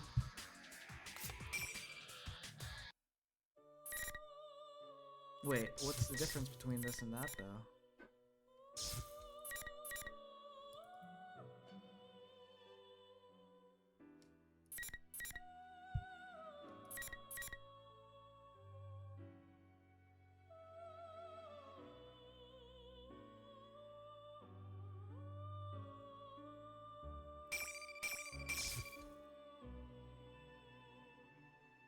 Oh, okay. Do I have to finish the P4 story to go to Ultimax? That's kind of weird.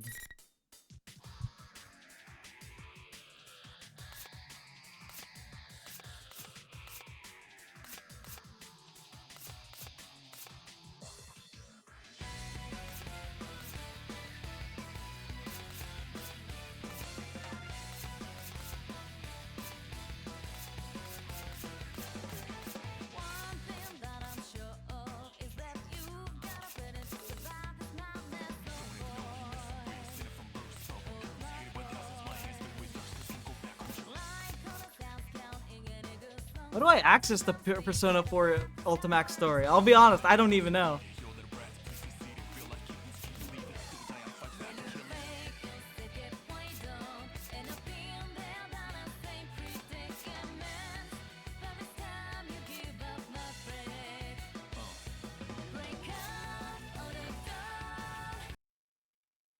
Persona 4 Arena Ultimax.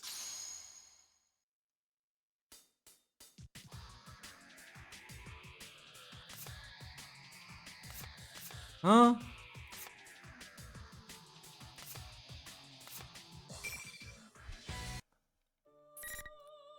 This is Ultimax. It also includes Persona 4 Arena. Is that what this is? I honestly can't tell. It might be.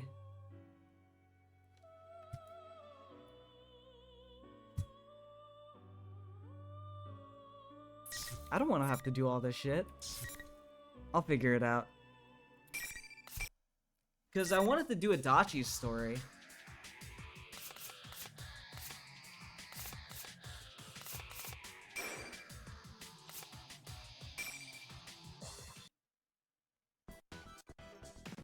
Welcome to the Velvet Room. This place exists between dream and reality, mind and matter. Yo, Now, look at you, Kari. Look at why Ken. don't you introduce yourself? You wanna play with me? Picture in your head your own appearance as well as your alter ego, your persona. Yo. I'm the Joker.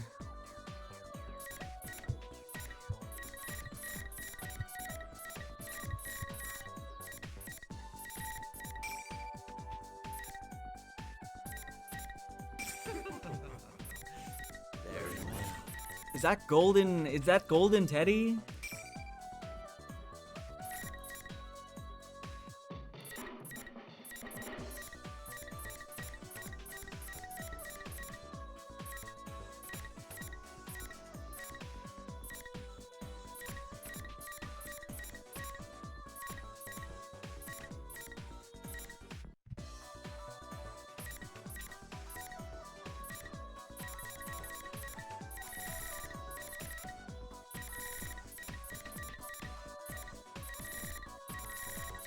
The Joker?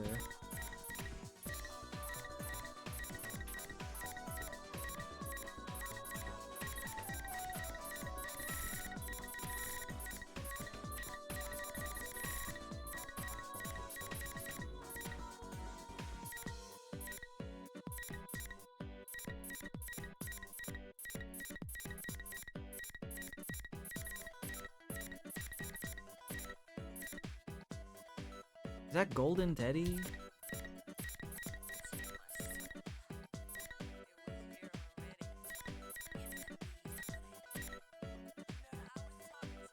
I wish you good luck. What outcome awaits us?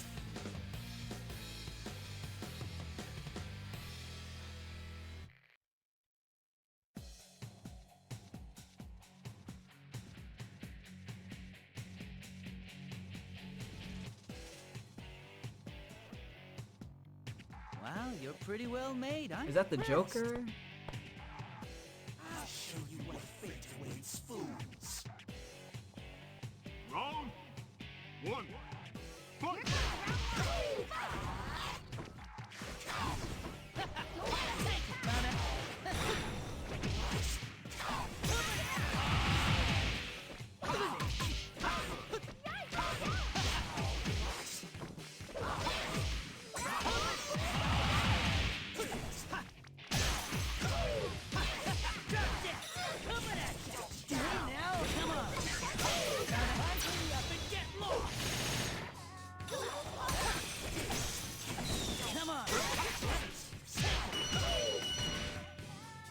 Just give it up. It's no use. Adachi.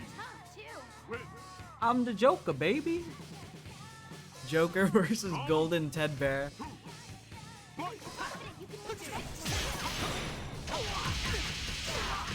I'm beat.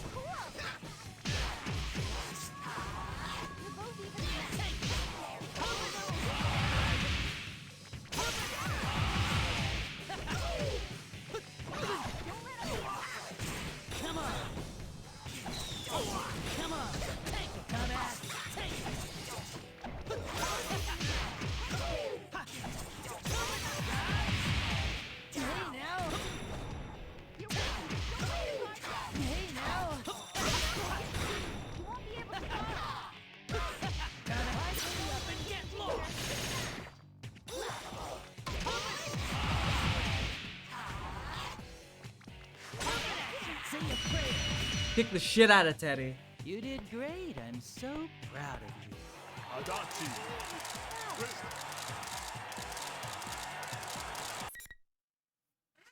All right. Player 1 is the winner! Thanks for throwing that match for me. Oh, are you really that weak? Loser.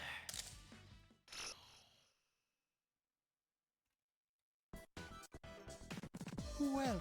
Kick Teddy down the stairs. This What? place exists between dream and reality. I don't know if you've seen it yet. I don't know if you noticed it in here. Why don't you introduce yourself? But every game has to have its mid.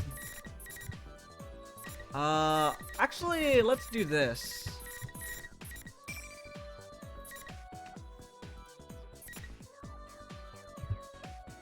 I will solve this. Picture in your head your own appearance as well as your alter ego, your persona. Okay, I'll do my best.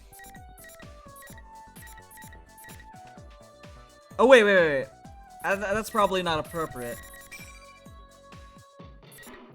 Isn't Shadow Labrys literally right there? Here I come. Oh, Shadow Labrys with Asterius, yeah. Because there's Shadow Labrys with Ariadne. I'm busting in too.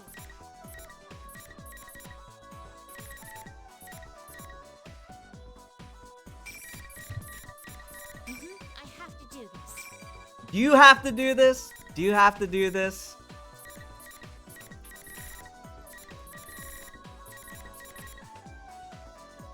I wish you good luck.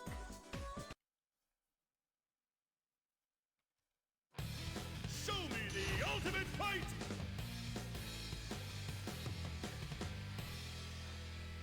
Peak versus Marie.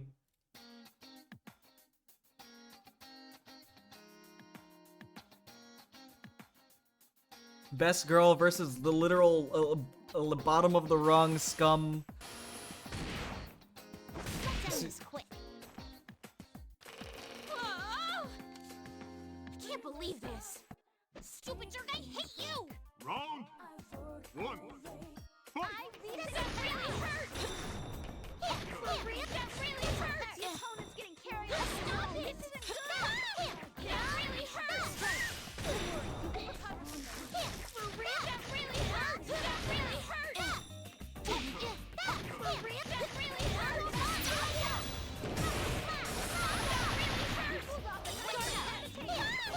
really hurts! For real? Stop it! That don't hurt! For real? Stop it! Are all of Marie's voice lines her whining, complaining? That sounds like Marie, honestly. It's an accurate portrayal of Marie.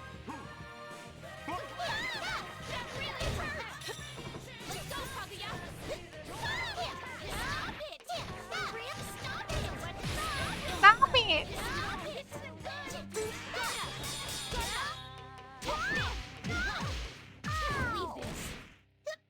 Even...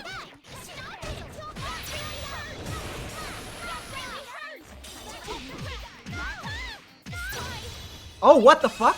It's happening.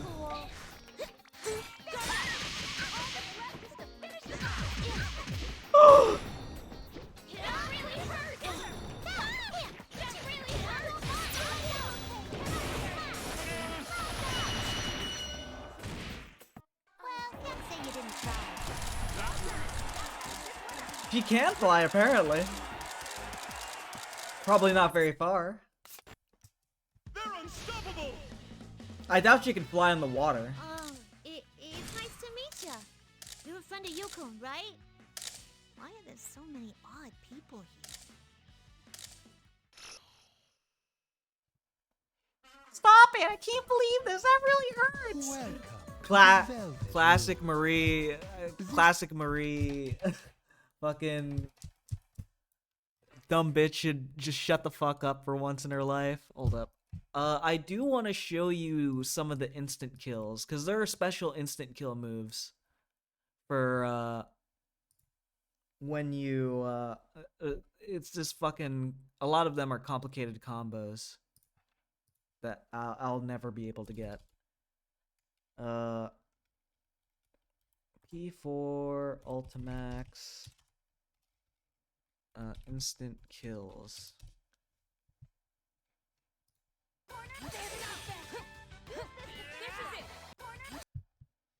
Okay, every instant kill, and it's not gonna show them in order, of course.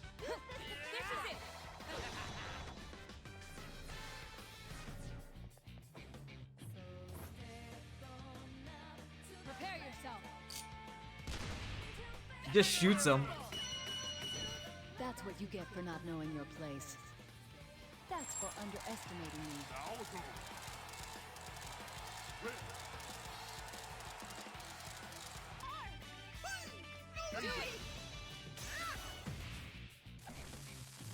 What are you doing, Teddy?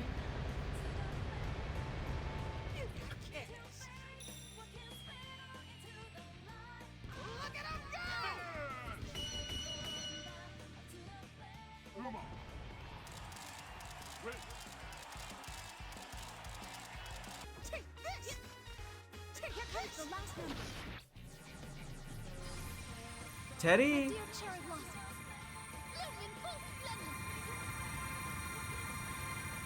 Yukiko's is pretty cool. To bloom and then fall is their fate. Kill Teddy. Yo, this is Narukami telling Yukiko she's a side hoe. The myriad truth. The truth! The truth! You're the side chick!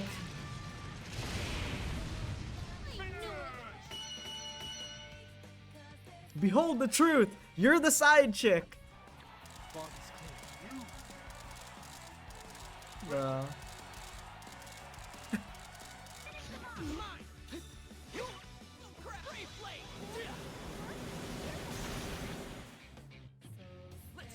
Oh yeah, his is just Brave Blade. Kinda lame, but Am I finally on the same level as you? time's gonna kill you. Yeah, make sure to clip that and send it to him.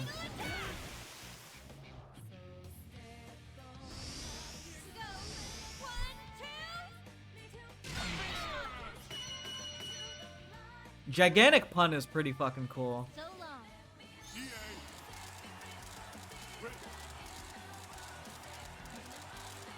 Stand up! Let's finish this! Come! Ready to hurt! Here goes, damn it! Feel the pain! Right!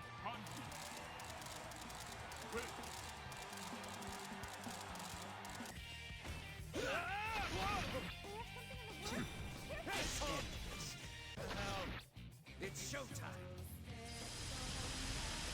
Is the pain too much to bear?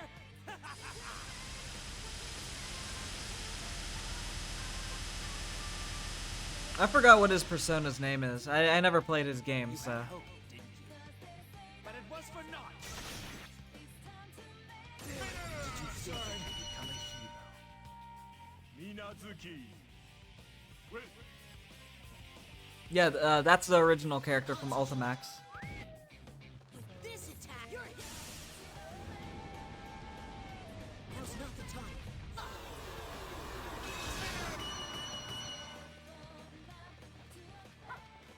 There is a reason I need to get stronger. Amada and Koromaru. He still sounds like he's 10 years old. No dodging. Attack. I'll show you what I'm made of.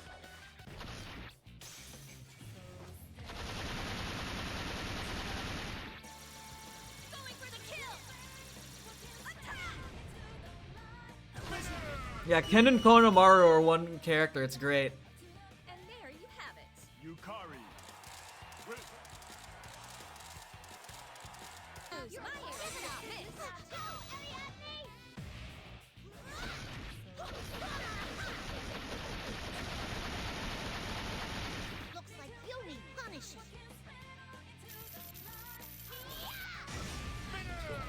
She fucking kills her.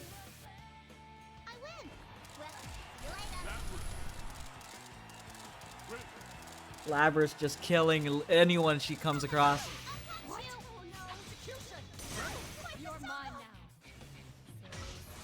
Mitsuru's outfit is pretty wild.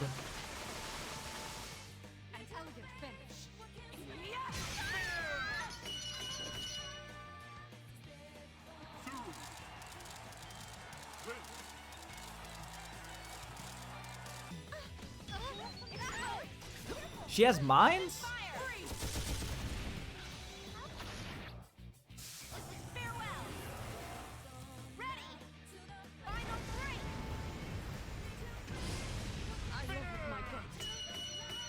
Forcing cooldown.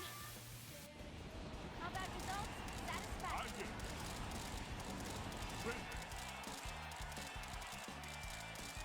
All that's left. How mean. Here I go.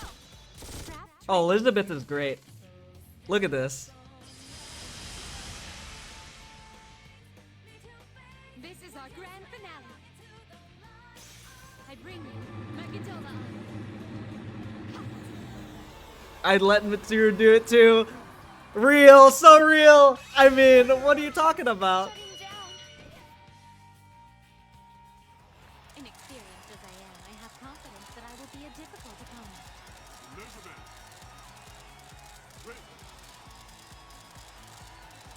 Here it is. No. I've been waiting for this Persona. moment. I've been waiting for this.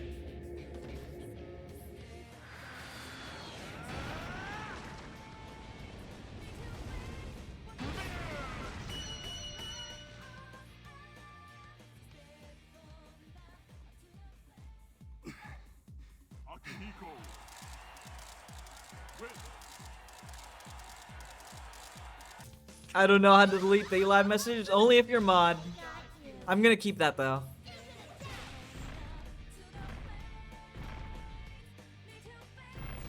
Mitsuru could get it.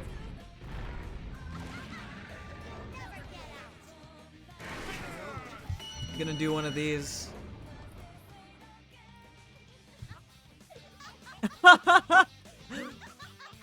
Shadow Ravelous.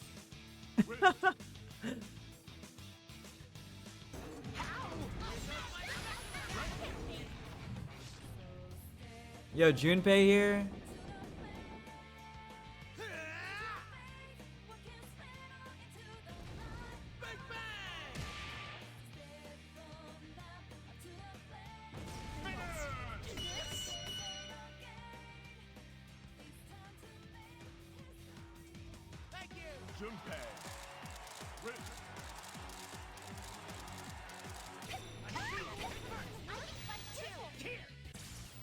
Oh, yeah, Rise gets a battle power up. This is my resolve. Feel it. Time for my full strength. And another one. Just wait till next time. Now I can protect everyone.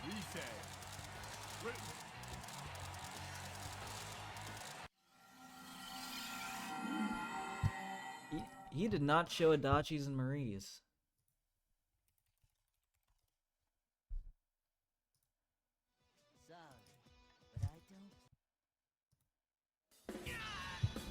It's no use.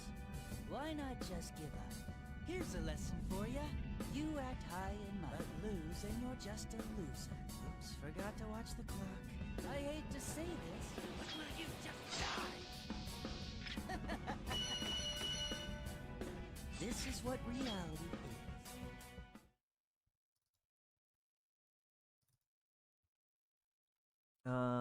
And Marie. Marie's is pretty cool. I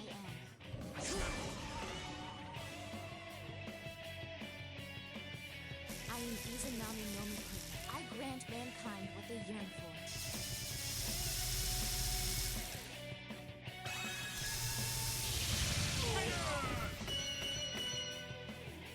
What is your wish?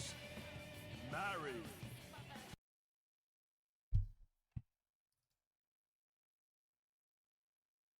Oh wait, it doesn't show Margaret's either.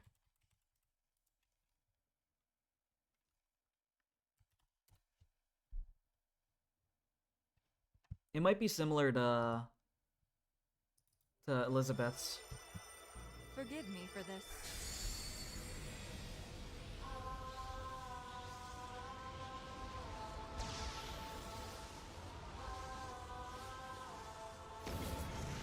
I regret that things have come to this. It truly is a shame. Farewell. That was in your video suggestions. Persona 4, but only when Adachi speaks. Let's actually watch that video. I want to watch that video now. Now that you mention it. Ah, yes, the good Persona. 47 minutes of Adachi speaking? Please let it start to where I think it's gonna start.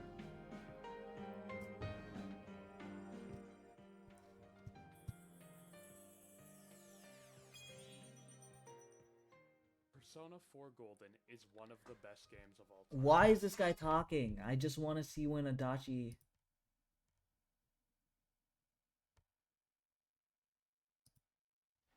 Guy doesn't need it to have an intro.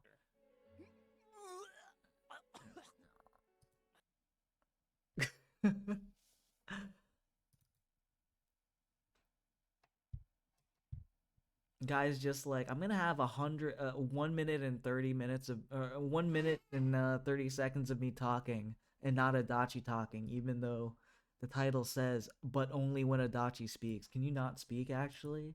That would be really fucking cool. I'm sorry. Looks like we found all we're gonna find here.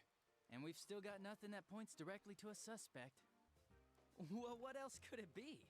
There's no way a body could end up like that by accident. You know, I thought at first this all spun out of that love triangle. Got a point there. You hear Namatame's career has also been killed stone dead? He's been fired from his position as secretary. He's practically as much of a victim as the Yamano girl.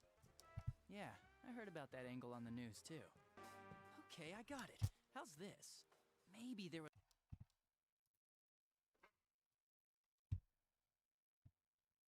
Alright, I'm probably gonna head to bed.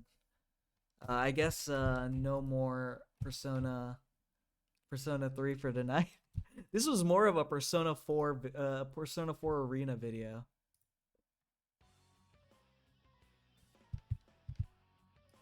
Adachi-san, I still believe in our friendship. Then you're even cringier than I thought.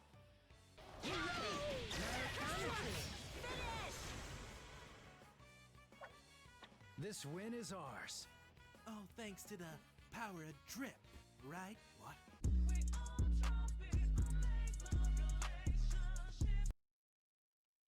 Alright, I'm gonna go to bed.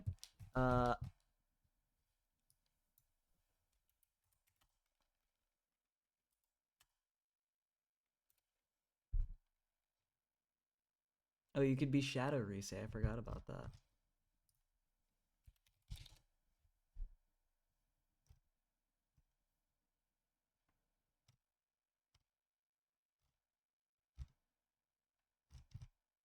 Fuck, I'll just put this on screen. Yeah, been a fun 10 hours. Thank you guys for watching.